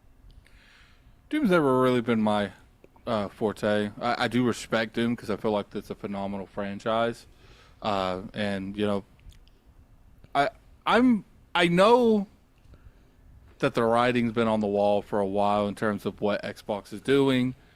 But it's just like when I look at, you got a Doom, my dude. Like you got a Doom, and I knew that they were gonna go multi-plat, but I kind of was hoping that they would let stuff breathe on Xbox just a little bit, just because you still have to sell consoles. But nah, man, they like, we're gonna put that sucker right over there, day and date. Like, and it's disappointing, man, because it's just like. I personally feel like a Doom is the best console seller they would have this year, including Indiana Jones, because it's got you know, Indiana Jones has never really had like a gaming presence. They've had like Lego games, they've had some games in the past, but nothing really took off. Like Doom is a franchise loved by a lot of people, and if you put if you drew a line in the sand that said if you want to play Doom, you got to have an Xbox, I do think people would buy an Xbox for Doom. Is it like this extravagant number? No. But the problem is none of these games are going to bring a lot of people to the Xbox ecosystem. But all of them together could sell a few million. And it's disappointing that, you know, they have something like this and they won't even at least give like the rest of the year exclusivity and then bring it over to PlayStation. I understand. You know, in a lot of ways that the people they just the people at Xbox that want Xbox to be more of an ecosystem with the console in the center, they lost that battle. But I do personally feel like Microsoft is playing with fire in terms of the Xbox brand. This isn't a company that has been known 100% that we have stuff like Zoom, Microsoft, the Windows Phone. There's so many stuff that you could look at and say, yeah, you guys are wrong about that. And I do personally feel like, when you look at the landscape of the industry and you look at finally 2024, even though with Doom going to be a multiplayer, I was told too, so I believe him. Even with Doom being a multiplayer, they're still going to have a phenomenal year. Right. But it does make me feel like maybe Hellblade, because we heard rumors that Hellblade was being made for PlayStation, that Starfield was being made for PlayStation, and the fact that I see something like Doom going multiplayer day and date makes me think that there is no timed exclusivity. The only reason Hellblade was on only Xbox is because these are the games that they couldn't get out day and date. But I do feel like it would be very telling. This June showcase is going to show us where Microsoft is really going. I'm very curious to see if Doom truly is multiplayer. If they say on the stage it's for PlayStation. You going to see the PlayStation logo in the corner? Yeah, I'm curious to see that. Regardless, I'm still going to play these games. It's just disappointing, man, because it's like we've been talking about Xbox finally got going. Once they get these games, they're going to have a really strong machine. And logistically, we shouldn't care about the consoles, about the games. But in terms of years of looking at this company and be like, you finally got everything in a row, man. You got the dominoes. Just flick the first one. They just start picking them back up before they flick it. Oh, we don't need these anymore. And it's disappointing a little bit. At the end of the day, I am starting to come around with Saul's mindset. We saw stuff like people that played Hellblade 1 reviewed Hellblade 2 and gave it a 45 when they gave the original one a 90. Are you implying that other platforms might get a favorable review? So I feel like in order to avoid the Xbox tax, you got to put it everywhere. Like I am getting to the point there. Because clearly there are some people more lit. There are some people in this industry, and there's an Xbox tax, but my definition of Xbox tax, there's certain people in the industry that cannot stay in the Xbox platform. They don't care about it, and they have positions of power throughout the industry. And I feel like in the industry. Oh yeah, there's definitely a bias in the industry. And when it comes down to it, it's just disappointing that Microsoft, in my opinion, Xbox, they had the roadmap to shut these people up. And they let it fly out, man. Imagine if Doom was an exclusive this year, Indiana Jones is an exclusive this year, Hellblade was an exclusive this year, Avowed was an exclusive this year, Contraband may be coming out this year, exclusive this year. Like, the best year they've ever had. Yeah, this year is great. Even the last year when they had Starfield was right at the horizon, and they let probably the best IP that they have coming out this year go everywhere. And that might be the reason, because they know that. I'm sorry, please. That might be the reason, because they know that game is going to sell probably gangbusters, and they want that on PlayStation too. I mean, stakeholders like the money. You know what I'm saying? So what did you say? You said I was saying like You're cool with oh yeah, I remember now. Like, what about? So you would have preferred at a minimum, like 6 months, like 6 months, like do how PlayStation do it, where it's like 6 months. I think would have been fine. Because here's the thing, like at the end of the day, if money is all that matters to them, just pull the plug. Just do it. Just rip it while we playing. Yeah, it's just like, why are you sitting here saying these selective games? Like, it's not selective games. And part of me is just like, they're betting on. I personally feel like Microsoft tries to force the industry to go to places. Yeah. Sometimes it works for them. Sometimes it doesn't. Fair. That's fair. And, we saw during the 360, it worked for them. We're going to make you put Ethernet cords. We don't care what your opinions are. We go on that way, and it worked out for them. The Xbox One, we going all digital. We don't care what your opinion is. Didn't work for them. I think this is one of those scenarios where it could work for them, it could not work for them. I don't know. Because even though we see we all know the industry's going this way. Yeah. Usually the first person in the door gets shot. so Yeah. I'm just curious what happens, man. No doubt. Solve. Doom, Dark Ages, medieval theme. id Software back in the building, dropping a new one. And also thoughts of PlayStation potentially getting this at launch with Xbox. Where you at?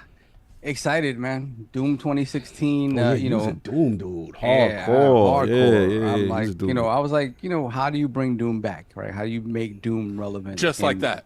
Yeah, just like that. Really, it was really a special thing because it was this kinetic thing about like you move from enemy to enemy, and depending on whether you melee them or you shoot them, you get different types of you get either ammo or you get shield back, and it's like this dance of back and forth.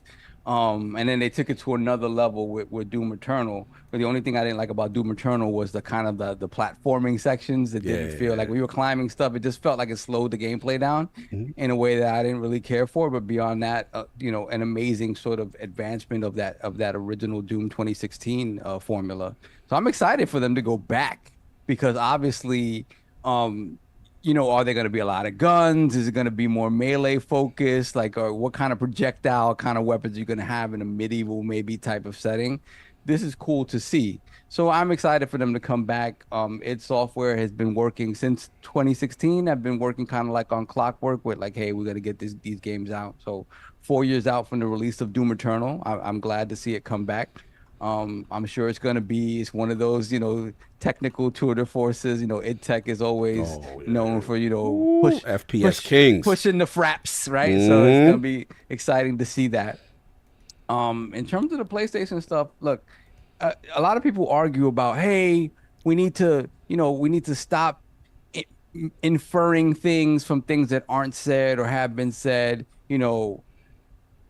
when you talk about, Phil's statements early on in the Bethesda acquisition, when you talked about, hey, legacy and what do legacy games mean? So if you go by the definition of legacy, meaning something that has a history on other platforms, then it stands to reason that, the next Doom would be on a PlayStation and would be on the next Nintendo platform as well, right? So I don't really see this as being a big surprise. I don't really see this as being a big problem. Well, the original leak that leaked all of this, they said originally it wasn't exclusive and they changed it. Yeah. I don't know how, to be honest, I could see them doing it, obviously, if the idea of like, hey, where Game Pass is where we're putting these games. I get it. But then again, you go back to what he said about legacy, and then what does that mean, right? And then at that point you have to take him at his word that it's a case by case basis, and it really is that. And even those case by case bases can change during the course of development, whatever the case may be. In my personal opinion, I just feel that more and more the thinking within Xbox is going to be, hey, if we want this franchise to sell and maybe become more than it is right now, putting it in front of as many eyes as possible is the way to do that. And again, maybe that changes. Again, we go back to the Call of Duty conundrum. If this year's Call of Duty changes the narrative, maybe that starts to change some of the thinking within Xbox, and maybe we'll see some of these games that we assume to be exclusive stay exclusive. Right. And we start seeing those Game Pass subs jump up. If they don't, I see this happening more and more, and with games that maybe we don't expect, right? That don't have that quote unquote legacy on other platforms. But as for what this one is, I fully expected it to be there. Really? I really did. I really did. Just because the first two are on other platforms, they sold well on other platforms. I mean, they put it on Switch. Oh yeah, I forgot Switch had Doom. Yeah, it really good. It did. I mean, again. It took a while to get to a better place, but the fact that they even attempted was a W. So for me, I want to see the fact that Doom is back in a way that the modern gamer can appreciate and not, look at old school Doom, which I still love.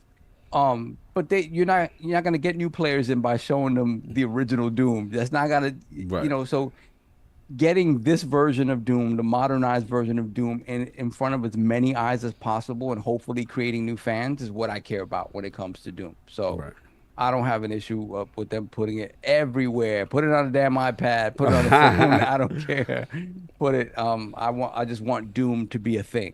You know. No, I feel you. Look, man, this is a big one. This is id, man. Id's outside is going down. Like, yo, they, with terms of action, gameplay, music, gore, like we were playing Doom from the jump. Like, you know what I'm saying? Like, what was it, BFG and all that? And bro, I remember when I saw that game. I was like, what the hell is this? And we had already played Wolfenstein. We had already played like.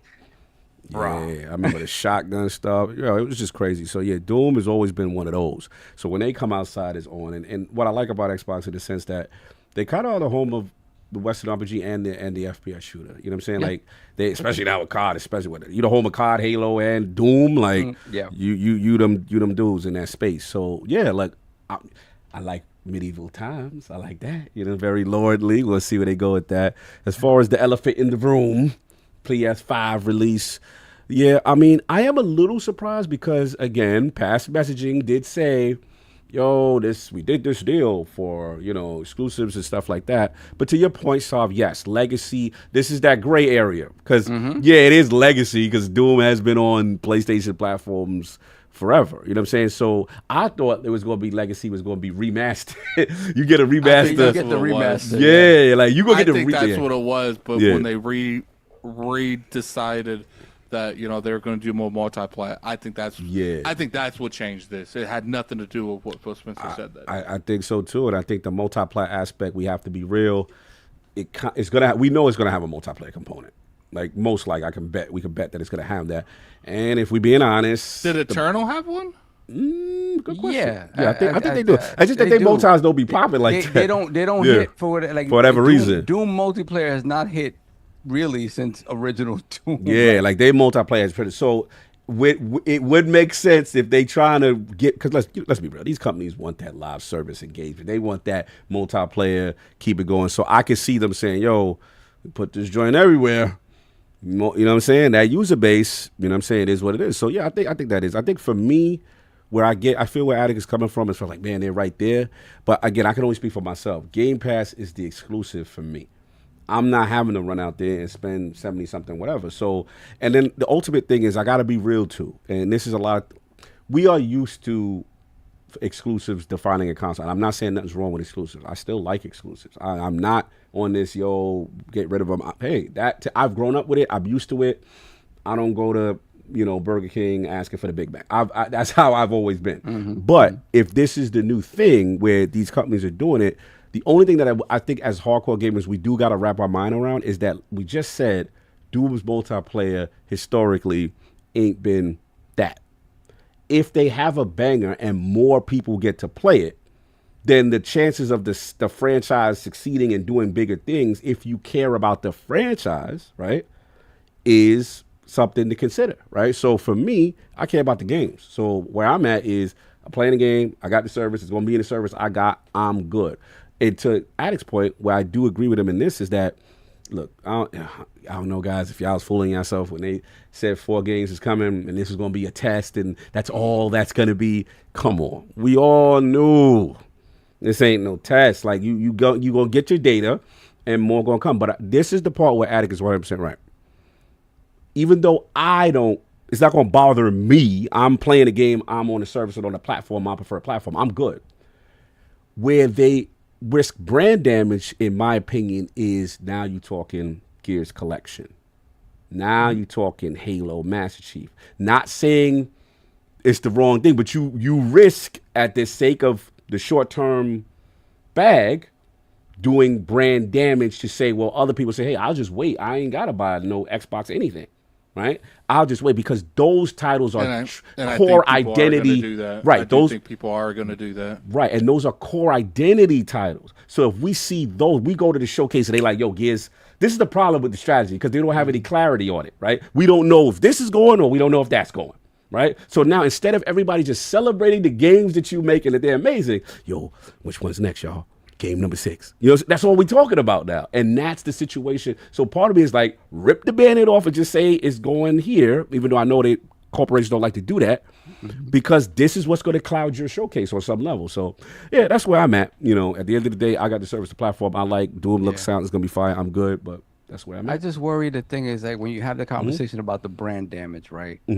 I worry that, you know, me particularly, I'm at the point, you know, in my journey with Xbox that my worry is that the brand won't be there. Okay? So at that point, my thing is like, do I care less about the platform, quote unquote, the console, whatever, or do I care more about the games, right? Right. And if the games is what's, you know, if the games are what sells everything, right? We have these conversations around platform and console, whatever. At the end of the day, the games make them great, not the other way around, right? It's obviously a great platform allows the games to shine in their best light, but ultimately great games is what you should be remembering, you know, consoles by.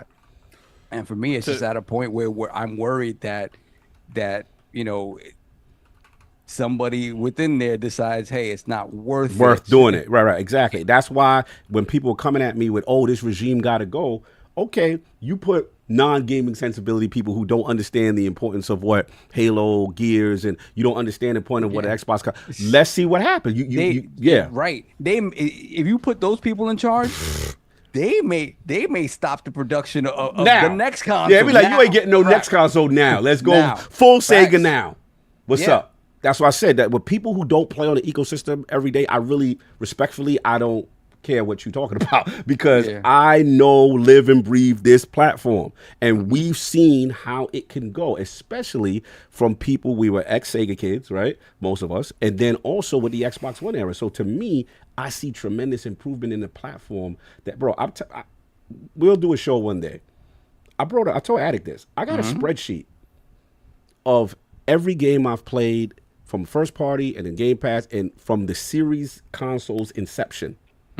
I surprised myself on what I've been playing, even years that are considered bad years, so to speak, right? Yeah. So one day we'll do that discussion for people because again, a lot of this is no games now. There's people who don't play on the platform. They parroting stuff from Xbox One era. That's not the case. So if you've been here, you know what's going on, and that's because of this regime. That's why I'm on my front line. Like, bro, like I'm not doing that because it's like a sports team. You don't matter what coach you bring in here, if the GM ain't doing, you know what I'm saying? The general man, like if you got Fred Wilpon and he ain't willing to, come on, Mets fans, we know what it was. Like they had all the money in the world, but they like, no, this is the budget for you and you ain't getting, you see what I'm saying? So be careful what you wish for trying to run people out who actually have gaming sensibilities, who've improved the platform. That's my thing. So we'll see. Yeah, they've had to make hard decisions, and a lot of it, you know, it comes off as crappy, but and it is. Like, they're not perfect. People losing jobs, they're not perfect. For sure. I'm not saying that. I've always been of the mind, the devil that you know. Facts. Facts. That's where I'm at. You know. That's where I'm at. But that's all I got on that joint. Unless y'all got anything else with the situation. All right, cool. We got a couple of super chats here. We got a couple of super chats. Hold on. We got Spartan Ghost 17, £2 super chat. The Xbox multiplat feels like trouble in paradise. Hey. You could argue they wasn't paradise to begin with, but again, they gotta figure. Yeah, I was. They gotta figure it out. I was telling Cog that, you know, maybe the damage that was done to the original Xbox was just not possible to repair entirely, and now it's just gotten to the point where they're like, look, we did so much damage. How the world perceives us, maybe we repaired some of it, but there was so much damage done to that original Xbox One that maybe that there was just no realistic way of fixing it all. My theory, I think that definitely plays a part in it, and my theory also is, I'm going to the grave that you can't tell me that when they did that deal and Xbox was popping and Game Pass, they were giving us Game Pass subscription updates every minute, 15 million, 20 million, 25. And at the time, Xbox consoles were selling the MPD, right? So you can't tell me when they worked out the numbers at that point, yo, let's get ABK, this is how we're going to do the numbers, this is how it's going to work. You can't tell me that they thought they was going to be in 2 years of litigation fighting for this thing. Yeah. You can't tell me. And then you got to come up with 2 scenarios. You got to be like, okay, this is the timeline if we get it in 2 years. And then this is the timeline, yo, we don't get it. What do we do? And we're going to owe Bobby the $4 billion. These are real. See, nobody wants to have the nuanced conversation. Everyone wants to say this is bad, they're evil, and they don't know what they're doing. You got to have the real conversations. That's what's happening here. So I think that factors in. Yeah, it does. If you don't want to have that, if you just care about the games and you don't want to have that conversation, that's fair. Yeah, that's fair. But don't have the conversation about the business aspect of it if you don't want to have that conversation. I agree. Yeah. All right, we got Jonas the Dad, $2 super chat. Dark Age Doom would feel like Vermintide 2, I think. Ooh, Vermintide, Warhammer. Okay. Could be. And we got Lieutenant Hulk, $2 super chat. Doom is dope, but please show #Quake some love. Yes. Woo, Quake. Quake. Yeah. Still, Quake. OGs. If Doom, they're both OGs, right? Because Quake was the one, Doom was the one that kind of did it in sprite base, and then Quake took it to polygons, and it was Quake. That's it. We caught up. We caught up. All right, no doubt. Final joint. No more bills. We good, right? We're good on bills. All right, no doubt. Yeah, so you up. Acquisition season. Yeah, up in season. Consolidation. Let's get it.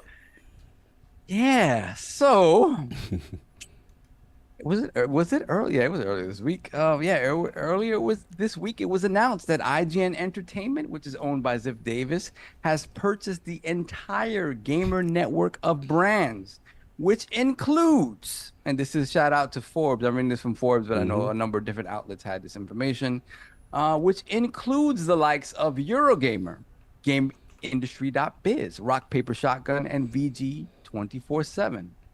They also have shares in Outside Xbox, Digital Foundry, Nintendo Life, Push Square, Pure Xbox, and Time Extension. As of right now, the move has already resulted in significant redundancy layoffs of acclaimed journalists across all of these brands as they are absorbed into the mega site. What do you guys think of IGN copping all of its competition? And this sounds like they're creating a non-competitive environment. Wow. I think I need to. Can we get Lena Khan's number? Let's see what's going on. That's good. There's some things that need to be addressed. I can jump it over there. Let's Addy go jump it off. I don't care. Yeah, definitely. I want to before I say my piece on it. I want to see what you guys have to think about this, because it's happened before. We've seen it happening with purchases of other entities. Giant Bomb and things like that. It's happened before. I don't know that it's ever happened where it's been the biggest entity gobbling up other entities that are still, listen, gaming websites are in a tough place, period. They're battling against YouTubers, they're battling against Twitch, they're battling against influencers. The idea of a gaming website dedicated to gaming media it's a tough sell. So it's an uphill battle as it is, but they've basically taken out with this in one fell swoop a lot of the sort of the sites out there that still provided that difference in what they do, while also kind of doing the same sort of thing in a way that's more independent, right? And a lot of people have their issues with IGN and kind of the messaging behind some stuff, and the idea that some journalists may have agendas and everything that they talk about, that sort of stuff. But now they put themselves in a position to be much bigger than what they are and to evolve into something different. We see what they're doing with the vacancy that's left by E3, right? They kind of stepping in and doing some of the stuff that like Keeley's doing. IGN is changing and evolving, and at the same time, they're kind of taking anything in their path and eliminating it, especially particularly on the journalism side. So, what do you guys think? Addict jumping in. When it comes to this, it's definitely not a good thing.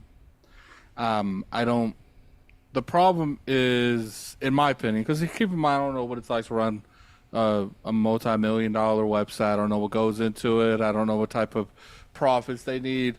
All I know is I see a lot of the media constantly console warring, sometimes even worse than the people that console war on a regular. I see them constantly doing bait stuff, making mistakes such as calling Kai Cenat out. There's other reasons that they're not doing what they should be doing, and I don't think it has anything to do with the way information is used. I feel like YouTubers and stuff has definitely affected it, but I think a lot of the ways, what does Colin always say? Media don't report like they used to. Now it's about, it's not about reporting the industry. It's about what can get me the most clicks. And that's what I personally see. Now, it's like I said, I don't know anything about these websites or anything like that. I'm just telling you from the outside looking in, when you see people like in IGN, GameStop making like silly mistakes constantly, like not putting Xbox logos on gameplay trailers, and like I said, the Kai thing, they do stuff I feel like every month that leads to something where they either have to apologize or they're getting heat, and it's just like people don't forget that. How many people you think that really mess with Kai are gonna go to IGN for anything anymore? And it's just like, it is what it is. For a long time, you guys only really competed with each other. And then when, the money wasn't flowing like it used to, you started doing desperate stuff to get that money back. And a lot of it ended up breaking the trust with you and the reader, or, the viewership in general. And I hate that for them. I don't think it's a good idea to consolidate all these people, because like Saul said, some of them actually try to do good journalism. The difference is there are not enough people like Jason Schreier out there making articles. Because when he makes an article, it does numbers. And I do feel like the relationship between the industry and the media has hurt them too, because people don't trust them in terms of that either. Because there's a reason why like Jason Schreier can't really work in a lot of places in the industry, because the industry don't like that man. So I see that too. It's like, look, like when you want to maintain these relationships to get the review codes, to get the early access, to get the first on IGN, people is like, what are you exactly doing to get that? Is it all traffic? Because the way you're talking, some people on YouTube getting more traffic than you, so why ain't they getting those opportunities? It's just food for thought. It's like I said, I'm in no way, shape, or form an expert on anything when it comes to the media. The media can't stand me, and I can't stand them. But as far as like what's going on with them, I don't know, because I don't keep up with what they do, because they constantly making their little efforts and attacks on influencers and people in general. So I did what they asked me to. I let them alone. I don't go to the website for nothing. And I step on they neck as much as I can. And I recently found out that someone else from IGN unfollowed me, and it's just like, it is what it is. Like, people can unfollow me. You can unfollow me from everywhere on the internet, because if you're just unfollowing because I don't like the practices that your company do, you back those practices, and that's why probably we shouldn't be following each other anyway. Interesting. Yeah, this is the big one. Everyone wants to know what Lord Acquisition feels. Not surprised at all. And I think for me, people are misconstruing some thoughts I said on Duke. We had a conversation about this. And I think what I said, I'm not surprised. It's because to me, that's how I look at it.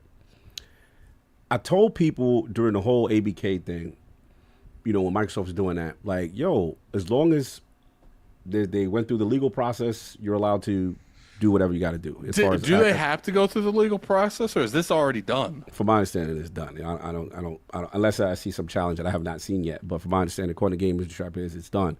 So all I say is that's crazy that they can just do that, and there's no that's what I'm legal trying, precautions that's what I'm whatsoever. trying to tell people. Consolidation happens all the time. So what it is gamers just started caring about it when it affected Microsoft with Microsoft. But real quick. So it's not like the media isn't regulated whatsoever by any government.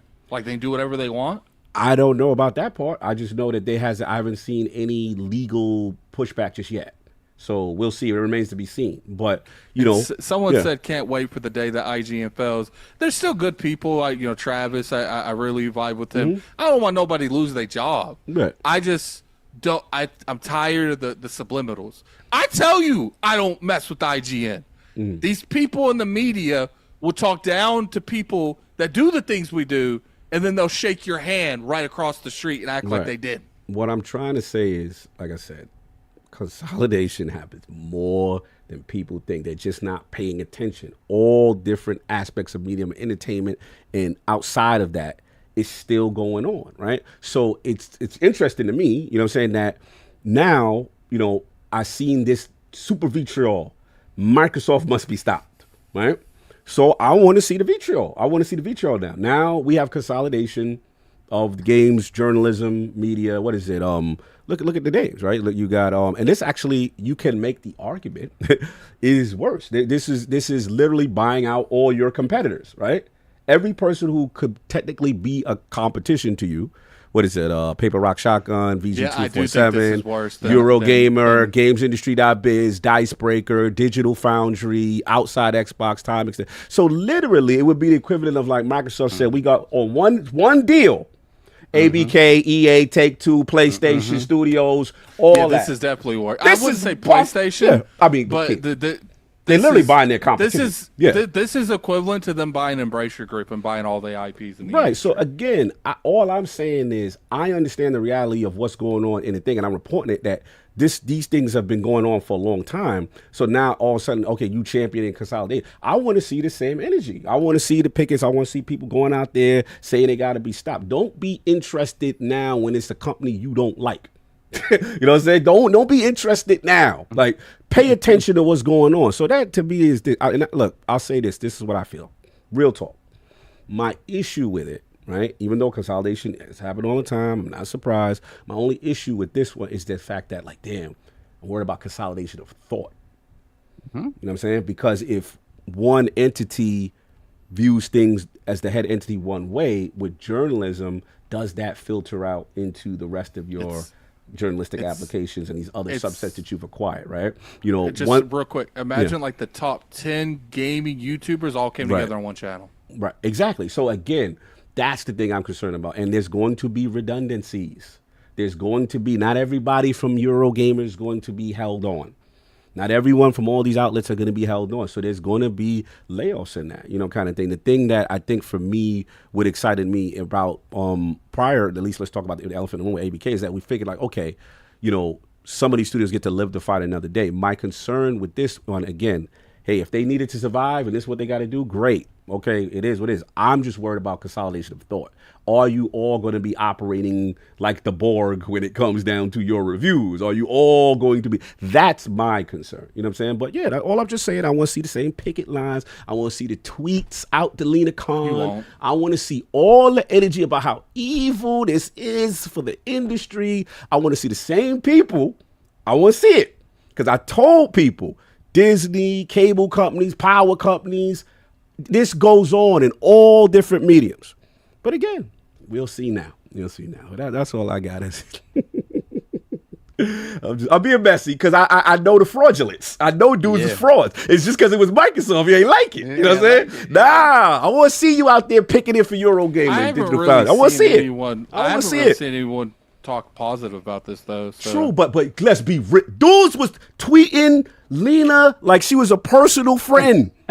People was on it. Yo, look at what Xbox is doing. If we don't stop this now, this is the death. Where is this energy at from these accounts? It's definitely not. Where is it at? That's why I know y'all frauds. Y'all don't care about the industry. You don't like one certain company. And I see you. We see you. That's all I'm saying. It's okay. Just wave high. Yeah, we see you, bro. Yeah, I think for me, just seeing this, it is this thing of like, they're not going to maintain all of these sites. They're going to shut down some or all of these sites. Do you think that a huge reason why this was done is so they could shut them down? Ultimately, yes. Like a big, like, we're going to take the best writers you have and we're going to keep the ones that make serious money. But if you don't make serious money, you get shut down, because I feel like that's one of their ways of, we're going to make sure that the traffic goes to us.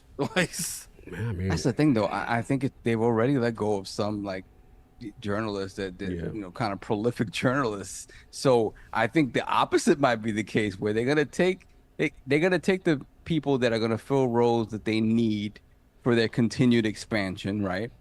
And I talked about the fact that, hey, they're doing the Summer Game Fest type thing, and making that a kind of a big deal. They're trying to expand outward as well. They're kind of changing the way their podcasts work and stuff like that. So there are changes afoot over there that lead me to believe they're going to pick and choose and sort of pull the talent that they need from these other sites to sort of achieve those goals. Yeah. And more often than not, though, the people that have been there for a long time that earn a lot of money are the ones that kind of get kicked out.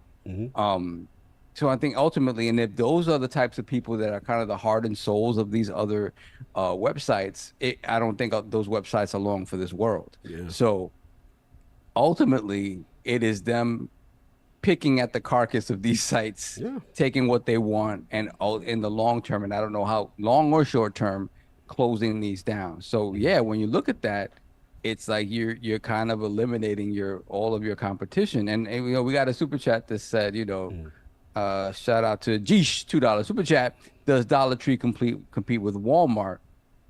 Well, on a bottom line number, no. But a lot of people go to Dollar Tree to buy a lot of stuff, and that happens continuously. There's actually a documentary on Netflix that blames Dollar Tree for like ruining a lot of the mom and pop shops around the world, around the country. Yeah, but the first ones to ruin it was Walmart, though. Like Walmart, a small, but see, the thing is like there might be one Walmart in a town. There's like 6 Dollar Trees and Dollar Generals. Yeah, I get it. That I completely understand. But I know for a fact, like just looking at stuff like in Puerto Rico and stuff, there's a Walmart in the town that where my wife comes from and where my family comes from. And when you go to and it's kind of in the mall area, right? So more industrial area. When you go to the town, the old school town, it's a ghost town. You literally have old boarded up stores and things of that nature. It's just you have a few businesses that still sort of operate. My mother-in-law has a flower shop that still operates and things like that, but it is not alive like it used to be. And that was mostly due to Walmart. So it depends on the sort of the geographically kind of how it sits in towns and what affects the most. But I can see how Dollar Tree, again, a franchise, once again, taken away from the small individual mom and pop stores. I get that. Yeah. But at the end of the day, the fact that they exist is what matters. Grog talks about the idea of thought being now erased and different, different thinking on different topics being erased, and this sort of uniformity and Borg-like thinking about, hey, these are the topics we're going to talk about. This is how we're going to talk about them. This is the stance we're going to take on them. And this isn't about calling something, you're going to woke or whatever the case may be. It's about not having the choice to go someplace else for a different opinion that creates the conversations that are necessary in this space. And that's what it is. When you eliminate anybody who's just going to say something different from you, right, that is a problem. And we talk about review policies, things that, across the board on the top level. Generally, we'll see. In fairness, we'll see, because I got to, obviously, Xbox, the thought process was like, hey, we're going to allow these studios to do what they want to do, right? So in fairness, Taja, we need to see if they do that, they allow Eurogamer and these other places to do that. But I think Attic also made a good point in the sense of how I'm thinking about is the rise of independent media and content creators, right? Yes. And these are threatening a lot of the big sites, big time, right? And as a result, people will go more to the Lord Attic and the Lord Sovereign to get the opinion on what they feel is the expert in said thing, right? As opposed to going sometimes to the corporate. So now maybe this is a reactionary move of, I don't know how they're doing, but hey, we need to lock in these other regions. Because this is actually a global move, right? Yep. This is really global what they're doing. So yeah, I don't know if it's a reflection of the state of games journalism declining and they need to do something. Yeah. Or you just buying stuff up. But it goes back to, again, we talk about the Xbox and ABK thing. Yeah. it's hard to look at it. And it's like we talk about it from one side where it's like, hey, what would have happened to some of these studios if Xbox does not come in and save them, right? The whole Bobby Kotick controversy and the salt mines of Call of Duty and stuff like that. And as it turns out, the salt mines are probably going to continue as they are, but what's the thing that I said? That quote from Hannibal was like, when the fox hears the rabbit scream, he comes a running, not to hell. Hey, heard you're in trouble. In trouble, So listen, I am always down to give the benefit of the doubt. Yeah. If they're in trouble, that the benefit that they're going to try to do the beneficial things so that all of these voices can mostly stay intact. Right. I just know that in any scenario, dollars supersedes all. Yes. And if it does not make financial sense to try to keep these entities alive, especially once you start either letting go of or poaching their best talent,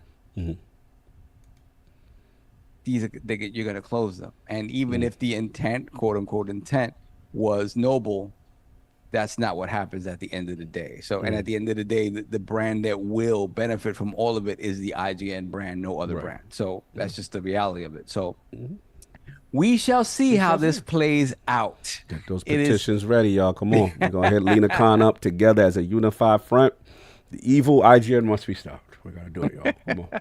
Let's do it. Who with me? Let's get the GoFundMe. What we was doing? What was the choice? The GoFundMe, the Kickstarter. We're going to watch all the trials. We're going to do. Let's do it. Let's do it. What's the petition website? Yeah. Change.org. Where's the change.org, bro? Let's do it. We got to stop them. It's death to the industry. So we'll end on that, and let's see. Super chat regarding to this Halo reach around $2 super chat. Is there a number IGN could offer you for LogNet? That's a good one. That's interesting. Look, man, there have been offers. There have been offers before, and the reality is a lot of these sites, full transparency, have poached talent from us, you know what I'm saying, kind of thing. And look, we're independent. That's where we choose to be right now.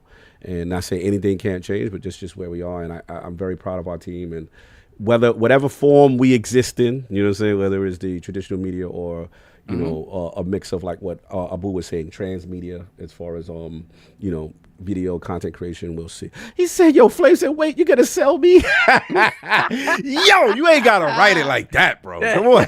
Yeah. You signed that contract in blood. Blood contract. I got these dudes. But I love what we got. We'll see what happens, man. Shout out to Robert Kelly. You wanna get that one? Yeah, we got two. Well, Robert Keller. So it's Lords of Gaming safe. I like writing. As long as everyone at LogNet is okay with not having the salary, we're good to go. Wager situation's a little rough. Grassroots. That's why I gotta support, y'all. Y'all gotta support, man. Yeah. These articles, all that helps us. Big time. Yeah, but no, we could not do it without the passion of the writers. They go on there and just go out there and just are happy to have a platform to write their stuff and so but it ain't easy out here. Yeah, man. We got one other one. Mark Man 05, $5 super chat. I want to hear Destin cry about layoffs of they happens. This generation is really showing the hypocrisy in gaming and media. Yeah, look, shout out to everybody with concern. Let's just keep the same energy. Exactly. Keep the same energy across the board. Yep, across the board. And we'll talk about it. Again, it's good to talk about and speculate, whatever, but at the end of the day, we do have to see it play out and see what happens. Yes, fair enough. Yeah. And the one you said, oh no, can we be sold? Oh no. Like, good. What's what we go hit him with the $1 million man? Everybody's got a price. At a price for the $1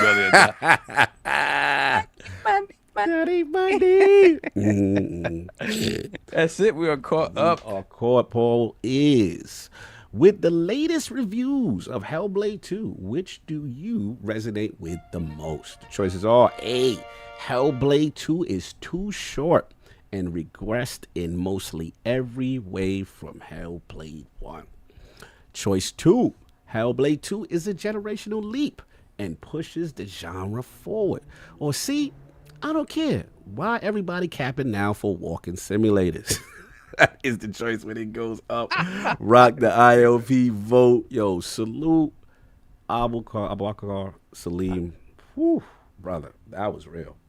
That was, I mean, I already had respected him before, because you know sometimes you meet people, I mean, you watch people for a while, and you think you got a sense of them, but like, just truth be told, he won't be upset if I say this, like, he reached out to ILP, and he was like, look, I want to set the record straight on some things, and for me, brother, forever, I don't care what anyone says about you, you will always have my respect, because he did not have to do that, right? Nope. And we could have played the political game. And let's just for the record, because me and Attic had this, we had to be having talks, right? And we can't, I'm just going to let the realm know something real.